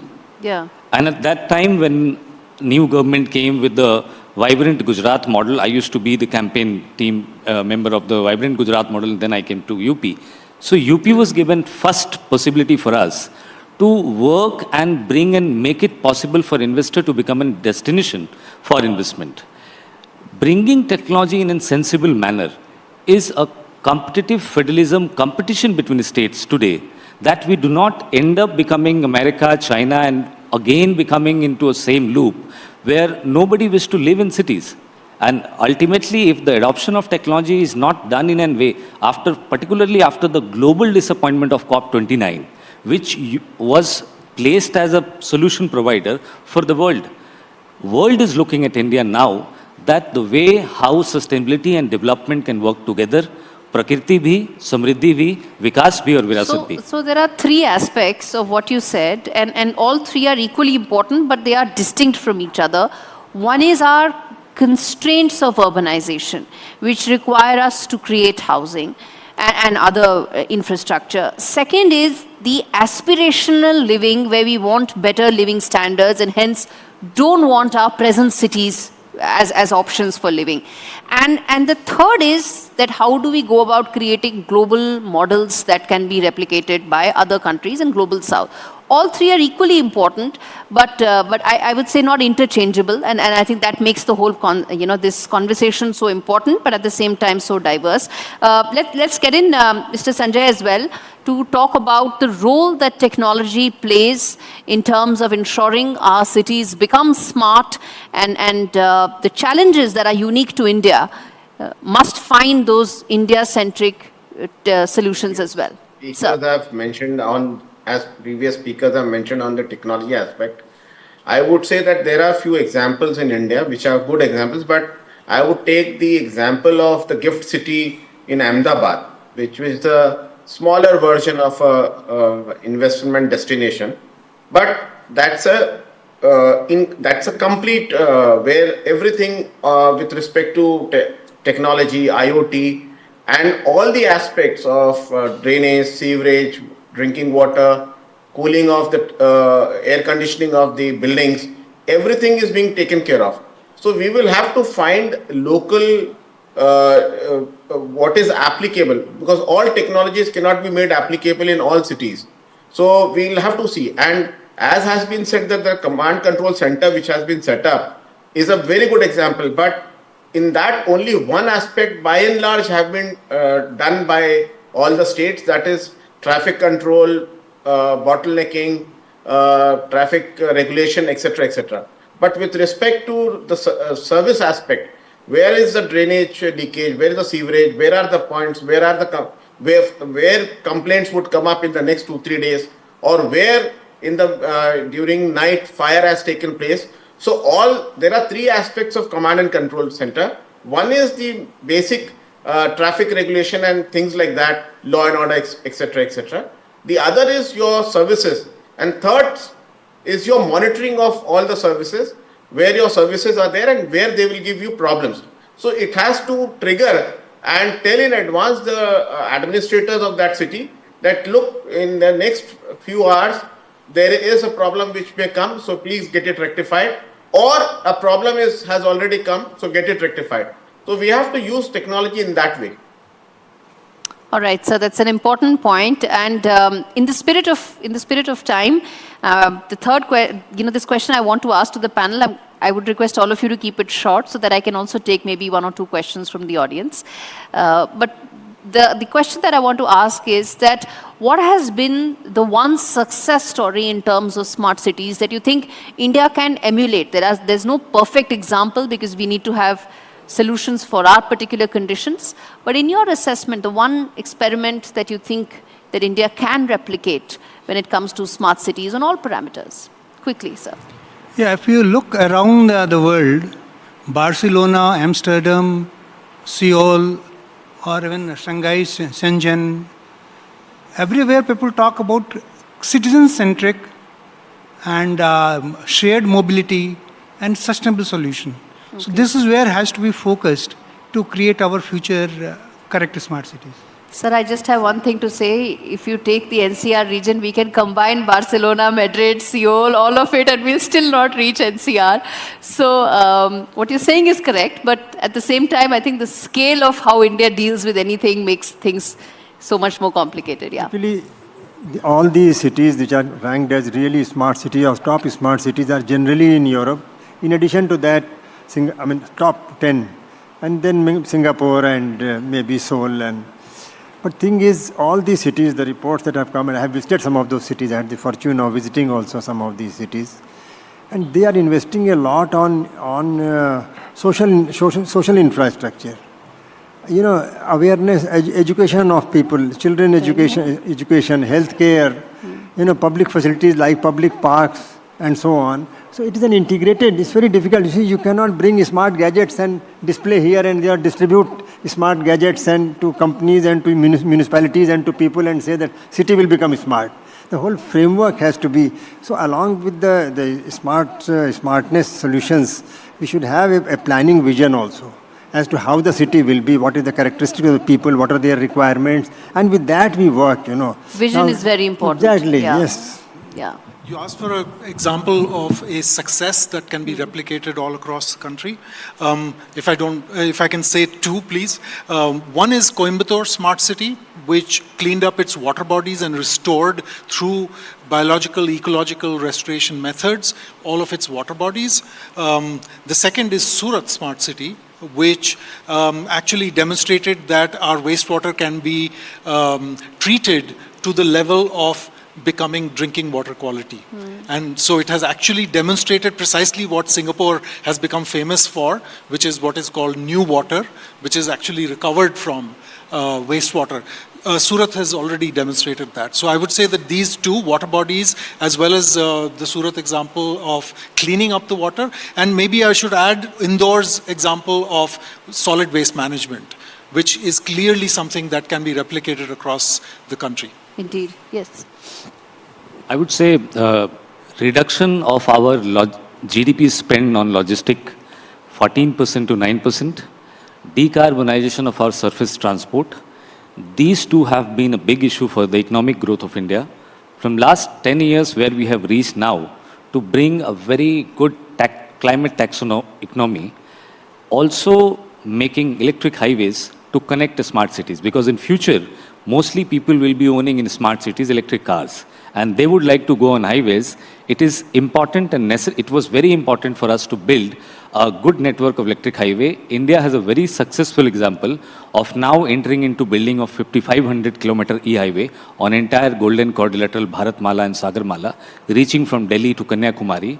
It will also give a global example, because the other successful example, Germany, which had the electric highway of the overhead wire, was 22 crore rupees per kilometer per se. India has only 1 crore rupees per kilometer. Right, okay. Sanjay sir, let me give the final word to you, sir, in terms of what do you think are the successful experiments that India can replicate or scale up on a larger level? Keeping in mind your time constraint, I would say all my four learned panelists have mentioned that. So you will have to summarize what they have said. And from that, we will have to learn from the good examples we have, as has been rightly mentioned in Coimbatore, Surat. Ahmedabad also had mentioned another example of Gift City. So we will have to do it that way. Thank you. All right. Thank you so much. And on that note, I have to end this conversation.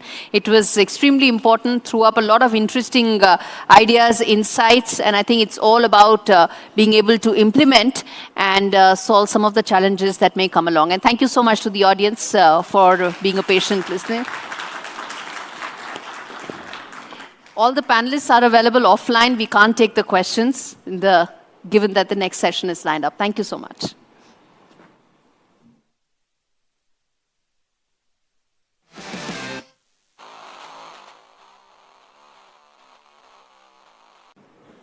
और अब हम final session की तरफ बढ़ते हैं और अगले हमारे खास मेहमान हैं शलभ गोयल जी, मैनेजिंग डायरेक्टर एनसीआरटीसी। शलभ जी, बहुत बहुत स्वागत है, आप मंच पर आए। शलभ गोयल जी के बारे में बता दें, 1989 बैच के रेलवे के अधिकारी हैं और 2 आईआईटी रुड़की और आईआईटी दिल्ली से पढ़ाई कर चुके हैं। फिलहाल 2 जुलाई 2024 से नेशनल कैपिटल रीमन ट्रांसपोर्ट कॉर्पोरेशन के एमडी के तौर पर काम कर रहे हैं। बहुत बहुत स्वागत है, मंच पर आए सर। और मेरे सहयोगी विकास भदौरिया उनसे बातचीत करेंगे। विकास, आप भी आइए।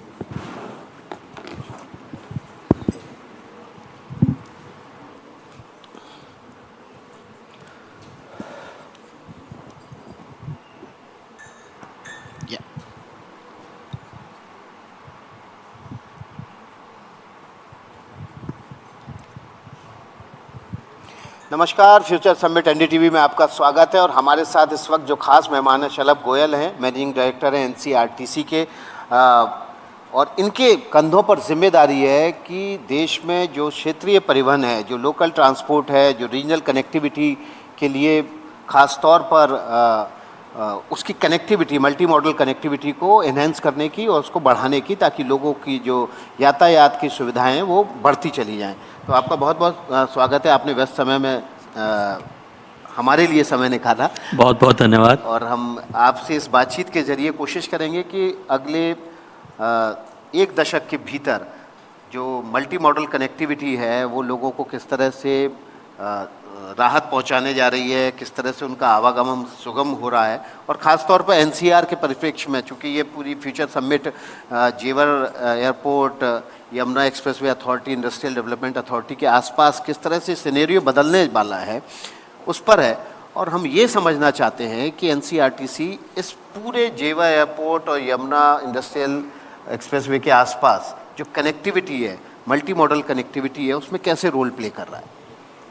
सर्वप्रथम मैं बहुत बहुत धन्यवाद देना चाहूँगा, आपने मुझे यहाँ पे बुलाया। मैं बताना चाहूँगा कि अगर हम पूरे ट्रांसपोर्टेशन सिस्टम को देखें तो दिल्ली मेट्रो आया, दिल्ली मेट्रो ने एक पूरा रेवोल्यूशन ला दिया और पूरे कंट्री में मेट्रोज़ एक के बाद एक बनते चले गए। जब मैं मेट्रो बोलता हूँ तो वो एक इंट्रा सिटी ट्रैवल है, यानी कि शहर के भीतर ही उसमें ट्रैवल करना है। जहाँ तक आरआरटीएस या जो नमो भारत जिसको हम कहते हैं, उसका मकसद ये है कि मैं जो हब है, हमारा सिटी का हब है, उस हब से 100 किलोमीटर के दायरे में, रेडियस में, मैं जो बड़े बड़े शहर हैं उनको मैं जोड़ सकूं। जैसा कि अभी दिल्ली सराय काले खां से मोदीपुरम को जोड़ा जा रहा है, जो कि करीब करीब 100 किलोमीटर के आसपास हो जाता है। और उसका मकसद ये है कि 55 मिनट में हम आपको 100 किलोमीटर का जो है यात्रा कराया जा सके। उसका मेन मकसद ये है कि जो हमारे जो सिटी सेंटर्स हैं वहाँ पे बहुत क्राउडेड है, प्रॉपर्टीज़ के दाम बढ़ रहे हैं, लोगों के लिए बहुत ज़्यादा कंजेशन है। तो अगर मैं मोदीपुरम या मेरठ या गाज़ियाबाद में रह के यहाँ पे दिल्ली में नौकरी कर सकता हूँ या वाइस वर्सा, तो मेरे लिए जो है मतलब कॉस्ट ऑफ लिविंग भी कम हो जाता है। 55 मिनट या 50 मिनट या 40 मिनट की यात्रा करके मैं मेरठ की ओर से या गाज़ियाबाद की ओर से मैं दिल्ली आ सकता हूँ। दिल्ली में मैंने नौकरी करी और शाम को मैं वापस चले जाऊँ। एंड वो इतना कंफर्टेबल ट्रैवल है जिसमें कि मतलब it is air condition travel है पूरा। वो टिकट्स भी बहुत कम रखे गए हैं, उसमें सीट्स बहुत कंफर्टेबल हैं, कुशन सीट्स हैं 2x2।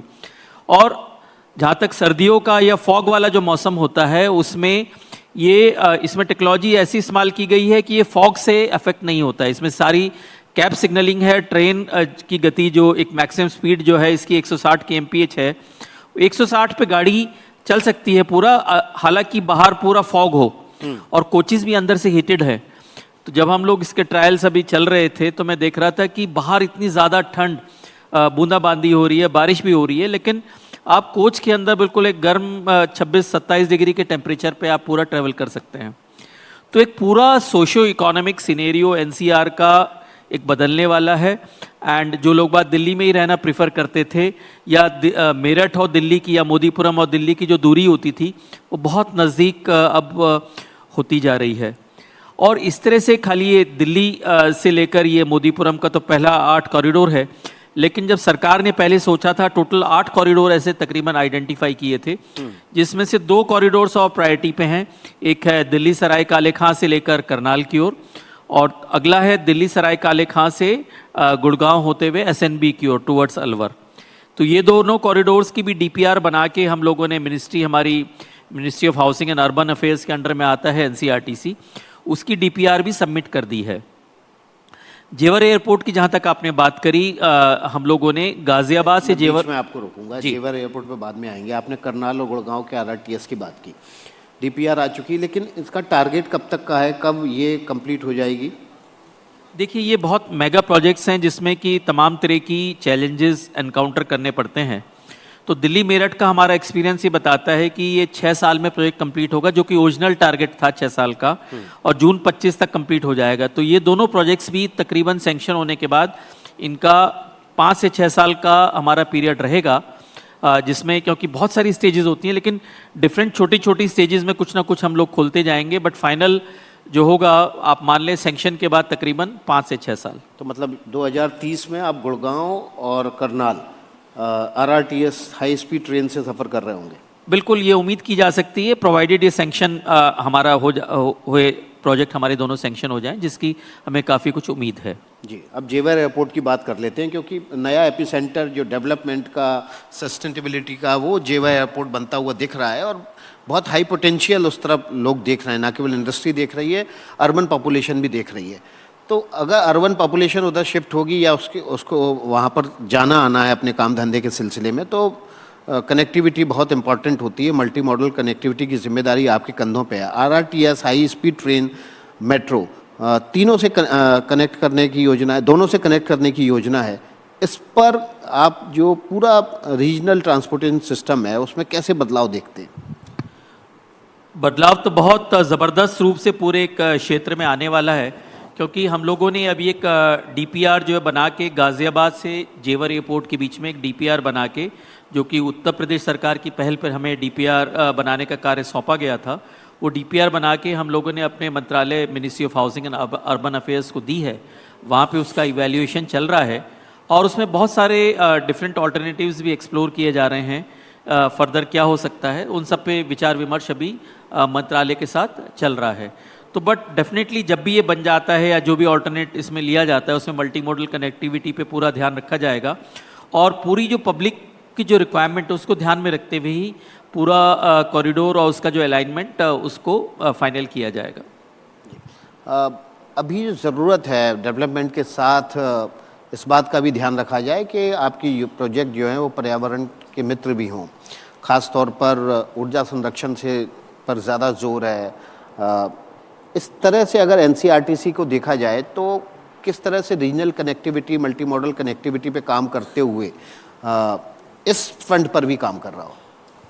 नहीं, ये आपने एक बहुत जिसको बोलते हैं कि इम्पॉर्टेंट चीज़, एक बहुत इम्पॉर्टेंट प्रश्न पूछा है, जो कि एनसीआरटीसी के लिए एक बहुत इम्पॉर्टेंट माइलस्टोन हम लोग लेके चले हैं। सबसे पहले तो अगर मैं खाली दिल्ली मेरठ कॉरिडोर की बात करूं, तो जब दिल्ली मेरठ कॉरिडोर पूरा बन जाएगा तो करीब 1 लाख व्हीकल्स, मेरे रोड व्हीकल्स जो हैं वो ऑफ द रोड हो जाएंगे। उसके करस्पॉन्डिंग जो है जो मेरा कार्बन डाइऑक्साइड एमिशंस हैं वो मेरे कम हो जाते हैं। मेरा पेट्रोल का जो आयात या इंपोर्ट जो मेरा कम हो जाता है, डीजल का इंपोर्ट कम हो जाता है, और कार्बन फुटप्रिंट्स कम हो जाते हैं। उसके साथ साथ हम लोग सोलर पे बहुत काम कर रहे हैं। सोलर पे करीब करीब हम लोग 11 मेगावाट सोलर हम लोग लगाने के डिफरेंट प्लान है स्टेशंस पे, और जो भी लोकेशन हम लोग मिल रहे हैं। जो पेड़ हम लोगों ने ट्री ट्रांसप्लांटेशन पे काफ़ी जोर दिया है, जिससे कि पेड़ों को कम से कम क्षति पहुंचाई जा सके। वाटर रिसाइकलिंग जिसको बोलते हैं, वाटर रिचार्जिंग ग्राउंड वाटर का, अगर आप दुहाई डिपो में जाके देखें तो पूरा एक बहुत बड़ा ह्यूज सम्प बनाया है जिसमें पूरे डिपो का पानी इकट्ठा होके आ जाता है एंड वो पूरा ग्राउंड वाटर को रिचार्ज करता है। उसी तरह से जो है, अगर ऑक्यूपेंसी सेंसर्स हम लोगों ने डिफरेंट कमरों में लगाए गए हैं, सारी जो मशीनरी है सब वो जो है मतलब उसमें VVVF ड्राइव्स हैं, 3 फेज़ रीजनरेटिव ब्रेकिंग है, हमारी ट्रेन्स में भी रीजनरेटिव ब्रेकिंग है। तो उस तरह से एनर्जी कंजर्वेशन और एनर्जी प्रिजर्वेशन पे बहुत ध्यान दिया गया है, और अगर मेरे एनर्जी बचती है तो मेरे कार्बन फुटप्रिंट बचते हैं, और पर्यावरण के लिए ये काफ़ी मतलब उचित एक दिशा में हम लोग बढ़ रहे हैं, हमें ऐसा लगता है। NCRTC के लिए एक सबक हुआ है क्या इस दौरान जब आप काम कर रहे हैं कि प्राइवेट और पब्लिक पार्टनरशिप के जरिए जो प्रोजेक्ट लाए जा रहे हैं उसमें क्या नया प्रयोग करने की ज़रूरत है ताकि ये जो मल्टी मॉडल कनेक्टिविटी है ये और ज़्यादा इसका विस्तृत रूप और विस्तार इसमें हो सके? आपने PPP की बात करी। PPP I think is the need of the hour, क्योंकि गवर्नमेंट को, सरकार को कोशिश ये करनी चाहिए, जो मुझे लगता है कि अपना पैसा हम कम से कम लगाएं, साथ साथ हम लोग जो हमारे प्राइवेट एंटरप्रेन्योर्स हैं जिनमें फाइनेंशियल मसल है उनको सामने लाएं और वो अपना पैसा लगा सकें, जिससे गवर्नमेंट एंड प्राइवेट एंटरप्रेन्योर्स के लिए दोनों के लिए एक विन विन सिचुएशन और पब्लिक के लिए एक विन विन सिचुएशन बन सके। उसका एक जीवंत उदाहरण है कि जो हम लोगों ने O&M है, ऑपरेशंस एंड मेंटेनेंस ट्रेन्स का दिया है, वो जर्मन रेलवेज़ के ड्यूशबान DB जिसको बोलते हैं, उसको 12 साल का हम लोगों ने कॉन्ट्रैक्ट दिया जिसमें पूरा O&M DB करेगा। जहाँ तक मैं समझता हूँ ये देश में एक पहला अपनी तरह का एक मॉडल है।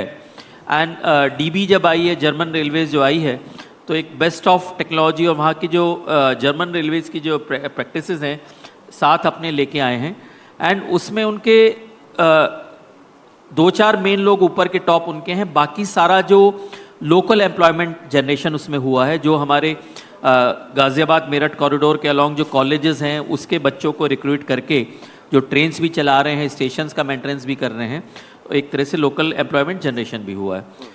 उसी तरह से जो हम लोगों ने रोलिंग स्टॉक खरीदा है वो खरीदा है एल्सॉम से, जो कि सावली बड़ौदा में बन रहा है। उसके साथ साथ रोलिंग स्टॉक खरीदने के साथ साथ रोलिंग स्टॉक का मेंटेनेंस भी 15 साल का बंडल अप करके उसको दिया गया है, एंड वो भी एल्सॉम भी एक बेस्ट ऑफ टेक्नोलॉजी लेके आया है। तो ये 2 जीवंत उदाहरण है कि अगर सरकार एंड जो एक प्राइवेट एंटरप्राइजेज अगर हाथ मिला लें और हाथ बढ़ाते हुए चलें और आपकी इंटेंशंस बहुत अच्छी हों, तो definitely country is going to prosper and everyone stands to gain. आप क्षेत्रीय कनेक्टिविटी में काम कर रहे हैं, लेकिन दिल्ली का traffic itself a big problem. आप बाहर से वाहनों का दिल्ली में आने वाले दबाव कम कर देंगे RRTS के जरिए, मेट्रो के जरिए, कनेक्टिविटी के जरिए, लेकिन अभी दिल्ली में जो ट्रैफिक का दबाव है ख़ास तौर पर पीक आवर्स में, उसको कम करने के लिए क्या कोई प्लानिंग की गई है या कोई स्टडी की गई है कि उस दबाव को कैसे कम किया जाए? इसके अतिरिक्त कि जो प्रोजेक्ट अपकमिंग हैं जो 2030 में, 32 में, 35 में शुरू होंगे कि बाहर का ट्रैफिक का दबाव कम हो? हम लोग का प्रयास ये है कि लास्ट माइल कनेक्टिविटी हम लोग कैसे दे सकें। मेट्रो अपनी ओर से प्रयासरत है, हम लोग भी प्रयासरत हैं। लास्ट माइल कनेक्टिविटी के लिए एक बहुत चीज़ ज़रूरी है कि जो हमारे जो स्कूटर से, मोटरसाइकिल से या कार से जो लोग बाग चल रहे हैं, उनको मैं लास्ट माइल कनेक्टिविटी कैसे प्रोवाइड कर सकूं जिससे कि वो अपनी गाड़ी छोड़ के मेट्रो में आ सकें और उससे रोड पे कंजेशन कम हो सके। उसके लिए पूरा पार्किंग स्पेसेस पे बहुत ज़्यादा जोर दिया गया है, एंड पूरे इस कॉरिडोर में देखें अगर दिल्ली मेरठ में करीब करीब 8000 व्हीकल्स का पार्किंग स्पेस क्रिएट किया है। तो जब हम लोग इस पूरे प्रोजेक्ट को कंसीव कर रहे थे तो पार्किंग स्पेसेस को क्रिएट करना was an integral part of this complete planning process. उसके साथ साथ जो हमारी बसेस हैं, बसेस जो हैं NCRTC के साथ या नमो भारत के साथ compete ना करते हुए बल्कि कॉम्प्लीमेंट करें। उसके कारण से जितने भी बस ऑपरेटर्स हैं हम लोगों ने यूपी एरिया में, दिल्ली एरिया में हम लोगों ने बात करने की प्रयास किया है, एंड यूपी एरिया में तो काफ़ी कुछ सफलता भी प्राप्त हुई है। कि उन लोगों ने करीब करीब 17-18 नए रूट्स आइडेंटिफाई किए हैं जिस पे बसेस चल रही हैं। पुराने रूट जो कि पैरेलल चलते थे नमो कॉरिडोर के, नमो भारत कॉरिडोर के, उसको उन लोगों ने चेंज किया है। इस तरह से हम लोग दिल्ली में भी प्रयासरत हैं कि जो बसेस हैं वो हमारे साथ कॉम्प्लीमेंट करके काम कर सकें। उसी तरह से बहुत सारे जैसे रैपिडो है एंड तरह तरह के जो हमारे जो हमारे ऑपरेटर्स हैं उनके साथ हम लोग प्रयासरत हैं। MOU भी किए गए हैं जिससे कि एक टैंडम में पूरा काम हो सके एंड लास्ट माइल कनेक्टिविटी हम लोग दे सकें, जिससे कि कंजेशन की जो आपने बात करी वो कम हो सके। एक बहुत इंपॉर्टेंट चीज़ इसके लिए होती है multi modal integration. Delhi metro का एक बहुत बड़ा नेटवर्क है जिसने कंजेशन कम करने में एक बहुत इम्पॉर्टेंट रोल अपना अदा किया है ओवर द ईयर्स। हम लोगों का प्रयास ये रहा है कि जहाँ पे भी नमो भारत कॉरिडोर जा रहा है उसको दिल्ली मेरठ कॉरिडोर के साथ उसको DMRC कॉरिडोर के साथ और जो हमारे बस स्टेशन हैं उसके साथ कैसे इंटीग्रेट किया जा सके। फॉर एग्जांपल अगर मैं सराय काले खां जो हमारा नमो भारत का स्टेशन है उसकी बात करता हूँ, बराबर में ही निज़ामुद्दीन रेलवे स्टेशन है, वहाँ पे 2 बस अड्डे भी हैं, 2 DMRC की लाइंस भी आती हैं। सबको हम लोगों ने एक साथ इंटीग्रेट हम लोग कर रहे हैं और ट्रांजिशन पब्लिक का एक कॉरिडोर से दूसरे कॉरिडोर या एक मोड ऑफ ट्रांसपोर्ट से दूसरे मोड ऑफ ट्रांसपोर्ट कैसे सीमलेस हो सके वो प्रयास किया है हम लोगों ने। और आनंद विहार में अगर देखें तो आनंद विहार में तो हम लोगों ने एक डिटूर लिया है। हमारा कॉरिडोर पहले सीधे जा रहा था लेकिन डिटूर लेके हम लोग लेके आए उसको भारतीय रेल के आनंद विहार स्टेशन और जो दिल्ली मेट्रो के 2 वहाँ पे लाइंस जाती हैं और 2 बस अड्डे जाते हैं वहाँ पे गवर्नमेंट ऑफ यूपी के। तो सब को लाके हम लोगों ने एक साथ इंटीग्रेट किया है और हम लोग अब उसके लिए FOBs भी बना रहे हैं और FOBs पे आगे चल के ट्रेवलेटर भी पूरा प्लान कर रहे हैं जिससे कि सीमलेस इंटीग्रेशन हो सके। तो अगर मैं सीमलेस इंटीग्रेशन प्रोवाइड कर पाता हूँ और लास्ट माइल कनेक्टिविटी प्रोवाइड कर पाता हूँ तो पब्लिक ऑटोमेटिकली इधर आने के लिए मोटिवेट होगी, वो हमारा प्रयास है। टिकटिंग में भी इसमें हम लोगों ने प्रयास किया, जैसे कि पहले दिल्ली मेट्रो का मोमेंटम ऐप है जिससे कि आप टिकट खरीद सकते हैं। हमारा जो NCRTC का नमो भारत ऐप है, पहले क्या था कि अगर मुझे दिल्ली मेट्रो का टिकट खरीदना है तो मुझे उसके ऐप पे जाना पड़ेगा, मेरा टिकट खरीदना है तो मेरे ऐप पे जाना पड़ेगा, अलग अलग विंडोज़ पे लगना पड़ेगा। नाउ दोनों को हम लोगों ने इंटीग्रेट कर दिया है। इंटीग्रेट करने से क्या हुआ है कि मैं दिल्ली मेट्रो के ऐप पे NCRTC के टिकट खरीद सकता हूँ और वाइस वर्सा। तो इस तरह के कुछ प्रयास जारी हैं और बहुत सारे आइडियाज सजेशंस हम लोग को पब्लिक से, प्रेस से मिलते रहते हैं और हमारा हमेशा प्रयास रहता है कि उस पर हम लोग आगे बढ़ें। एटलीस्ट 50-60% भी कर पाते हैं तो डेफिनेटली हम लोग पब्लिक को मोटिवेट कर पाएंगे कि अपनी गाड़ी छोड़ के नमो भारत कॉरिडोर पे माइग्रेट कर सकें। जी, जिस तरह से दिल्ली में रिंग रोड है उसी तरह से एक रिंग रेलवे हुआ करती थी, हम लोगों ने तो चलते भी नहीं देखी उनको, लेकिन उसको अगर जिंदा करेंगे दोबारा से, पूरा एक नेटवर्क है रेल का, रिंग दिल्ली के चारों तरफ स्टेशंस का नेटवर्क है, उसको क्यों नहीं जिंदा करते? वो भी एक लास्ट माइल कनेक्टिविटी अगर उसमें दें आप स्टेशन से और बाहर शहर के बीचों बीच आने के लिए, तो वो भी एक अच्छा कनेक्टिविटी का इंफ्रास्ट्रक्चर है आपके पास। ये विषय भारतीय रेल का है और NCRTC का विषय नहीं है, तो मेरे ख्याल से भारतीय रेल की ओर से बेहतर इसको बताया जा सकेगा। बट उसमें डेफिनेटली जहाँ तक मैं समझता हूँ, जहाँ तक मेरे को एज एन आउटसाइडर समझ में आता है कि उसमें इंडियन रेलवेज काफ़ी कुछ कर रहा है, प्रयासरत है। जेवर एयरपोर्ट की बात कर लेते हैं। ये कहा जाता है कि इंफ्रास्ट्रक्चर पहले क्रिएट कीजिए तो अपने आप उस इलाके की तस्वीर बदल जाती है। जेवर एयरपोर्ट का इंफ्रास्ट्रक्चर क्रिएट हो गया, ग्रेटर नोएडा वहाँ बस गया है, आसपास और स्ट्रक्चर इंडस्ट्रीज आ रही है, रियल एस्टेट का कारोबार हो रहा है, लेकिन जो कनेक्टिविटी है वो एक बड़ी समस्या है आज भी। एक्सप्रेसवे के अलावा वहाँ पर ना तो अभी मेट्रो का नेटवर्क है उस तरफ जाने के लिए, ना अभी रेल का नेटवर्क है। तो कुल मिला के वाहनों का दबाव सड़कों पर बढ़ना ही है जैसे ही वो एक नया स्ट्रक्चर खड़ा होगा। तो इससे पहले एयरपोर्ट चालू हो, इस पर क्यों नहीं ध्यान दिया गया कि वहाँ पर मेट्रो रेल की कनेक्टिविटी भी कर दी जाए? देखिए, ये सारे जो प्रोजेक्ट्स हैं, मेट्रो के हों, चाहे NCRTC का हो या इंडियन रेलवेज़ का हो, सारे बहुत कॉस्ट इंटेंसिव प्रोजेक्ट्स हैं। तो जो मिनिस्ट्री हमारी है, मंत्रालय, वो एक ऑप्टिमल सॉल्यूशन निकालने की हमेशा कोशिश करता है, प्रयासरत रहता है कि कौन सा प्रोजेक्ट सैंक्शन करें जिससे मैक्सिमम एक आउटपुट मिल सके, एंड क्या कौन सा अलाइनमेंट मुझे बेस्ट आउटपुट देगा। तो मिनिस्ट्री से जितनी हमारी बातचीत हुई है वो लोग इस दिशा में अभी प्रयासरत हैं। इस पूरे रीजन की अगर आप दिल्ली एनसीआर रीजन की बात करें तो मल्टीपल एक्सप्रेसवेज आसपास से गुजर रहे हैं, लेकिन उनके बीच कनेक्टिविटी इशू है। ईपीएस है, ईस्टर्न पेरिफेरल है, वेस्टर्न पेरिफेरल है, नीचे से उसके 2 एक्सप्रेसवे गुजर रहे हैं, लेकिन उनकी कनेक्टिविटी नहीं है। यमुना एक्सप्रेसवे की नहीं है, दिल्ली मुंबई एक्सप्रेसवे है, उनकी कनेक्टिविटी नहीं है। ये कनेक्टिविटी आपको नहीं लगता कि जब ये एक्सप्रेसवे बन रहे थे उन्हीं के साथ उस समय डिजाइन कर लेनी चाहिए थी? कनेक्टिविटी देखिए, रोडवेज में पूरे कंट्री में एक जाल बिछाया जा रहा है और एनसीआर में भी उस जाल को बिछाया जा रहा है। बट हाँ, मतलब हम लोग का जो एक प्रेशर है, प्रेशर गवर्नमेंट के सामने चैलेंज रहता है कि पॉपुलेशन हमारी बढ़ रही है, नंबर ऑफ़ व्हीकल्स बढ़ रहे हैं। नंबर ऑफ़ व्हीकल्स एक इकोनॉमिक इंडिकेटर हो जाता है कंट्री के लिए। तो गवर्नमेंट एक पेस रखने की कोशिश करती है, बट जैसा कि मैंने पहले भी कहा कि बहुत कॉस्ट इंटेंसिव प्रोजेक्ट्स हैं, तो प्रायोरिटाइजेशन करने की कई बार आवश्यकता हो जाती है। अगर आप याद करें, दिल्ली में आज से 5 साल पहले, या कंट्री में बात करें 5 साल पहले क्या था, या 10 साल पहले क्या था, या 15 साल पहले क्या था, तो हर साल आप पाएंगे कि जो रोडवेज़ का नेटवर्क है, रेलवेज़ का नेटवर्क है, और दिल्ली मेट्रो का नेटवर्क है, या जो अब आरआरटीएस आ गया उसका नेटवर्क बढ़ता जा रहा है। तो गवर्नमेंट अपनी ओर से पूरी प्रयासरत है कि कैसे जो इंक्रीजिंग डिमांड्स हैं और जो हमारे कम्यूटर्स की और पब्लिक एट लार्ज की जो एस्पिरेशंस है उसको कैसे फुलफिल किया जा सके।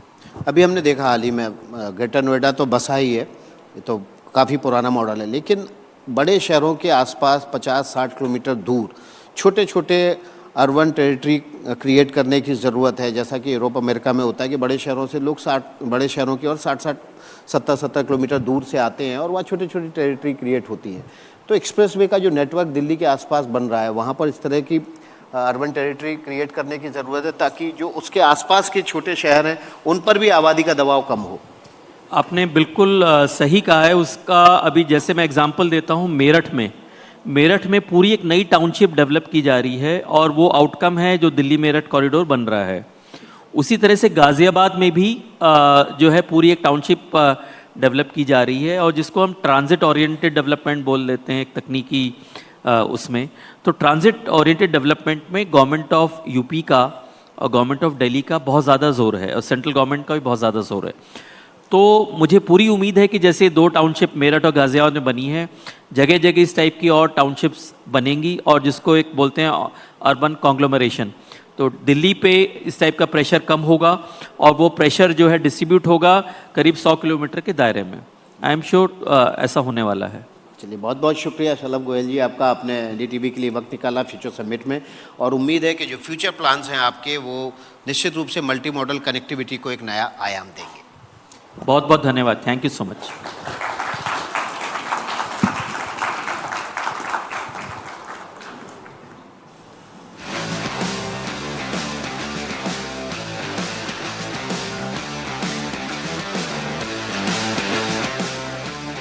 बहुत बहुत शुक्रिया शलभ गोयल जी हमारे साथ बात करने के लिए। इस कार्यक्रम के लिए यमुना एक्सप्रेसवे औद्योगिक विकास प्राधिकरण का विशेष रूप से धन्यवाद, जिनकी सौजन्य से ये कार्यक्रम हुआ, और साथ ही गौर ग्रुप और भूटानी इंफ्रा का भी बहुत बहुत धन्यवाद, जिनके सहयोग से ये कार्यक्रम आपके लिए लाया गया था। आप सभी का बहुत बहुत शुक्रिया यहाँ आने के लिए और हमारे मेहमानों को सुनने के लिए। बहुत बहुत धन्यवाद।